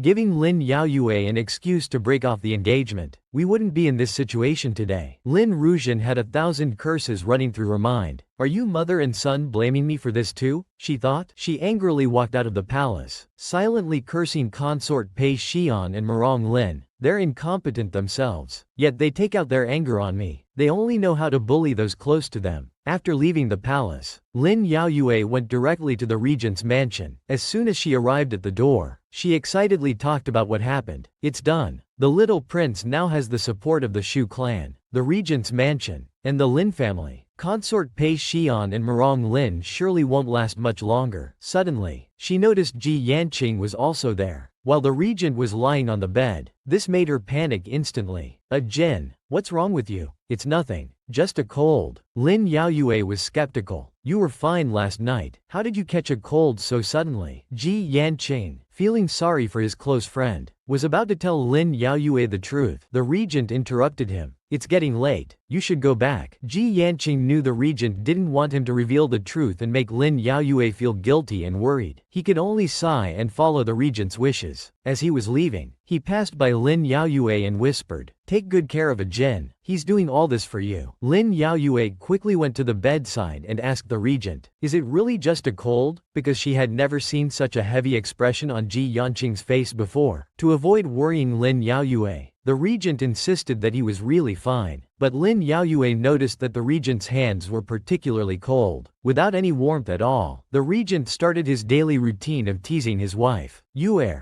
can I borrow some of your warmth?" Lin Yaoyue blushed and embraced the regent to warm him up. However, she found that the regent's entire body was like ice. This didn't seem like a cold at all. The regent used his most gentle and doting smile to stop Lin Yaoyue from speaking. He asked her to just quietly stay with him for a while. Unaware of the situation, Lin Yaoyue obediently agreed. She just quietly held the regent. At this moment, the regent felt satisfied yet reluctant. He had sacrificed too much of his cultivation for Lin Yaoyue, leading to his life nearing its end. He feared he might never be able to quietly look at Lin Yaoyue like this again. At this time, Shan Yuan appeared on the roof of the regent's mansion. He couldn't help but sigh for the regent. To change Lin Yaoyue's fate in the mortal world, did he really not care about any consequences? Now Lin Yaoyue was leaving the regent's mansion, deep in thought. As she walked back home, she heard Shan Yuan's greeting from behind. Lin Yaoyue immediately turned around. "On guard. Thanks to you, things are not good at all. You escaped back to the Brahma Cloud country, and I couldn't find you for revenge. Now that you've come back, we should settle our grudge." Shan Yuan didn't care about Lin Yaoyue's desire for revenge. He appeared this time for the regent's sake. "Lin Yaoyue, don't you want to know what's really wrong with Morong Jin?" Lin Yaoyue didn't understand Shan Yuan's meaning. "What are you trying to do now?" However, Shan Yuan just wanted to tell Lin Yaoyue the truth. The regent isn't sick. It's the consequence of helping you change your fate. Each time he changes it, his lifespan shortens by several years. Each time he changes a lifetime, his reincarnations decrease by one. Lin Yaoyue, even if Morong Jin's fate is to vanish into dust for you, do you still insist on changing fate? Production is not easy. Likes and follows give more motivation. Lin Yaoyue, hearing Shan Yuan say the regent would vanish into dust, impatiently asked Shan Yuan to explain clearly. Shan Yuan didn't care if Lin Yaoyue would worry or feel guilty. He just wanted to save the regent, so he told her the whole truth from beginning to end. Lin Yaoyue was not originally a mortal, but the close disciple of the Lingbao celestial venerable, the celestial maiden Bayao. She was sent to the mortal world by order of the celestial venerable for training, but coincidentally encountered the heavenly court's decree to punish disobedient mortals. This heavenly punishment had nothing to do with Lin Yaoyue, but she pitied the suffering mortals and intervened to help. As a result, those who were supposed to die in the heavenly punishment survived, and their fates change. Because Lin Yaoyue changed the fate of mortals, the heavenly emperor was furious. He specially sent the regent Morong Jin to the mortal world to capture her. Later, Lin Yaoyue returned to heaven with the regent to face punishment. She was then banished to the mortal world to suffer the pain of reincarnation for life after life. The regent, unable to bear seeing Lin Yaoyue suffer from fate, helped change her destiny in each lifetime. Shan Yuan had warned the regent that fate is predetermined by heaven and can't be changed. Once his power and lifespan were exhausted, he would vanish into dust. However, the regent didn't care about the consequences for himself. He even begged Shan Yuan to help Lin Yaoyue reincarnate and change her fate again. Shan Yuan knew that the regent's power and lifespan were almost exhausted. He strongly urged the regent not to help Lin Yaoyue change her fate again. But no matter what, the regent earnestly begged Shan Yuan to help him one last time. This time, regardless of the outcome, he would return to heaven with him. In fact, Shan Yuan was originally the celestial in charge of fate in heaven, managing the destinies of mortals. He was also a close friend of the regent. In the previous life, the regent had asked Shan Yuan to help him one last time. Shan Yuan thought it was like before, that he just wanted to make Lin Yaoyu's fate a little better, so she wouldn't have to endure so much suffering. But Shan Yuan didn't expect that the regent would use up all his power and lifespan to disrupt the timeline, allowing Lin Yaoyue to be reborn with her memories intact. This information shocked Lin Yaoyue immensely. After all, she was now immortal, and it was hard to believe. Otherwise, how could someone of the regent's constitution suddenly fall ill? It was nothing but the lifespan exhausted in helping Lin Yaoyue change her fate. The reason Shan Yuan wanted to take Lin Yaoyue away back then was to prevent things from developing to this point. Lin Yaoyue, do you still insist on changing fate now? Lin Yaoyue was at a loss for what to do. She planned to go back and find the regent. Fortunately, in the mortal world, the regent also had Ji Yanqing as a good friend, who was trying hard to use medicine to prolong the regent's life. The regent told Ji Yanqing not to bother anymore. His body couldn't be cured by mortal medicine. The illness, letting the young prince who should have died by an assassin's hand survive, was exchanged with his own lifespan. Ji Yanqing, like Shan Yuan, didn't understand if it was worth it for the regent to do this, but the regent was very determined. As long as he could live this life lovingly with Lin Yaoyue, everything was worth it. However, with this, the regent's life was already running short. With the regent being so persistent, Ji Yanqing couldn't make him rest properly. He opened the door, preparing to leave, but he ran into Lin Yaoyue,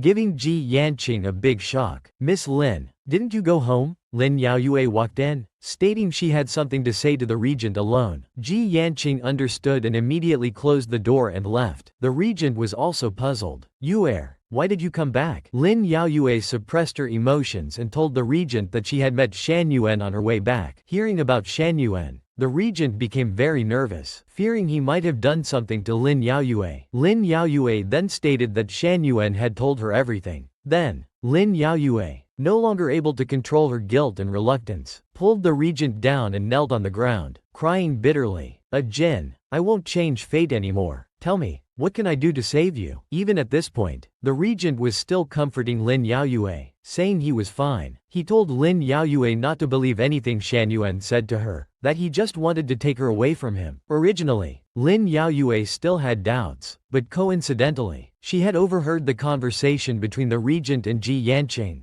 This meant that everything Shan Yuan said was true. The regent had used his own lifespan to change fate for her, for the people she wanted to protect. Now the regent couldn't hide it anymore, and Lin Yaoyue vowed in her heart that no matter what price she had to pay, she would definitely save a Jin. Production is not easy. Likes and follows give more motivation. The next day, Lin Yaoyue went alone to find Shan Yuan. She asked Shan Yuan what exactly needed to be done to save the regent. Shan Yuan stated that all fates needed to return to their proper course as in the previous life. This was another big problem for Lin Yaoyue. Returning to the proper course meant that she and all her loved ones would die tragically. Murong Lin would eventually become the emperor. Shan Yuan noticed Lin Yaoyu's emotional fluctuation. "Have you changed your mind again?" Lin Yaoyu's desire to save the regent was absolutely sincere, but she begged Shan Yuan to spare her family's lives. As for Murong Lin and Lin Rujian, let their previous lives be as they were. She would no longer think about revenge. Shan Yuan couldn't help but smile. He had never heard of someone bargaining with fate like this. Lin Yaoyue was willing to suffer 100 times more than in her previous life, life after life, just to keep her family alive. This sincerity made Shan Yuan frown. "In your previous life, you were deceived and betrayed. Your entire family was executed, and you died with your bones shattered. It would be 100 times worse than that. Are you really willing? Lin Yaoyue stated without hesitation that for the regent and her family, she would endure anything. Hearing Lin Yaoyue's words, Shan Yuan began to guide her. In the three realms, the only one who could return fate to its proper course, help the regent extend his life, and keep her family alive was Lin Yaoyue's master, the Lingbao Celestial Venerable. Lin Yaoyue immediately felt hope and asked where she could find the Lingbao Celestial Venerable. She needed to cross the Eastern Sea. The Lingbao Celestial Venerable had been in seclusion on Changhua Island for 1,000 years. Ordinary immortals couldn't request an audience with him, but since Lin Yaoyue was originally his close disciple, she might be able to see the Venerable. Lin Yaoyue got the specific location of the Lingbao Celestial Venerable and agreed to meet Shan Yuan later. Preparing to set off, she was determined to save the regent. Meanwhile, the regent had been in a daze, not knowing how long he had slept. Just as he woke up, Shi Xiang and Ning Xiang heard his call. The two smiled and brought in clothes, telling the regent that Lin Yaoyue was waiting for him outside. They had specially prepared clothes for him. Hearing that Lin Yaoyue had prepared clothes for him, the regent immediately put them on with Shi Xiang's help. No matter how you looked at it, these were wedding clothes. Puzzled about what this meant, Shi Xiang and Ning Xiang smiled and explained to the regent, "Of course it's for the wedding, my lord. The young lady has prepared everything. Please follow us." Lin Yaoyue, wearing the wedding dress the regent had prepared for her, was waiting in the courtyard. She planned to marry with the heavens as witness. "Yuer, didn't we agree to marry after you finished mourning?" Lin Yaoyue turned around, giving the regent a sweet smile, saying she didn't want to wait anymore. "I want to become a Jin's wife today. Today, with heaven and earth as witness, the sun and moon as matchmakers, and all creation as guests, we'll perform the three bows wedding ceremony. We'll have a grand celebration when a Jin recovers." The familiar scene reminded the regent of that life on the lake island. Lin Yaoyu's true form, the celestial maiden Bayao, had also worn red clothes with him then, asking the regent to do one last thing for her. Holding the regent's hand, she knelt down. At that time, the regent didn't understand what Lin Yaoyue was going to do. He only saw Lin Yaoyue looking up at the sky. She once said, "With heaven and earth as witness, the sun and moon as matchmakers, all creation as guests, I am willing to marry a Jin as his wife." "A Jin? Are you willing to marry me?" Faced with his loved one proposing first, the regent didn't expect the plot to be like this. He was stunned. Lin Yaoyue immediately started crying. "So a Jin is unwilling. It seems I was presumptuous." This quickly made the regent react. He hurried to express that he was willing. Just surprise. Actually, Lin Yaoyue was just afraid that once they returned to the heavenly court for punishment, they would never have the chance to be together again. The regent immediately stated that no matter what the punishment was, he would follow Lin Yaoyue together, or they could try to escape. But with the three realms under the heavenly court's rule, where could they escape to? Lin Yaoyue never regretted what she had done. These days with the regent's companionship, she was already very content. Thinking of this time, the regent spoke first. "I, Murong Jin, am willing to take Lin Yaoyue as my wife today. I, Lin Yaoyue, am willing to marry Murong Jin as his wife today. Life after life, with one heart and mind, never to part." First bow to heaven and earth, second bow to our parents. The couple bowed to each other, officially becoming husband and wife. Sure, seeing this, quickly interjected, "Is it time to enter the bridal chamber now?" Lin Yaoyue excitedly told Shu'er not to talk nonsense. Shu'er looked innocently confused. "Aren't you going to the bridal chamber?" The regent couldn't help but speak up. "Shu'er, you're an adult now. You should learn that some things are better left unsaid even if you understand them." Lin Yaoyue quickly picked up a wine cup, not wanting to waste words with them. She proceeded to the next step. "Let's drink some wine." But the regent picked her up in a princess carry. The next step is entering the bridal chamber. Production is not easy. Likes and follows give more motivation. The wish of past and present lives. The regent and Lin Yaoyue finally became husband and wife. They entered the bridal chamber, sharing a bed with their beloved. No hardship seemed too great to bear. The next morning, when Lin Yaoyue woke up, she gently caressed the regent's cheek. Looking at the sleeping regent, she felt reluctant to leave. "A Jin, I'm finally your wife. You must stay well. Wait for me to return." Then Lin Yaoyue changed her clothes and rode a fast horse to meet with Shan Yuan. Lin Yaoyue saw Shan Yuan in the pavilion and urged him, "I'm here. Let's go." But Shan Yuan replied, "No hurry. There's one more person coming."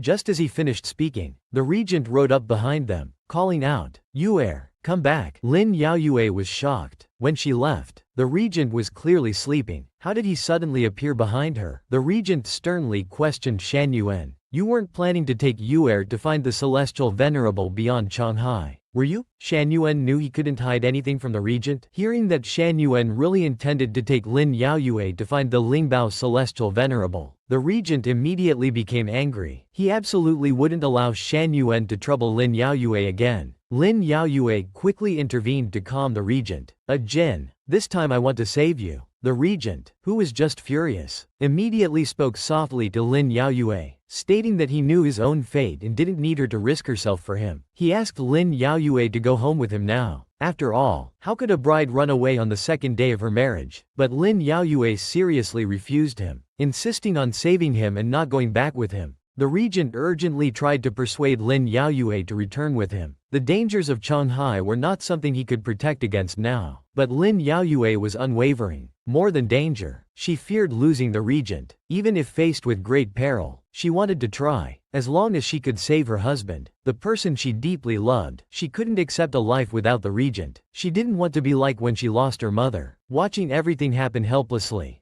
Jin, please let me do something for you. But Lin Yaoyue didn't know that if he didn't wait for her return this time, they would have no future, and no next life. Seeing the two like this, Shan Yuan came over and assured the regent, on this journey to Shanghai, he would do his best to protect Lin Yaoyue. The regent was silent for a moment. He knew he might die at any time. He still wanted to spend his last moments protecting Lin Yaoyue's safety and being with her. He decided to go with them. The regent's devotion shocked Shan Yuan once again. Lin Yaoyue was equally shocked. She tried to stop him. Considering the regent's physical condition and the bumpy journey, she didn't want him to come along. The regent smiled and coaxed Lin Yaoyue. Yuer, I can handle it. If I go with you, you won't have to come back for me, right? His real thought was, even if he only had a quarter hour of life left, he wanted to spend it with Lin Yaoyue. Production is not easy. Likes and follows give more motivation. After agreeing, Lin Yaoyue prepared the bed at the inn. She had already found a ship to set sail. They would rest well tonight and set sail at dawn tomorrow. The regent watched Lin Yaoyue bustling about, and made her a cup of tea. You've worked hard. Yuer. Lin Yaoyue took the hot tea. It's not hard. I'd do anything to make a Jin well. The regent hugged Lin Yaoyue tenderly. He knew the journey to Shanghai was extremely dangerous and didn't want Lin Yaoyue to do anything for him. He only hoped Lin Yaoyue could live happily for the rest of her life. But how could she be happy without her loved one's company? Lin Yaoyue was determined to go to Shanghai to beg the Lingbao celestial venerable to save his life. Suddenly, Lin Yaoyue felt a bit dizzy. The regent laid her on the bed. He told her to sleep well and she'd feel better. The regent knew he couldn't persuade Lin Yaoyue to give up, but he didn't want her to risk her life for him, so he had added a sleeping drug to her hot tea. Lin Yaoyue immediately fell asleep. Then the regent wrapped Lin Yaoyue in a thick blanket and carried her out. He asked Shuer to take her back to the mansion overnight. Looking at the sleeping Lin Yaoyue in his arms, the regent knew she would be angry when she woke up. But no matter what, it was better than letting her face life-threatening danger. At this moment, Shan Yuan also came out. Being close friends, he knew the regent wouldn't be so obedient. But drugging his own wife, wasn't that a bit underhanded? Daring to speak to the regent like this in the middle of the night, Shuer thought he was an assassin and immediately drew his sword, ready to attack. Unfortunately, standing before him was the heavenly quartz Sowing. With a casual spell, Shuer fell unconscious. The regent retorted irritably, "This is between me and my wife. You don't need to interfere." Shan Yuan was also somewhat helpless. "You've altered fate like this, causing such a big mess. Don't you think it involves me? I'm Sowing, in charge of mortal fates." Hearing this, the regent clearly felt guilty. He quickly said, "Changing fate was my mistake." Before he could finish speaking, Shan Yuan interrupted him angrily. What Shan Yuan was concerned about wasn't just the matter of changing fate. Shan Yuan and the regent had been fellow disciples for thousands of years, and the regent was their master's most prized student. They were also close friends. Shan Yuan didn't want to see the regent ruin himself like this. He understood the regent's desire to protect Lin Yaoyue from further harm. However, if Lin Yaoyue didn't go with them to Shanghai to seek the Lingbao celestial venerable, They wouldn't be able to persuade the Celestial Venerable to intervene. Only Lin Yaoyue might be able to do so, but the regent told Shan Yuan not to be naive. If the Lingbao Celestial Venerable were willing to intervene, he wouldn't have stood by when the regent was cast down to the mortal world. If a Celestial Venerable had been protecting him, he wouldn't have suffered so many hardships. He had merely taken pity on the suffering of mortals and saved those innocent people. Was it wrong to be kind? Shan Yuan affirmed that kindness wasn't wrong, but changing fate was. Knowing he couldn't reason with him, the regent decided to use force. He immediately wielded his magic. Once, Shan Yuan was indeed no match for the regent, but now, with the regent so weak, he couldn't possibly let him take Lin Yaoyue away right under his nose. The regent hadn't expected Shan Yuan to exhaust himself, using magic against him again. In fact, Shan Yuan only wanted to put the fate they had disrupted back on track as soon as possible, and extend the regent's life. It was also a way to give an account to their master. Just like that, the three of them smoothly boarded the ship Lin Yaoyue had prepared earlier and set sail. The regent was under Shan Yuan's immobilization spell. He couldn't move but could speak. He wondered when it would be lifted. At this moment, they heard Lin Yaoyue waking up. Lin Yaoyue sat up, finding the surroundings unfamiliar. A djinn. This isn't the inn. Where are we? The regent told her they were on a ship. Lin Yaoyue, touching her still dizzy head, said, "We're already at sea? I don't remember anything. When did we board the ship? And yesterday I suddenly lost consciousness, as if I'd been drugged." This made the regent extremely nervous, breaking out in a cold sweat. He quickly tried to brush it off with a smile. "Maybe you were just too tired." Hearing this, Lin Yaoyue didn't think much of it. She got up and opened the cabin door. Looking at the azure Changhai, she thought happily that since they were already on Changhai, a djinn would be saved once they found the Lingbao Celestial Venerable. But the regent couldn't share her joy. He silently cursed Shan Yuan. "You bastard. If anything happens to you on this journey, I won't let you off. Production is not easy. Likes and follows give more motivation." Shan Yuan, using his magic, told the regent, "I've lifted the immobilization spell. You can move freely now." Lin Yaoyue quickly came over to ask, "Shan Yuan, when did you cast a spell on a djinn?" The regent had just barely managed to cover it up, but now Shan Yuan told Lin Yaoyue, "Last night he drugged you,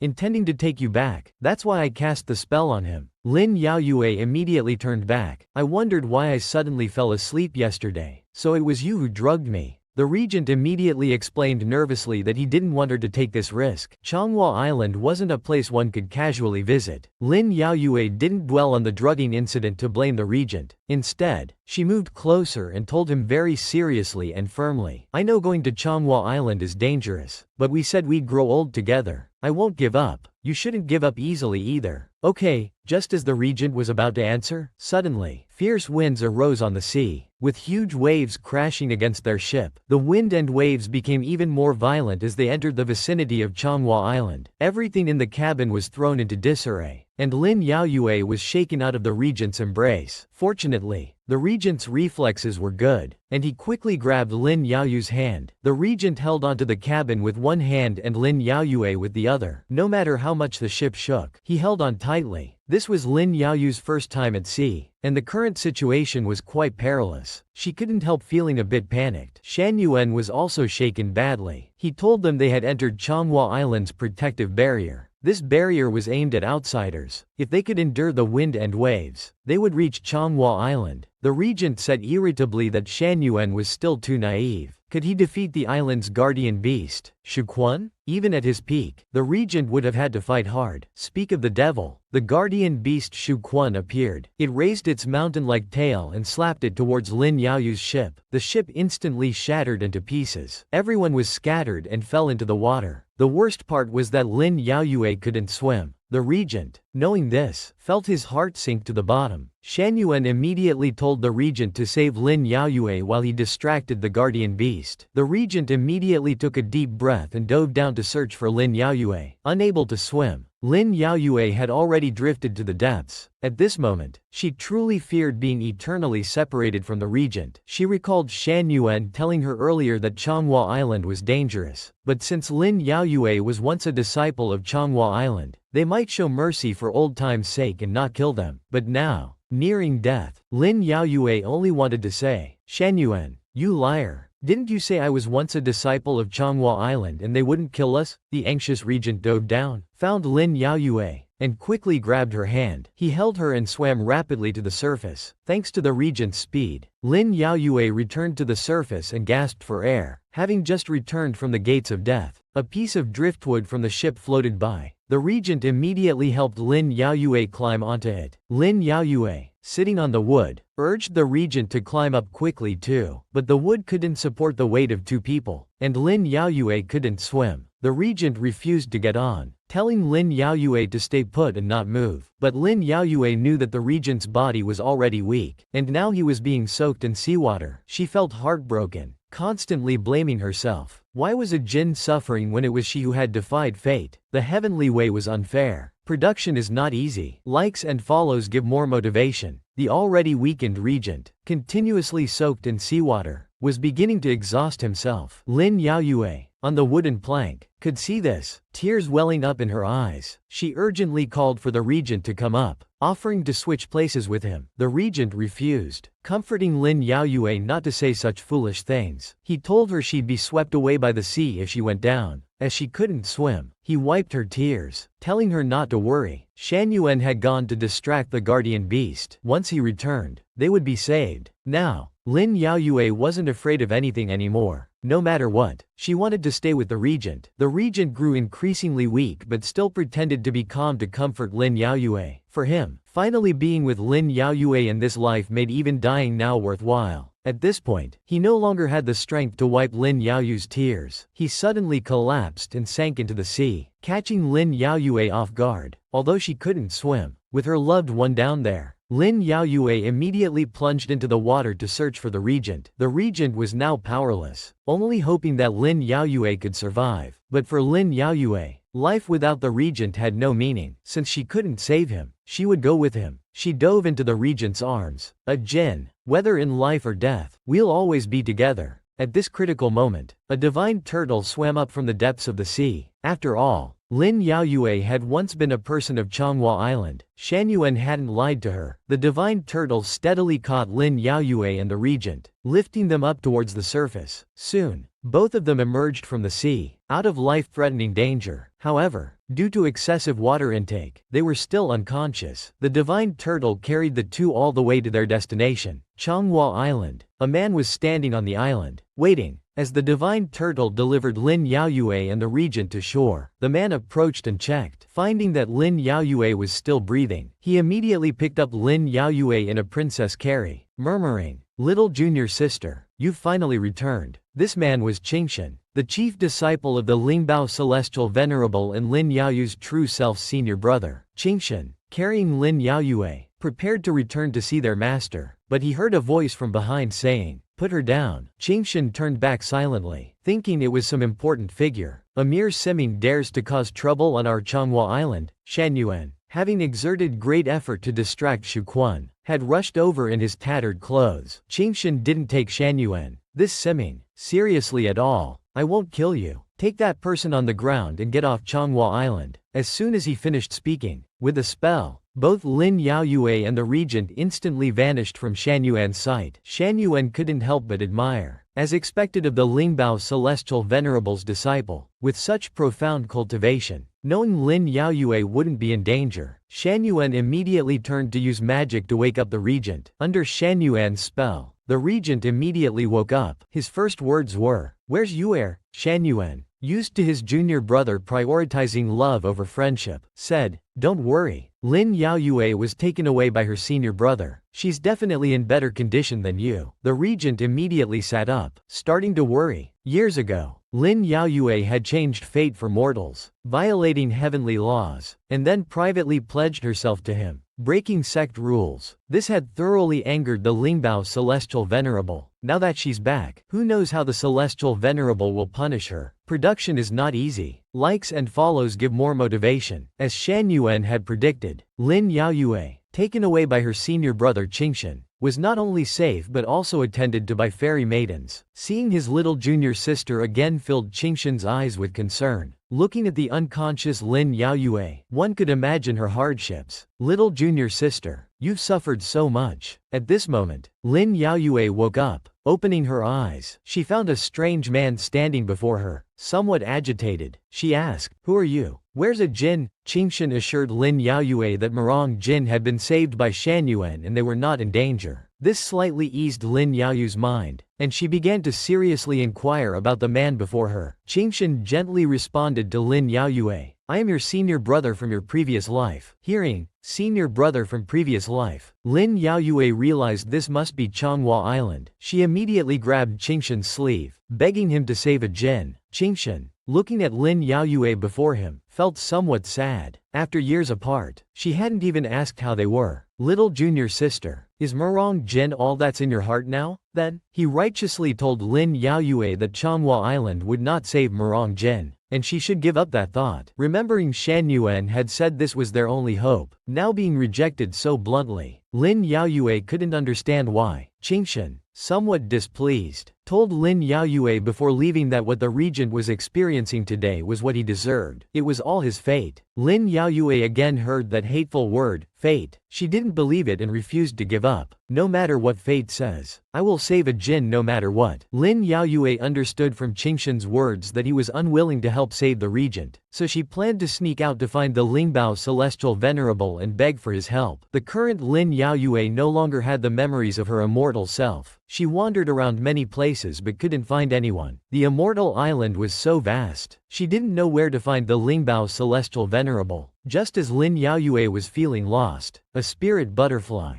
more beautiful than any she had ever seen, flew towards her. She reached out her finger, and the butterfly gently landed on it. Suddenly, she had a sense of familiarity. The butterfly immediately flew forward, dancing. Lin Yaoyue, seeing this, thought, "Are you going to lead the way? Will following you lead me to the Celestial Venerable?" This scene of Lin Yaoyue and the spirit butterfly was observed by her senior brother Qingshan. He thought about how his junior sister was supposed to inherit their master's mantle, yet she repeatedly defied fate. Wouldn't she think about herself and their master? Qingshan had an idea in mind. With the thought, "I'm doing this for your own good," he prepared to take action to make the regent disappear forever from Lin Yaoyue's life. Meanwhile, the regent, worried about Lin Yaoyue, entered the island along with Shan Yuan. Shan Yuan couldn't help but sigh. The rules of Changhua Island were indeed strict. No matter which immortal it was, once on Changhua Island, they couldn't fly and had to walk to Changhua Palace to see the Celestial Venerable at night. Seeing how familiar the regent was with the paths of Changhua Island, he teased him, saying he must have had many secret meetings with Fairy Biao in the past. The regent, single-minded and worried, wasn't in the mood for jokes. He told Shan Yuan, "Lin Yaoyue has no time for jesting. If you want to go to Changhua Palace, just follow me. Stop wasting time." Suddenly, many scale butterflies appeared,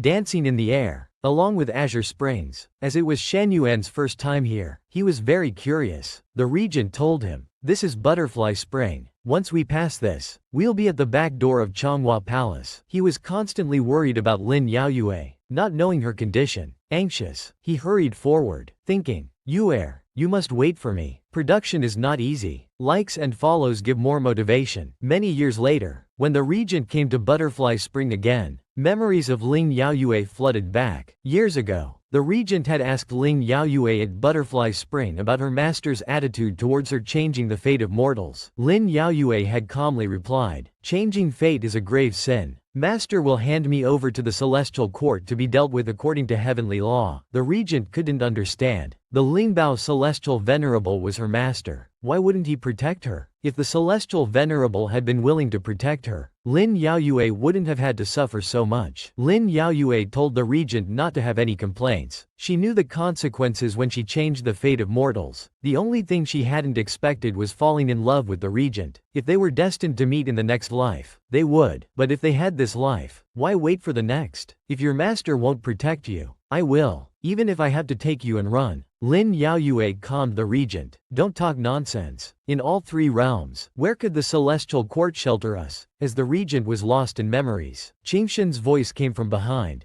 "Kaiyang God, long time no see. How have you been?" The regent immediately recognized Qingshan. "Immortal Qingshan, I have no time for pleasantries. Where is Yuer?" Qingshan was stunned for a moment, then quickly realized he must be referring to Biao's reincarnation. He then told the regent, "She's fine. No need for your concern. If you could stay away from her, she'd be even better. As soon as he finished speaking, Qingshan used magic to prepare an attack on the regent. Shan Yuan sensed the killing intent. Knowing the regent was vulnerable, he immediately stepped in front of him. Immortal Qingshan, what are you trying to do? Qingshan looked at them coldly. Of course, to eliminate you. Ice spikes released by Qingshan fiercely flew towards the regent. Seeing Qingshan was serious, Shan Yuan immediately used magic to create a protective shield to block the ice spikes. The regent was confused. We have no grudge against you. Why are you trying to kill us? Actually, it was because years ago, when Lin Yaoyue was still Fairy Bayao, she only needed to drink the water of forgetfulness to forget her past and inherit the Lingbao Celestial Venerable's mantle. Then the Celestial Court would have no way to deal with her. But Lin Yaoyue was unwilling to sever her love with the regent, ultimately falling into reincarnation and worldly suffering. The regent only learned today that Lin Yaoyue's fall into reincarnation and worldly suffering was all because of him. He was utterly shocked. Qingshan was also furious at this moment. He began to form a stone sword in his hand. Thinking about all his junior sister had endured because of the regent, he was now ready to kill him to save Lin Yaoyue. Due to Qingshan's powerful cultivation, with just one strike, cracks appeared in the protective shield. The regent knew they couldn't resist. Having already involved Shan Yuan too much, he didn't want to risk his life. He immediately used his last strength to push Shan Yuan away. At this moment, Qingshan's sharp sword had already pierced through. It went straight through the regent's chest. As Qingshan pulled out his sword, blood gushed out, and the regent immediately fell to the ground. Qingshan's sword was still dripping with the regent's blood. Qingshan remained cold. Kaiyang God, for Bayao's sake, you should just die. Production is not easy. Likes and follows give more motivation. Meanwhile, the butterfly led Lin Yaoyue to Butterfly Spring as well. Lin Yaoyue wondered where she was being taken. Suddenly, she saw someone injured on the ground. Looking closely, she realized it was a djinn, whom she had been thinking about. On the other side, Qingshan was pointing his sword at the injured regent. He was still lecturing the regent self-righteously. Only with your death will Bayao be able to cultivate peacefully. Lin Yaoyue, not far away, came running. She arrived at the critical moment and stood in front of the regent. Seeing the sword in Lin Yaoyue's hand, Qingshan immediately stopped. Lin Yaoyue, without her immortal memories, only knew the regent as her husband. She didn't know that the senior brother before her wanted to kill him. A djinn angrily said to Qingshan, "Immortal, as a cultivator, how can you harbor such murderous thoughts? Aren't you afraid of karmic retribution?" Qingshan maintained an "I'm doing this for your own good" attitude. Because of him, you've suffered the pain of reincarnation life after life. I'm helping you. Looking at the injured regent, Lin Yaoyue felt heartbroken. I don't need anyone to be good to me. I just want my husband to be safe and sound. Lin Yaoyue's attitude made Qingshan suddenly dejected, his eyes dimming. He was at a loss for words. At this moment, a bell rang on Changhua Island. The long bell toll meant that Qingshan's master had come out of seclusion early. Indeed, the spirit child from the Lingbao Celestial Venerable came to deliver the Venerable's decree. The spirit child held out the Venerable's decree with both hands, because Qingshan had acted on his own, attempting to kill the regent on Changhua Island. He was punished by the Venerable with solitary confinement for reflection and to copy scriptures 100 times. As the master had spoken, Qingshan respectfully acknowledged his guilt and accepted the punishment. The spirit child then told Qingshan to go to the cultivation chamber immediately. Then he took out a healing flower bestowed by the Lingbao Celestial Venerable for the regent's chest wound. The wound visibly healed. Afterwards, he asked Lin Yaoyue and the others to follow him, saying guest rooms had been prepared for them.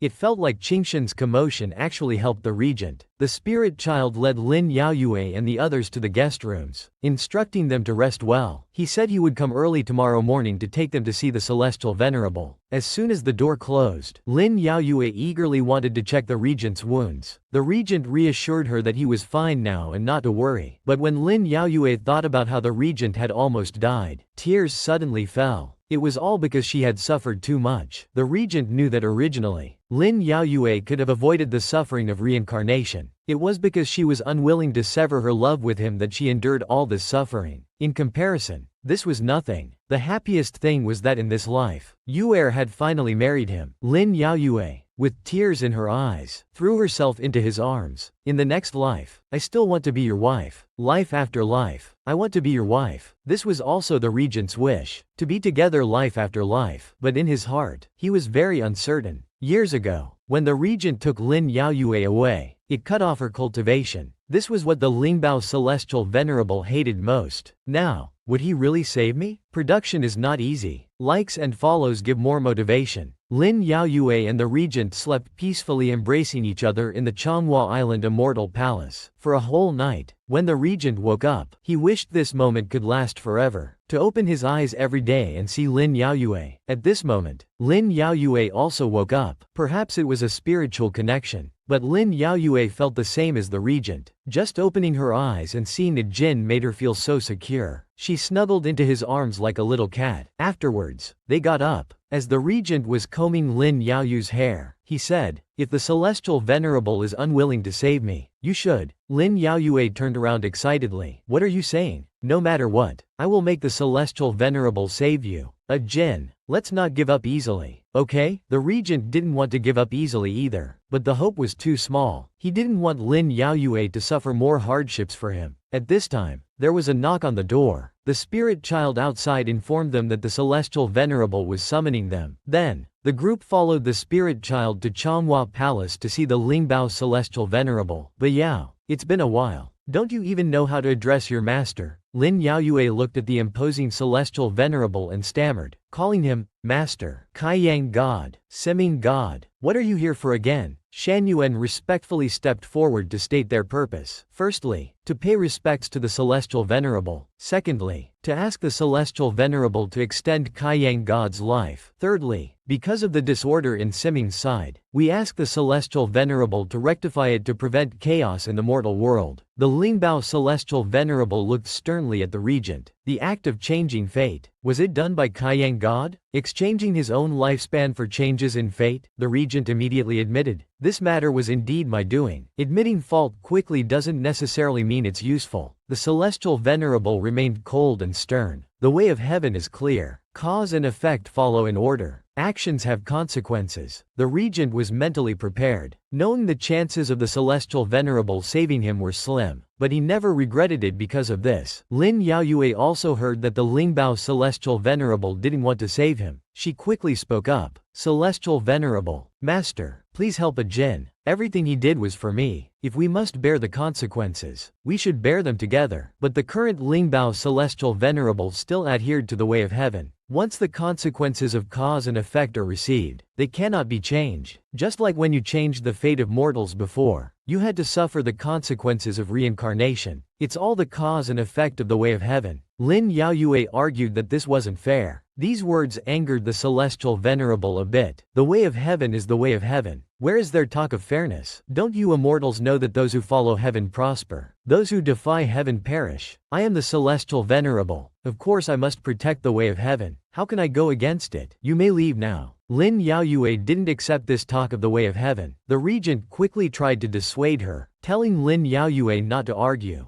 The Celestial Venerable is not wrong. When Lin Yaoyue was an immortal, she already felt the way of heaven was wrong, let alone now. She didn't care about anything else except saving her a jinn. She wanted to argue with the Celestial Venerable. If the way of heaven is not wrong, then why do good people suffer endless torment while evil people enjoy glory and wealth? May I ask the Celestial Venerable, is the cause and effect of the way of heaven about punishing the good and rewarding the evil? If not for Lin Yaoyu's special status, just for what she said just now, the Celestial Venerable would have taken her away. The way of heaven does not favor good or evil. All cause and effect are in order. But Yao, it seems you still need to continue cultivating. I don't want any cultivation or immortal position. After cultivating for so long, you can't even distinguish right from wrong, good from evil. The Lingbao Celestial Venerable recalled that years ago, when Bayao changed the fate of mortals, he had advised her to admit her mistake. She also refused to admit fault then, believing the way of heaven was unfair. Unexpectedly, after so many reincarnations, she was still the same Bayao. Then he compromised. As long as Lin Yaoyue agreed to one thing, he would extend the regent's life. Production is not easy. Likes and follows give more motivation. The Lingbao Celestial Venerable took out the supreme forgetfulness pill that Bayao had refused to take years ago, and asked Lin Yaoyue to take it. If she stayed on Changhua Island to continue cultivating, he would make an exception and set up a life-extending formation. When Lin Yaoyue heard that he would make an exception and set up a life-extending formation, she was immediately tempted. Lin Yaoyue, reincarnated as a human, had no idea what the supreme forgetfulness pill was. The regent quickly held Lin Yaoyue back, not letting her agree. "We've finally gotten together. You absolutely cannot take the forgetfulness pill." The Lingbao Celestial Venerable didn't intend to hide anything and told Lin Yaoyue that the so-called supreme forgetfulness pill was to be unmoved by emotions, untroubled by feelings, respecting the way of heaven and eliminating personal desires. Lin Yaoyue understood. It meant that after taking the forgetfulness pill, she would forget a jinn. The Lingbao Celestial Venerable then stated that it wasn't just Murong Jin, but including herself. All joy, anger, sorrow, and happiness, all grudges and affections would be severed. All emotions would achieve an unmoved primordial heart. Lin Yaoyue knew that if she took the forgetfulness pill, she and the regent would become strangers from then on, meeting without recognition. This went against the original intention of coming to ask for life-saving. In her hesitation, the regent, fearing Lin Yaoyue might agree in a moment of impulse, quickly embraced her, letting her clearly know what she wanted.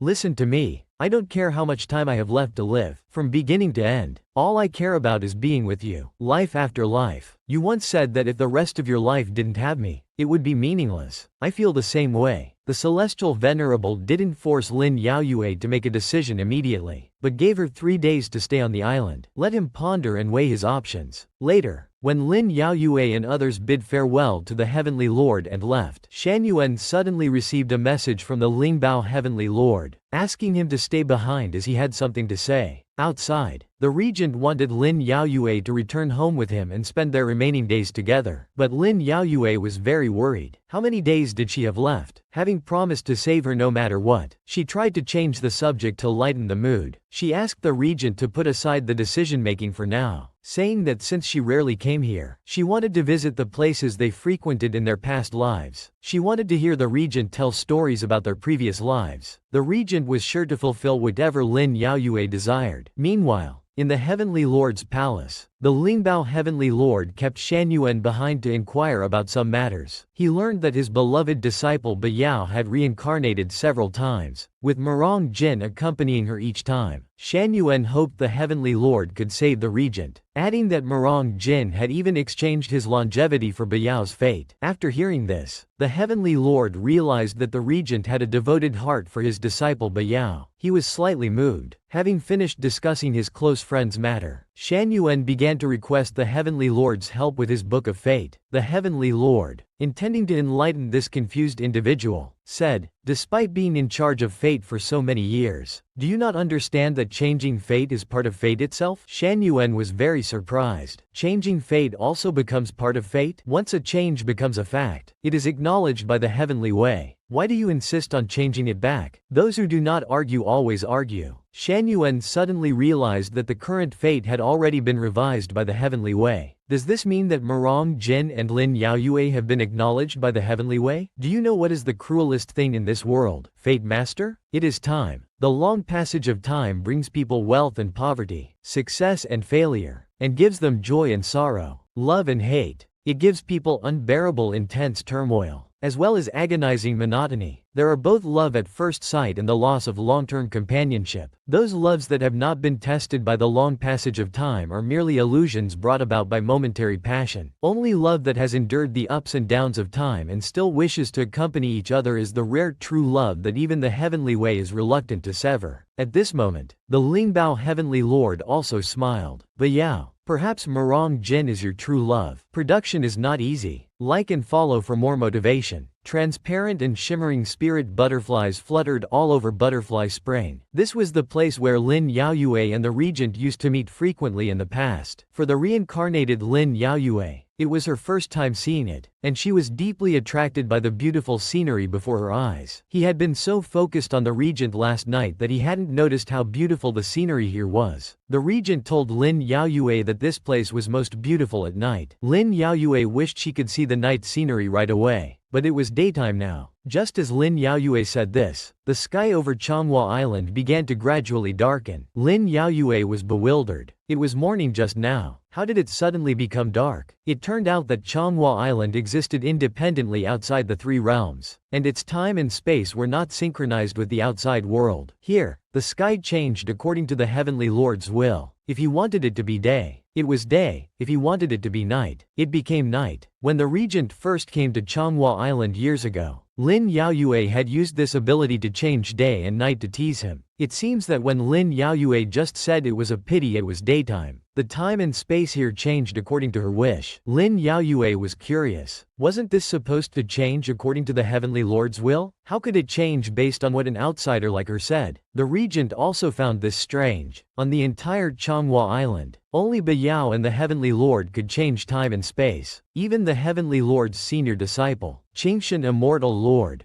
didn't have this authority. He had heard before that Bayao was the Heavenly Lord's successor, but Bayao was the latest to join and wasn't superior to Qingshan Immortal Lord in various aspects. Why would the Heavenly Lord designate Bayao as his successor? Seeing the Regent lost in thought, Lin Yaoyue was curious. Ajin, what are you thinking about? Nothing. But the recent events made the Regent wonder. Could it be that Yu'er had some connection with the Heavenly Lord beyond master and disciple? On the Lingbao Heavenly Lord's side, a special spirit butterfly flew over. The Heavenly Lord could communicate with it. He immediately extended his hand for the butterfly to land. Early in the morning, and it's already dark. It must be Bayao's doing again. You spoil her too much. You've spoiled her to the point of lawlessness. That's why she committed such a big mistake. Upon hearing the Heavenly Lord speak ill of Lin Yaoyue, the butterfly immediately flew away. The Heavenly Lord was somewhat helpless, smiling bitterly and saying, "You get angry just from one word. Her temperament really takes after you." Meanwhile, on Lin Yaoyu's side, hearing the Regent's analysis that it turned to night because she said she wanted night, she wanted to try again. She took a deep breath, pointed at the sky, and shouted loudly, "I want daytime." The dark night sky suddenly changed to bright daylight. Knowing that she could control the day and night of Changhua Island, Lin Yaoyue was excited and jubilant. Seeing Lin Yaoyue so happy, the Regent wanted to be happy too. But he said, "Yu'er, you've already spent a day and night in this life. The Heavenly Lord gave you 3 days to consider, and you've wasted 1 day like this." Lin Yaoyue smiled even more happily. "Ajin, think about it the other way. Since I can control the day and night here, I can make it always daytime from now on." "Ah, Yu'er, you're indeed clever. Without the alternation of day and night, it will always be today." After this commotion, Lin Yaoyue had made up her mind. "I don't want to forget. I don't want to forget you. I will definitely find a way to make the Heavenly Lord save you." Production is not easy. Like and follow for more motivation. Having decided not to take the forgetting potion, Lin Yaoyue planned to appeal to the Heavenly Lord's preferences to seek his help. But the Regent told her that the Heavenly Lord had cultivated for 10,000 years and had long since transcended emotions, having no desires or needs. He had never heard of the Heavenly Lord having any preferences. The flame that had just ignited in Lin Yaoyue was instantly extinguished. The Regent, however, no longer yearned for an extended life. After pursuing her for several lifetimes, he had finally married Lin Yaoyue in this life and truly loved each other. For him, this was already enough. He leaned in for a deep, passionate kiss, sealing Lin Yaoyue's lips with a sweet kiss. It seemed that all of this truly didn't matter anymore. The Regent's heart was at peace. What he had always sought was Lin Yaoyue, and now that they were together, he felt that his life was without regret. He comforted Lin Yaoyue, urging her to let go of those obsessions and enjoy the present peaceful days with him. Suddenly, a paper crane flew over. This was pre-arranged between the Regent and Shan Yuan. If they got separated on Changhua Island, he would release a paper crane to follow, and then they could find him. The Regent held Lin Yaoyue's small hand, intending to meet up with Shan Yuan. Perhaps there would be some news. Meanwhile, Shan Yuan was sighing in his room, the Book of Fate in his hands. It turned out that fate could really be changed. At this moment, there was a sound at his door. The Regent and Lin Yaoyue had arrived. Shan Yuan immediately stood up. "You've finally come. Any later and I would have left Changhua Island. My matter has been resolved." For his junior brother, Shan Yuan had once again bent the rules. Before leaving, he opened his Book of Fate for Lin Yaoyue and the Regent to see. In the Book of Fate, it only recorded Lin Yaoyue and Murong Jin coming to Changhua Island to seek treatment, and then it was blank. The Regent asked Shan Yuan in confusion, What does this mean? Why is there nothing after? Shan Yuan informed them that this was the heavenly way acknowledging the fate that had been changed by them. What was happening now was the new fate. They didn't need to change it back. Lin Yaoyue and others' future fate was blank and undetermined. The regent grasped the key point. Very excited. So, does this mean Yuer's fate can finally be determined by herself from now on? Yes. Changing fate by one's own power is an unprecedented miracle. Junior brother, you've gone through so many reincarnations for Miss Lin, and finally succeeded in changing fate. Congratulations to you both. Before Lin Yaoyue could rejoice, she quickly asked Shan Yuan about extending Ajin's life. Did the Heavenly Lord agree? Shan Yuan told Lin Yaoyue that although the Heavenly Lord hadn't agreed, his attitude had changed after learning about Murong Jin's reincarnations for her. If you can think of a way to move the Heavenly Lord, he might help.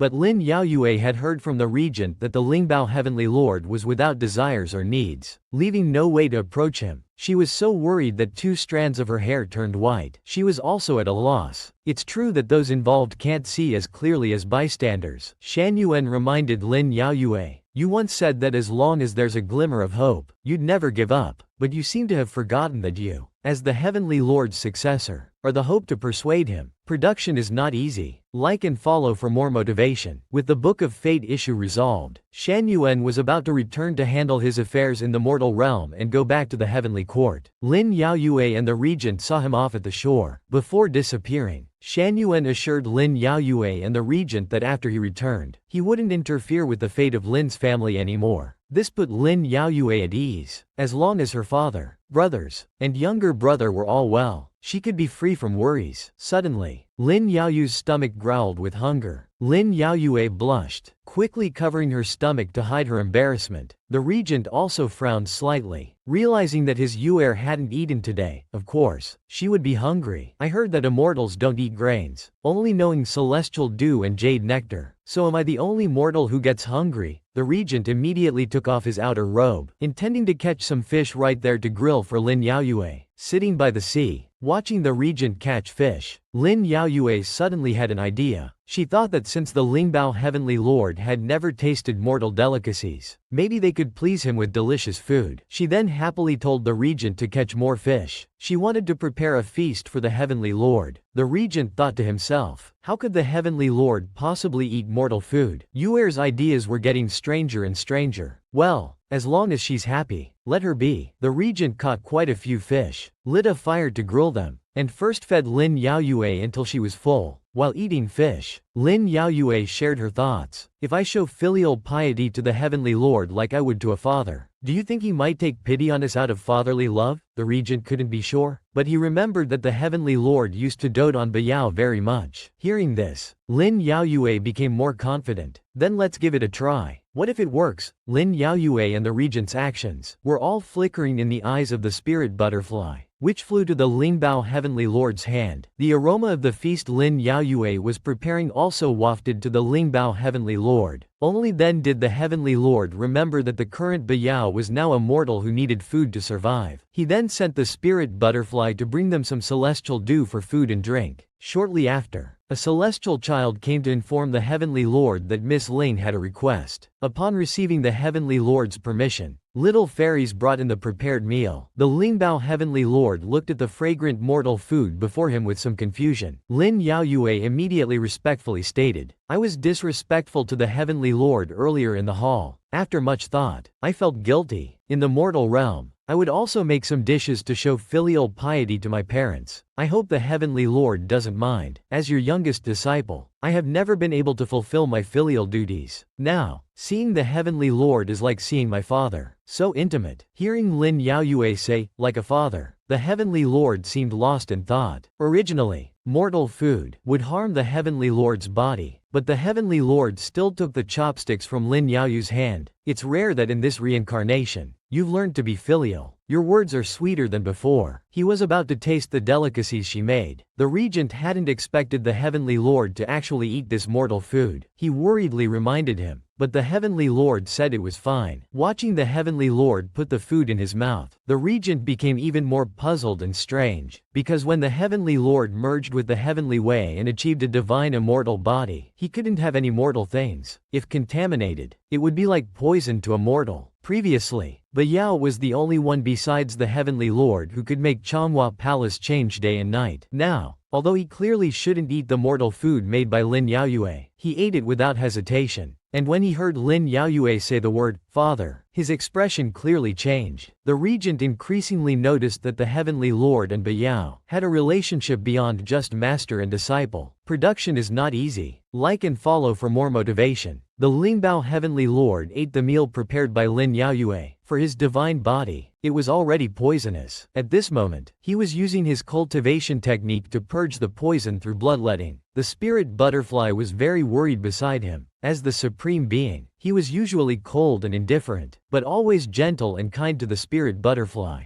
You don't need to worry. Although mortal things are poison to me, it's not unsolvable. You heard it today too. Bayao said I'm like a father to her. She sees me as a father, but back then I couldn't protect her. I watched helplessly as she was cast down to the mortal realm to suffer reincarnations. Lin Yaoyu's method was already working. The Heavenly Lord was starting to soften. At this moment, Lin Yaoyue brought another basin of hot water, intending to soak the Heavenly Lord's feet to curry favor. She used genuine emotions and a pitiful act to beg the Heavenly Lord to save Ajin. Squatting down to place the hot water basin in front of the Heavenly Lord, he was even more moved. Do you also soak your father's feet at home? Yes. My father is the general of the Great Wand Kingdom in the mortal realm. He's always busy at the border, very tired. Every time he comes home, I soak his feet to show filial piety. The Heavenly Lord looked at Lin Yaoyue kindly. Is your mortal father good to you? Does he love you? Lin Yaoyue immediately answered with a smile. He's very good. He loves me very much. I also wonder why every time I see the Heavenly Lord, I always feel an inexplicable sense of closeness. Then she began her pitiful act. Although my parents and brothers all love me very much, my fate is not good. So I've also brought them a lot of trouble. The Heavenly Way punished me for changing fate, so I had to suffer the pain of losing my loved ones tragically in every life. In my previous life, my father was falsely accused of rebellion, and our entire family was executed. My father was even dragged to death by horses. My mother was poisoned by evil people in her previous life, and in this life, she sacrificed herself to save me, using her own heart blood as an antidote. As for me, I was crushed to death by evil people, all my blood drained. When the Heavenly Lord heard that Lin Yaoyue died from being crushed, he felt both heartbroken and angry that they would treat Bayao like that. Seeing the Heavenly Lord's reaction, Lin Yaoyu's hope was ignited. She thought to herself that the pitiful act was working. Indeed, as Ajin said, the Heavenly Lord does care for me. Lin Yaoyue then seized the opportunity, tugging at the Heavenly Lord's sleeve, begging him to save her husband. I don't want to endure that heart-wrenching pain again. The Heavenly Lord then suggested that Lin Yaoyue cultivate the supreme emotionlessness again, so she would no longer be hurt by mortal emotions. Lin Yaoyue excitedly refused outright. I can't forget. The one who accompanied me through countless reincarnations of suffering. The one who used his lifespan to exchange for my life. If I forget even him, how selfish would that be? Remembering what the regent said about retreating after the pitiful act, she decided to step back and see. Standing up with the foot basin, she said, Heavenly Lord, I know you uphold the Heavenly Way, and this matter is very difficult for you. I dare not force you. I've made up my mind to accompany Ajin until the end of his life. I'll follow him when he goes. If there's a next life, I'll repay your kindness at the Yuquan acupoint. I won't say more. She left without another word. The Heavenly Lord watched Lin Yaoyu's retreating figure until she closed his door. He said gently to the spirit butterfly,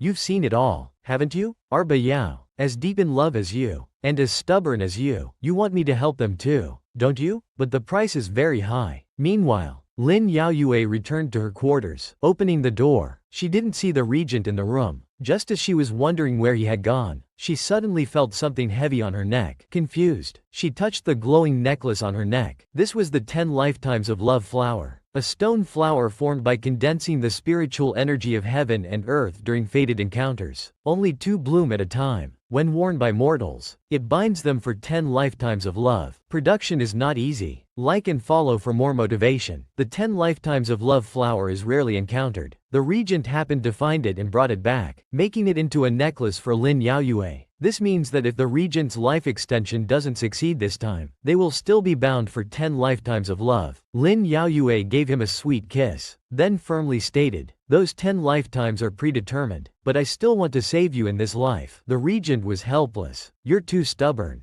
girl." Lin Yaoyue disagreed. "I'm not the only stubborn one. Aren't you also stubborn, accompanying me through countless reincarnations? Let's not point fingers at each other." This left the regent speechless. "I really can't do anything with you." However, the regent's body was getting weaker. Lin Yaoyue told him to rest well and not move around too much. She poured him a cup of hot tea and told him that the pitiful act and strategic retreat he taught her seemed to be working. The Heavenly Lord really doted on Fairy Bayao. The regent immediately said sweet words. "My Yuer is loved by everyone, of course. She's also the Heavenly Lord's most beloved disciple." Lin Yaoyue prayed in her heart, hoping that the Heavenly Lord would really help for Fairy Bayao's sake. At this moment, there was a knock on the door. A spirit child outside informed them that the Heavenly Lord was summoning them. "All right, we'll be right there." Lin Yaoyue and the regent prepared themselves. They followed the spirit child to Changhua Palace to see the Heavenly Lord. Upon seeing the two, the Heavenly Lord told them directly, "I have agreed to extend Kaiyang God King's life." Lin Yaoyue could hardly believe it. "Did I hear that right? The Heavenly Lord really agreed? Hey, Ajin's life will be extended." She then happily threw herself into the regent's arms. "Ajin, did you hear that? The Heavenly Lord is willing to save you. We won't be separated again. Never again. It's all thanks to Yuer." The Lingbao Heavenly Lord, seeing Lin Yaoyue so happy, was also gratified. "Bayao, as long as you're happy, I can pay any price." Just as everyone was happy and satisfied, Qingshan suddenly appeared. "Master, you absolutely must not. Murong Jin is the Kaiyang God King. Extending a mortal's life is already a great sin. Extending a god's life is even more against heaven's will. It will trigger heavenly tribulation." Lin Yaoyue didn't understand what heavenly tribulation was. The regent explained to her, "It's a punishment directly from the heavenly way, with the power to destroy heaven and earth. Even the Heavenly Lord might not withstand heavenly tribulation. One misstep and his soul could be completely destroyed, with such severe consequences." The regent didn't want to implicate and harm the Heavenly Lord. He immediately stood up and said, "Heavenly Lord, there's no need to extend my life. Let's forget about it." But the Heavenly Lord was very firm. "Kaiyang God King, I'm not extending your life for you, but for Bayao."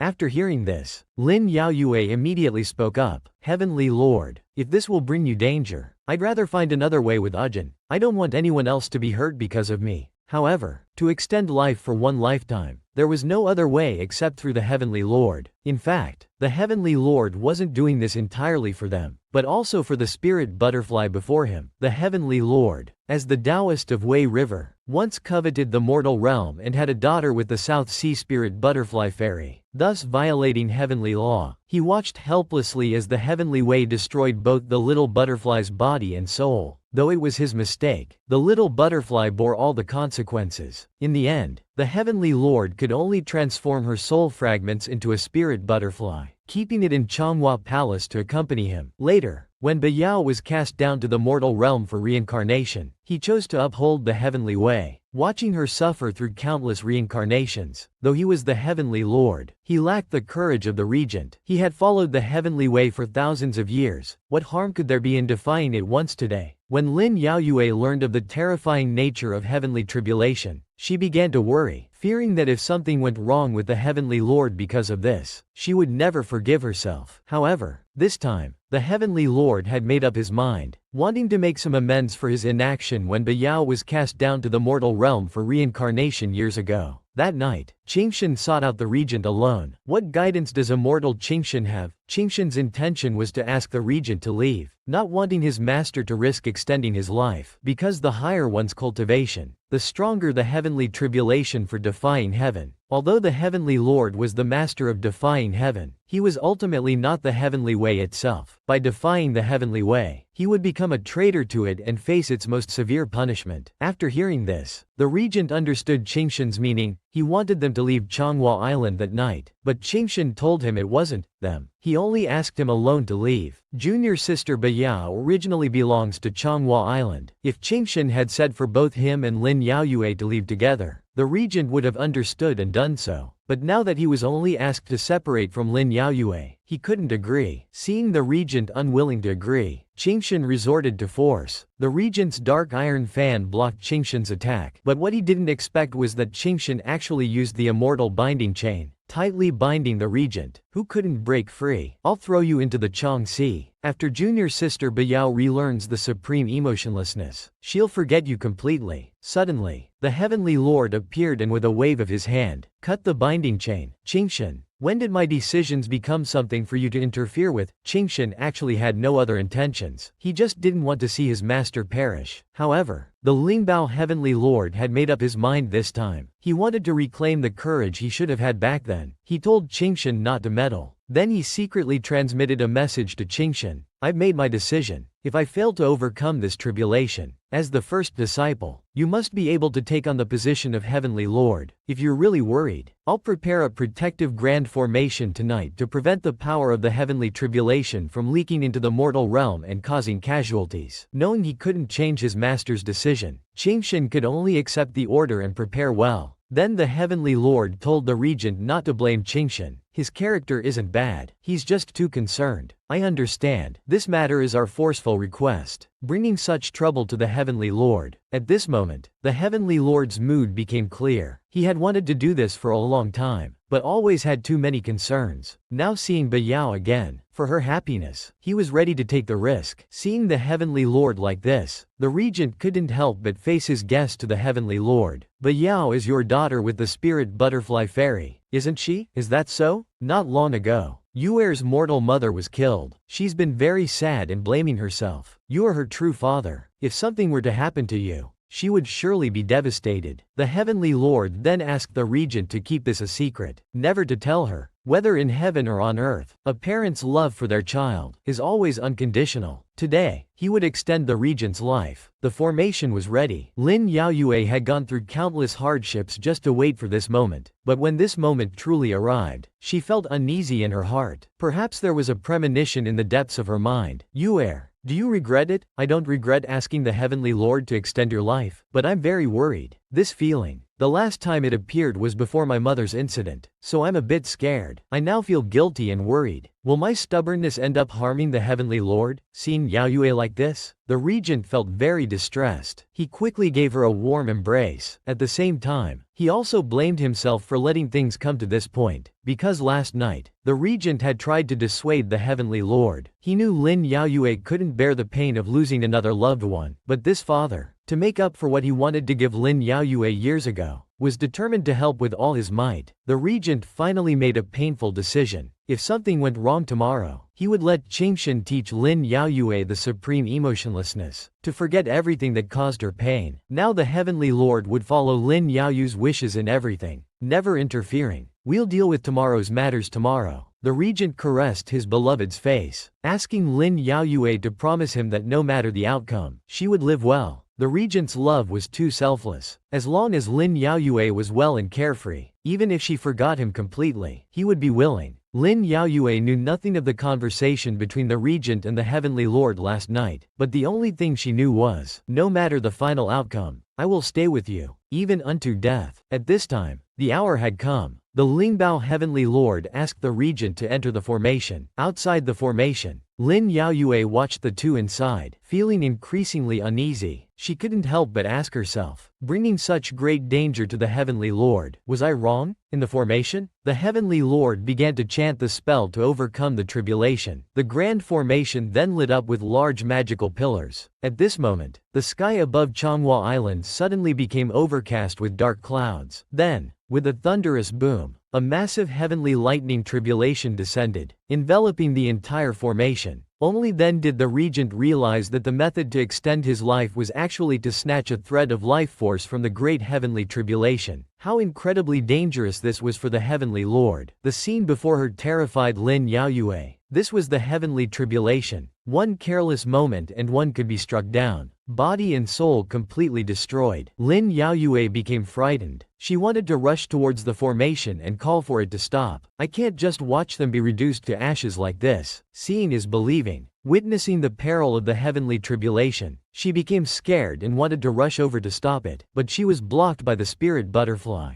As Lin Yaoyue was puzzled, the spirit butterfly cast a spell on her, trapping her in place, preventing her from approaching the formation. Within the formation, the heavenly court questioned the Lingbao heavenly lord. By defying the heavenly way while upholding the heavenly execution, do you know your crime? The Lingbao heavenly lord, fearless, admitted his crime. But this is my choice. However, the heavenly court showed no mercy, stating, this choice is wrong. Just like when Lin Yaoyue violated human law to change fate, and Marong Jing forcibly changed fate for Lin Yaoyue. One reaps what one sows. The Lingbao heavenly lord was determined and continued with his formation. Some things, though against the heavenly way, align with the human way. The heavenly court grew somewhat angry. Are you trying to establish the human way? To oppose the heavenly way with the human way? No. What I'm establishing is the great way. The love between parents and children is both the human way and heavenly order. It naturally aligns with the heavenly way. The way begets one, one begets two, two begets three, and three begets all things. All things carry yin and embrace yang. The heavenly lord's serious explanation of the great way left even the heavenly court speechless. The heavenly way is yang. The human way is yin. The heavenly way is love without emotion. The human way is love with emotion. Heaven and man are one. The heavenly way is law. The human way is form. The heavenly way and human way are two sides of the same coin. Together they form the great way. In the end, the heavenly way was defeated by the heavenly lord's great way, and a thread of life force appeared from the heavenly tribulation. The Lingbao heavenly lord shouted for Marong Jin to seize the opportunity. The regent immediately leapt into the lightning tribulation, reaching out to grasp the thread of life force that the heavenly lord had fought for with his life. Seeing the regent enter the lightning tribulation, Lin Yaoyue was terrified. The formation binding Lin Yaoyue also shattered and disappeared. The aftershock of the heavenly tribulation directly destroyed the formation. The heavenly lord was severely injured, and the regent fell unconscious. She immediately rushed towards the formation, anxiously calling out to the regent with a tearful voice, Ajahn, wake up! The heavenly lord, looking at the anxious Lin Yaoyue,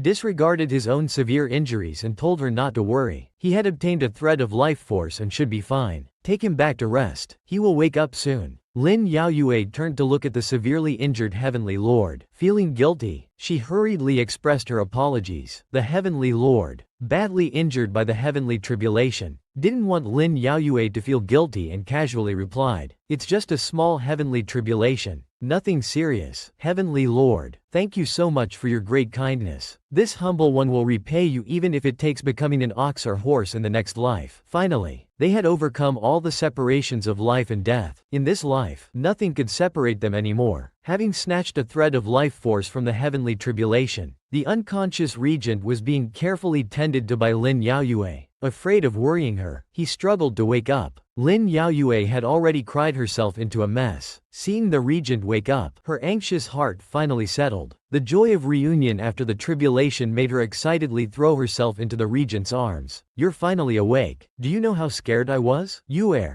thank you. It was your persistence that gave me new life. What nonsense are you talking about? Through so many reincarnations, you never gave up on me. How could I possibly give up on you? Then, Lin Yaoyue handed him a cup of hot tea. Having witnessed the power of the heavenly tribulation, even the heavenly lord was injured. The heavenly lord had given such great help, and he was wondering how to repay him. The regent told her not to think too much about it. As long as you live happily, that's the best repayment for the heavenly lord. Lin Yaoyue didn't quite understand, but the regent knew that a parent's love is the most selfless love in this world. Apart from her happiness, all other repayments would be meaningless to the heavenly lord. He then suggested they go visit the heavenly lord now. The heavenly lord was cultivating to heal his injuries. The spirit butterfly gently touched his cheek, very worried about his condition. The heavenly lord softly told the spirit butterfly not to worry. I'm fine. At this time, Lin Yaoyue and the regent came to thank the heavenly lord for saving their lives. The regent, knowing what the heavenly lord cared about most, solemnly promised that he would certainly take good care of Lin Yaoyue, never to fail her. Putting the heavenly lord's mind at ease. The heavenly lord had been so good to Lin Yaoyue. but because Lin Yaoyue remembered all her reincarnations, she vowed that in the next life, she would definitely return to the Heavenly Lord's side with the Regent, to be a pair of obedient good disciples, not causing him any more worry. The Heavenly Lord took these words to heart. Then it's settled. In the next life, you must return to Changhua Island. Lin Yaoyu's face immediately lit up with a smile. She even joked. At that time, don't complain that we're too stupid. The Heavenly Lord was also delighted inside. Silly girl, you're my only daughter. He responded that they wouldn't. Lin Yaoyue felt somewhat guilty, worried about how the Heavenly Lord's body was after enduring the force of the heavenly tribulation. The Heavenly Lord, not wanting Lin Yaoyue to be so concerned, comforted her. It's just a small injury. Nothing serious. I'll be fine after some rest. With the Heavenly Lord saying so, Lin Yaoyue was reassured. She then took her leave, letting the Heavenly Lord rest well. The Heavenly Lord, looking at the spirit butterfly in his hand, planned to send Lin Yaoyue and the Regent off the island tomorrow. The spirit butterfly clearly didn't want to part with their only daughter, wanting to keep her for a few more days. But how could the Heavenly Lord not want them to stay? He also wanted to enjoy the familial bliss of having children by his side. But in this life, she is not our child. She has family she cares about. In her eyes, we are not parents, but benefactors. Let's let them go back to where they should be when they return in their next life. Even if it means ending the cycle of reincarnation, even if it means opposing the entire heavenly court, I will definitely keep them by our side. The next day, the Heavenly Lord personally saw Lin Yaoyue and the others off as they left. Before departing, he even did another divination for the Regent. Barring any unforeseen circumstances, the Regent would live to 120 years old in the mortal world this lifetime. The couple could now fulfill this life together. When it was truly time to leave, Lin Yaoyue felt an inexplicable reluctance. Heavenly Lord, will we meet again? The Heavenly Lord paused before replying that they probably wouldn't meet again in this life. But didn't we agree that in the next life, you would return? Lin Yaoyue immediately responded. This disciple won't break her promise. At this moment, the spirit butterfly also came over, fluttering around Lin Yaoyue. Actually, the spirit butterfly wanted to stop them from leaving. It really didn't want to part with them. The Heavenly Lord noticed this and immediately sent a mental message to the little butterfly, promising that they would return and that it should trust them. Then he quickly told Lin Yaoyue and the others to leave, not to miss the sailing time. In truth, it was because if Lin Yaoyue and the others didn't leave soon, he was afraid he wouldn't be able to resist keeping them there. Lin Yaoyue was unaware of all this, but the Regent knew. He once again assured the Heavenly Lord, telling them not to worry, that he would take good care of Yuer. Afterwards, the two boarded the ship home. The Heavenly Lord stayed on the shore, watching them for a long time. My daughter, we'll meet in the next life. Meanwhile, Lin Yaoyue also had a strange feeling in her heart, reluctant to leave this place. It felt just like when she first left her parents to go on a journey alone. Because Qingshan had closed the island's protective formation, they quickly and safely reached the shore. Arriving at the small town's dock, Lin Yaoyue looked at the familiar street scene. Suddenly, she didn't want to return to the capital. Yuer, are you reluctant to leave Changhua Island? Reluctant to leave the Heavenly Lord? Do you want to stay by the sea for a while longer, just like on Changhua Island? Lin Yaoyue was very surprised. How does Ajahn know my inner thoughts? In this world, the one who understood Lin Yaoyue best was none other than the Regent, because his love was so deep and selfless. Now that he was her husband, he naturally understood her even better. Just as they were preparing to follow Lin Yaoyu's wishes, they suddenly heard a shout from behind. It was Lin Yaoyu's servant, Shito, who came running over quickly. Lin Yaoyue was puzzled. Shito, how are you here? It turned out that ever since Lin Yaoyue and the Regent had set sail, Shito had been waiting at the dock every day. Today, he finally waited for them. He urged Lin Yaoyue to return to the capital immediately. Something big had happened at home. The master, the old madam, the eldest young master, and the youngest young master had all been arrested and imprisoned. Lin Yaoyue hadn't expected to receive such a big shock as soon as she returned. The Regent immediately inquired about the charges for their imprisonment. It was for corruption and bribery. The emperor had suddenly received many impeachment letters and some evidence. The crown prince had thoroughly investigated. The The people from the court of judicature found many jewels, antiques, gold, and land deeds in their residence. The account books all matched up, so the charges were confirmed. Lin Yaoyue knew best that her father had always put the country first and was incorruptible. How could he possibly be involved in corruption and bribery? Shito was also indignant, saying that someone must be framing the National Guard general's family. Lin Yaoyue thought carefully. In her previous life, her father had been imprisoned due to involvement in Yu Lianzi's corruption case. But in this life, Yu Lianzi hadn't been framed for corruption. Instead, her father was directly framed. No matter who's behind this, I won't let them get away with it. As it was already late, Lin Yaoyue and the others checked into an inn on the outskirts of the capital. The regent comforted Lin Yaoyue, telling her not to worry too much. After all, they still had the Ji family supporting them in the capital. Even if they were imprisoned, they wouldn't suffer. Lin Yaoyue naturally knew that the regent's people would help and protect her father. She wasn't so worried about her father and brother. What she was most concerned about was her younger brother. After all, he was the youngest, and he had previously been poisoned by Madame Fang's venom, making his constitution weaker than normal children. Now in prison without anyone to take care of him properly, she feared he wouldn't be able to endure it. Speaking of this, Lin Yaoyue suddenly remembered, even her 4-year-old younger brother and 70-something grandmother were imprisoned. What about her second uncle? Why wasn't the second branch affected? Hearing this, Shito became even more angry. Young miss, don't even mention that bastard second master. He has always been the crown prince's man. This time, the second master has done a great service for the crown prince. In fact, Lin Yaoyu's second uncle had always been pretending to apologize to her father, asking him to arrange jobs for him. In reality, the crown prince had long ago made him a secret investigator for the court of judicature. That's why he was so eager to run errands for Lin Yaoyu's father. If that's the case, this case should be the design of the crown prince and the Lin family's second branch. The crown prince's goal was to take revenge on the National Guard general's family. However, Lin Yaoyu's second uncle wanted to eliminate the main branch and seize the family property, which is why he didn't spare even her young brother. The regent quickly comforted Lin Yaoyue. "You heir, the book of fate has been rewritten. You won't be bound by destiny anymore. Do whatever you want to do." The Lin family's residence had been sealed off. Nanny Li, who had raised Lin Yaoyue since childhood, was unwilling to leave and was being driven away. Lin Regent also came to kick them while they were down, taunting her. "In the past, you relied on being the nanny of the main branch to look down on his concubine-born children. How come you're so miserable today?" As soon as Nanny Li saw the White Lotus, she retorted with an unfriendly face. "You've confiscated the National Guard general's residence. When the young miss and the prince return, I'm afraid you'll have to return everything as it was." Lin Regent thought that Lin Yaoyue and the regent had disappeared at sea and wouldn't return, so she dared to be so arrogant. Shi Xiang, with her fiery temper, directly cursed Lin Regent as a dog, barking wildly only when the master wasn't home. Lin Regent's proud heart was provoked. "You lowly maid, I'll smash your mouth." But she didn't expect that her hand couldn't fall. Turning around, she saw Lin Yaoyue and was instantly frightened stiff. Lin Yaoyue disdainfully threw her several meters away, right in front of the regent. She wanted to charm the regent again, but the regent directly told her to shut up. "This prince doesn't want to hear your nonsense." He ignored Lin Regent, who was pretending to be pitiful, and walked past her. He ordered the soldiers responsible for confiscating to put everything back as it was. The soldiers felt immense pressure. Confiscating the National Guard general's residence is by the Crown Prince's imperial order. We dare not disobey. But what they faced was someone even more formidable than the Crown Prince. The regent took out the patrol division's military order. Anyone who disobeyed the regent's order would be killed without question. The soldiers, terrified, begged for mercy and hurriedly carried out the regent's order, putting everything back in its place. The regent walked in domineeringly, stating that he would now enter with the general's assistance. If anyone wanted to die, they were welcome to try. Lin Yaoyue also imperiously told Lin Regent to go back and give her father a message. If her parents, brothers, or young brother suffered any harm in the imperial prison, the Lin family's property would be the least of his concerns. Lin Yaoyue and the regent arrived at the imperial prison, preparing to see her father. At the entrance, they met Ji Yanqing. Seeing the two,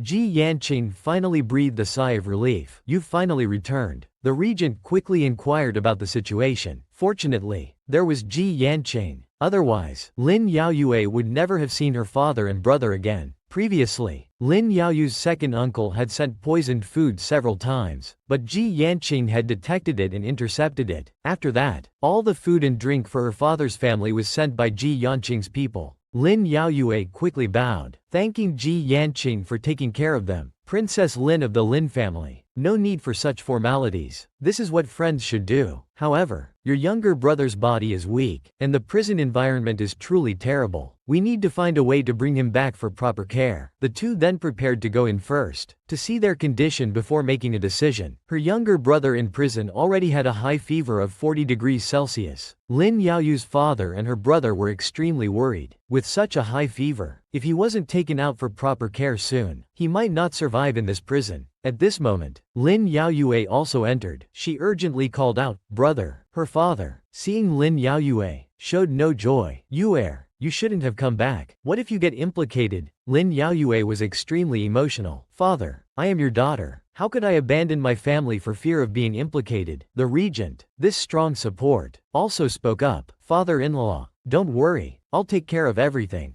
And all of you will be fine." Lin Yaoyu's father was ashamed, knowing that he had trusted that worthless brother, causing this catastrophe for the whole family. Lin Yaoyu's brother knew that this disaster was a long-planned conspiracy. All kinds of evidence were airtight. He even advised Lin Yaoyue and the regent not to get involved, saying it was better to take care of themselves. The most urgent matter now was to send the young brother out for treatment. After all, he was only 4 years old, and shouldn't have been implicated in this. Lin Yaoyue stepped forward to unlock the prison door. She carried away the feverish young brother. Her father and elder brother couldn't leave directly for now. They needed to clear their names first. But with the regent there, they wouldn't suffer in prison. What Lin Yaoyue needed to do now was to find a way to get them out openly and honorably. She reassured her father and brother, "Heaven's net is wide-meshed, but lets nothing through. There will always be a way. Don't give up." Just as Lin Yaoyue and the regent were about to leave, the wicked grandmother called out to Lin Yaoyue, "Yaoyue, grandmother is not well either. Take grandmother out too." This scene was truly laughable. "Second uncle wanted to harm my father and brother. How did grandmother end up in here too?" It seems second uncle really doesn't care about his own mother for the sake of family property. The wicked grandmother was still trying to manipulate you with moral obligations even at this point. You're rescuing even the concubine's son, but not caring about your grandmother. You're simply unfilial. Stop trying to pressure me with filial piety. Though the young brother is born of a concubine, we are still blood related, but you are merely father's stepmother. We have no blood relation at all. Haven't you always favored your blood-related son? Today I'm learning from you, letting you taste what it's like to be treated with such bias. Your situation today is of your own making. You can't blame others. The wicked grandmother was so angry she could have eaten Lin Yaoyue alive. Lin Regent quickly relayed the news of Lin Yaoyue and the regent's return, and the deployment of the patrol division to guard the general's residence. To consort Pei and Crown Prince Morong Lin. Upon hearing that Lin Yaoyue and the regent had returned, Crown Prince Morong Lin lost his composure and panicked, waiting for his mother to make a decision. Consort Pei was exasperated. "What are you panicking for? This case investigation is under your leadership. You need to show the appropriate authority." Then, she had Crown Prince Morong Lin send all his palace guards to the general's residence. "Today, we either confiscate the Lin family's property, or we accuse the regent and the Lin family of rebellion." Just as they were about to enter the residence after bringing the feverish young brother back from the imperial prison, suddenly guards wielding weapons emerged from all directions, preventing them from moving. The regent immediately recognized these as the Crown Prince's palace guards. "What do you intend to do?" Crown Prince Morong Lin said solemnly that he was acting on the emperor's orders to thoroughly investigate the corruption case and confiscate Lin Chaoyang's family property. He hoped his uncle wouldn't interfere. Touching the regent's sore spot would incur his wrath. The case hasn't even been fully investigated. What confiscation? Is the court of justice under the Crown Prince's control so devoid of reason? Indeed, the Crown Prince was unworthy of his position. The foolish Morong Lin deliberately provoked his uncle, speaking like this, "Do you want to usurp the throne? The Crown Prince has already decided. If uncle still wants to take over, I'm afraid that would be rebellion." The regent gave him a sharp look. Throughout history, not all crown princes have successfully ascended the throne. Lin Yaoyue was very disgusted with Crown Prince Morong Lin, as she needed to return to the residence to treat her young brother. She told the regent not to waste time arguing with such a petty person. The foolish Crown Prince Marong Lin still tried to persuade Lin Yaoyue to return to his side, saying he could pardon her family members for her sake. However, in Lin Yaoyu's eyes, Crown Prince Marong Lin was just a clown. Angered, he wanted to use force against Lin Yaoyue again. This infuriated the regent, who forcefully pushed back the crown prince's hand. Even if you are the crown prince, you cannot be disrespectful to my princess. Crown Prince Marong Lin had originally intended to provoke the regent and catch him off guard, but ended up being provoked himself. He then accused the regent and the National Guard general's residence of conspiring to rebel, ordering his palace guards to execute them immediately. This made the regent laugh. Marong Lin, do you think my position as regent was given by your father? In this world, no emperor can tolerate the existence of a regent. Why did your father tolerate it? Because the title of regent was earned by me on the battlefield since I was 13, fighting with sword and spear. The enemies I've personally slain are probably more than you've ever seen. You, who are controlled by a woman's hand, are you sure you want to fight me? As soon as the regent finished speaking, the entire patrol division arrived. The northern garrison troops of the capital were also being mobilized. Seeing this situation, Crown Prince Marong Lin quickly spoke up, accusing the regent of rebellion for mobilizing the capital's garrison troops. The regent usually disdains power struggles, but that doesn't mean he can't engage in them. Using troops against the emperor is rebellion, but you're not even enthroned yet. At most, my actions could be called using military force to depose an unworthy crown prince. Crown Prince Marong Lin, a true mama's boy, was sent by Consort Pei to accuse the regent of rebellion, but now he was cornered. With both the patrol division and the northern garrison troops arriving, without his mother present and unable to handle the situation himself, he could only stand there in anger, not knowing what to do. Although the regent had no interest in worldly power, if anyone dared to harm Lin Yaoyue, he would absolutely not be polite. Desperately wanting to force the regent to rebel and get leverage, they had now truly pushed him to the edge. He directly pointed his sword at Crown Prince Marong Lin. The regent had long wanted to settle the score between Marong Lin and Lin Yaoyue. Lin Yaoyue quickly handed the young brother to Ji Yanqing, urging the regent not to be impulsive. With the sword pointed at him, Crown Prince Marong Lin broke out in a cold sweat. Marong Jane, you're openly rebelling. Aren't you afraid history will nail you to the pillar of shame as a traitor? History is always written by the victors, the regent said, raising his sword, ready to finish off this despicable person. At the critical moment, the imperial eunuch summoned his courage and nervously asked the regent to let the crown prince receive the imperial edict first. Lin Yaoyue quickly went over and pressed down the regent's sword hand, urging him to calm down. This is a trap set by Marong Lin and Consort Pei. They're clearly trying to force you to rebel so they can use it as an excuse to deal with you. The regent seriously stated, I don't care how they deal with me. Anyway, fate has changed now. I won't allow anyone to harm Yue again. Lin Yaoyue also wanted to kill Marong Lin, knowing they wouldn't lose if they rebelled. She was only worried about the innocent civilians, because once they rebelled, the court would have to send troops to suppress it, plunging the country into civil war. Then, enemy states like North Jin and South Jin would take the opportunity to invade. The flames of war would spread, and countless lives would be lost. The civilians were innocent. Hearing this, the regent also calmed down, not wanting the people to suffer from war. He lowered his sword. The eunuch breathed a sigh of relief and finally dared to announce the imperial edict. It ostensibly reprimanded Crown Prince Marong Lin for privately mobilizing palace guards and ordered him to return to the palace immediately for punishment. In reality, the emperor was using this edict to save his life. Afterwards, the eunuch politely bid farewell to the regent and Lin Yaoyue, taking Crown Prince Marong Lin back to the palace. Back at the residence, Lin Yaoyue immediately went to care for her sick young brother. The regent asked Lin Yaoyue, are you content with letting Marong Lin go just like that?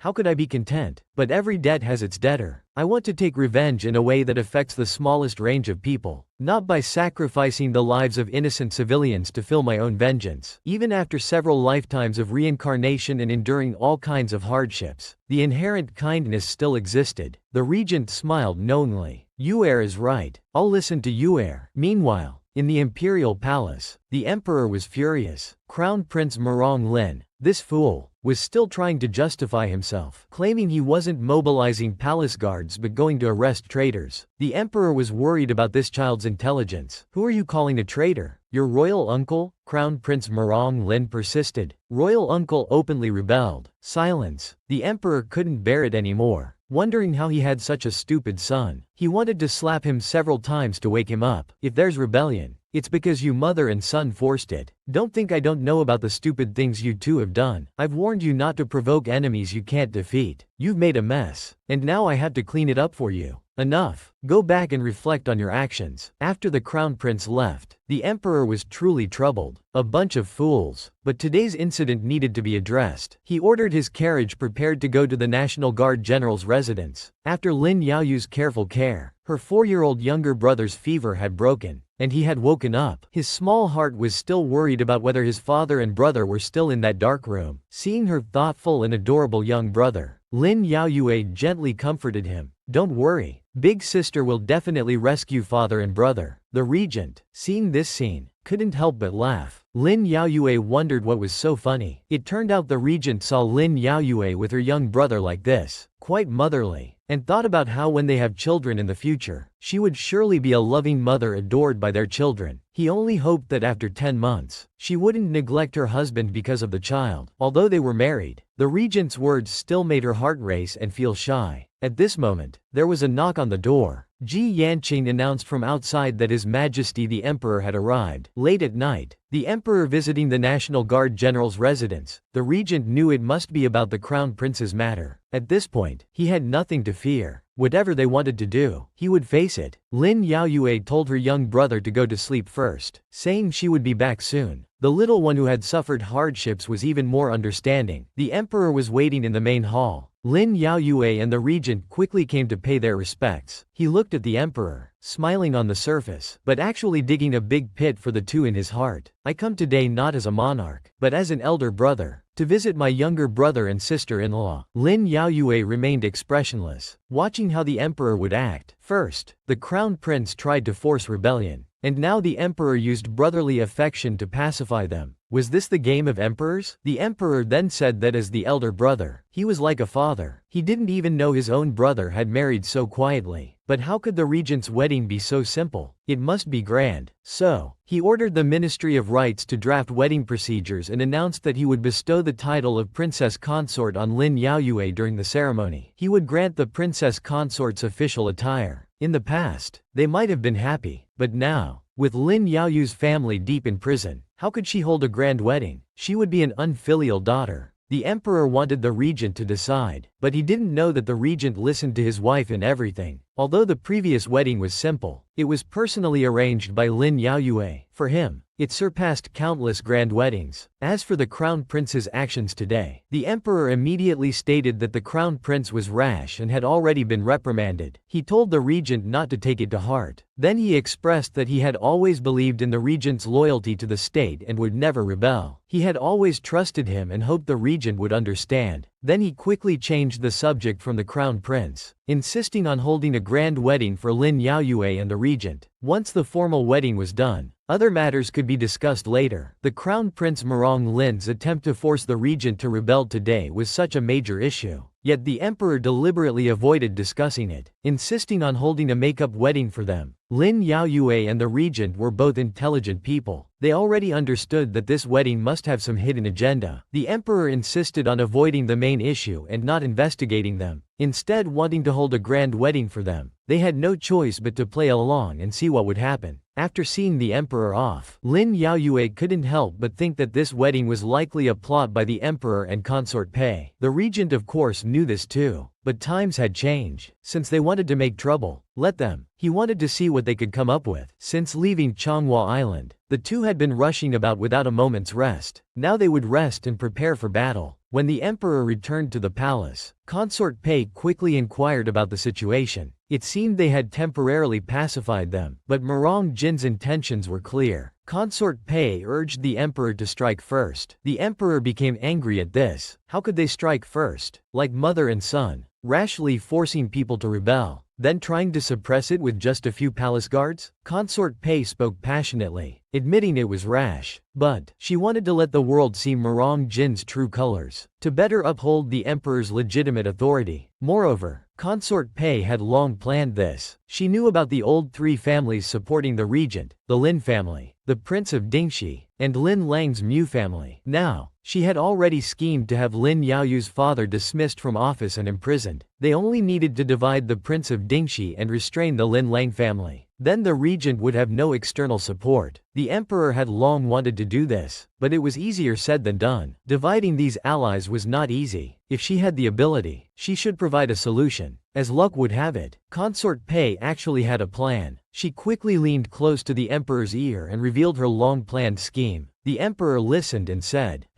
excellent plan. Let's do as you suggest. My beloved consort. Lin Yaoyue had been reviewing the files related to her father's corruption case. After seeing these perfect false evidences, even she began to doubt. The masterminds were her second uncle and that wicked old grandmother. Under these circumstances, trying to overturn her father's case was extremely difficult. Lin Yaoyue had thought to use the opportunity of the emperor holding a grand wedding for them to request a special pardon, but she feared people would say the regent disregarded the law for his father-in-law's family, inviting criticism. However, the regent felt that even if Lin Yaoyue asked, they wouldn't give him this chance to disregard the law. After all, they had worked hard to frame her father. Lin Yaoyue instantly panicked. Wouldn't her father and brother be wrongly accused for nothing then? The regent smiled and told Lin Yaoyue not to worry. He naturally wouldn't let his father-in-law be wrongly accused for nothing. Although they faced a flawless frame-up with no breakthrough point, they had a friend who was the Simming. He would surely know many things they didn't and would have clues. Besides, now that Lin Yaoyue and the regent were back, even though her father was in prison, he wouldn't suffer much. Instead, he could reflect on how the filial piety and brotherly affection he had always upheld at the expense of Lin Yaoyue and her mother had actually benefited him. Lin Yaoyue could only say that if her father knew, he probably wouldn't agree to let her marry him. The regent smiled mischievously and pulled Lin Yaoyue into his arms. Too late. You've already married me. We're husband and wife in name and in deed. A few mornings later, Lin Yaoyue was still sleeping soundly. The regent, considering her exhaustion from recent days, didn't wake her. As soon as he went out, he saw Shan Yuan standing at the door. He blurted out, "Senior brother, when did you arrive?" Shan Yuan replied teasingly, "I actually arrived last night, but I figured it was dark and you two might be cuddling, so I came again this morning." The regent, embarrassed by Shan Yuan's teasing, quickly coughed twice to ease the atmosphere. He invited Shan Yuan into the main hall to talk in detail. Once inside, Shan Yuan handed his simming book to the regent to check for clues. For this junior brother, he had bent the rules once again. After the regent looked it over, he was very shocked. He never expected that the breakthrough point against Consort Pei and Crown Prince Marong Lin would be that woman called Lin Rujian.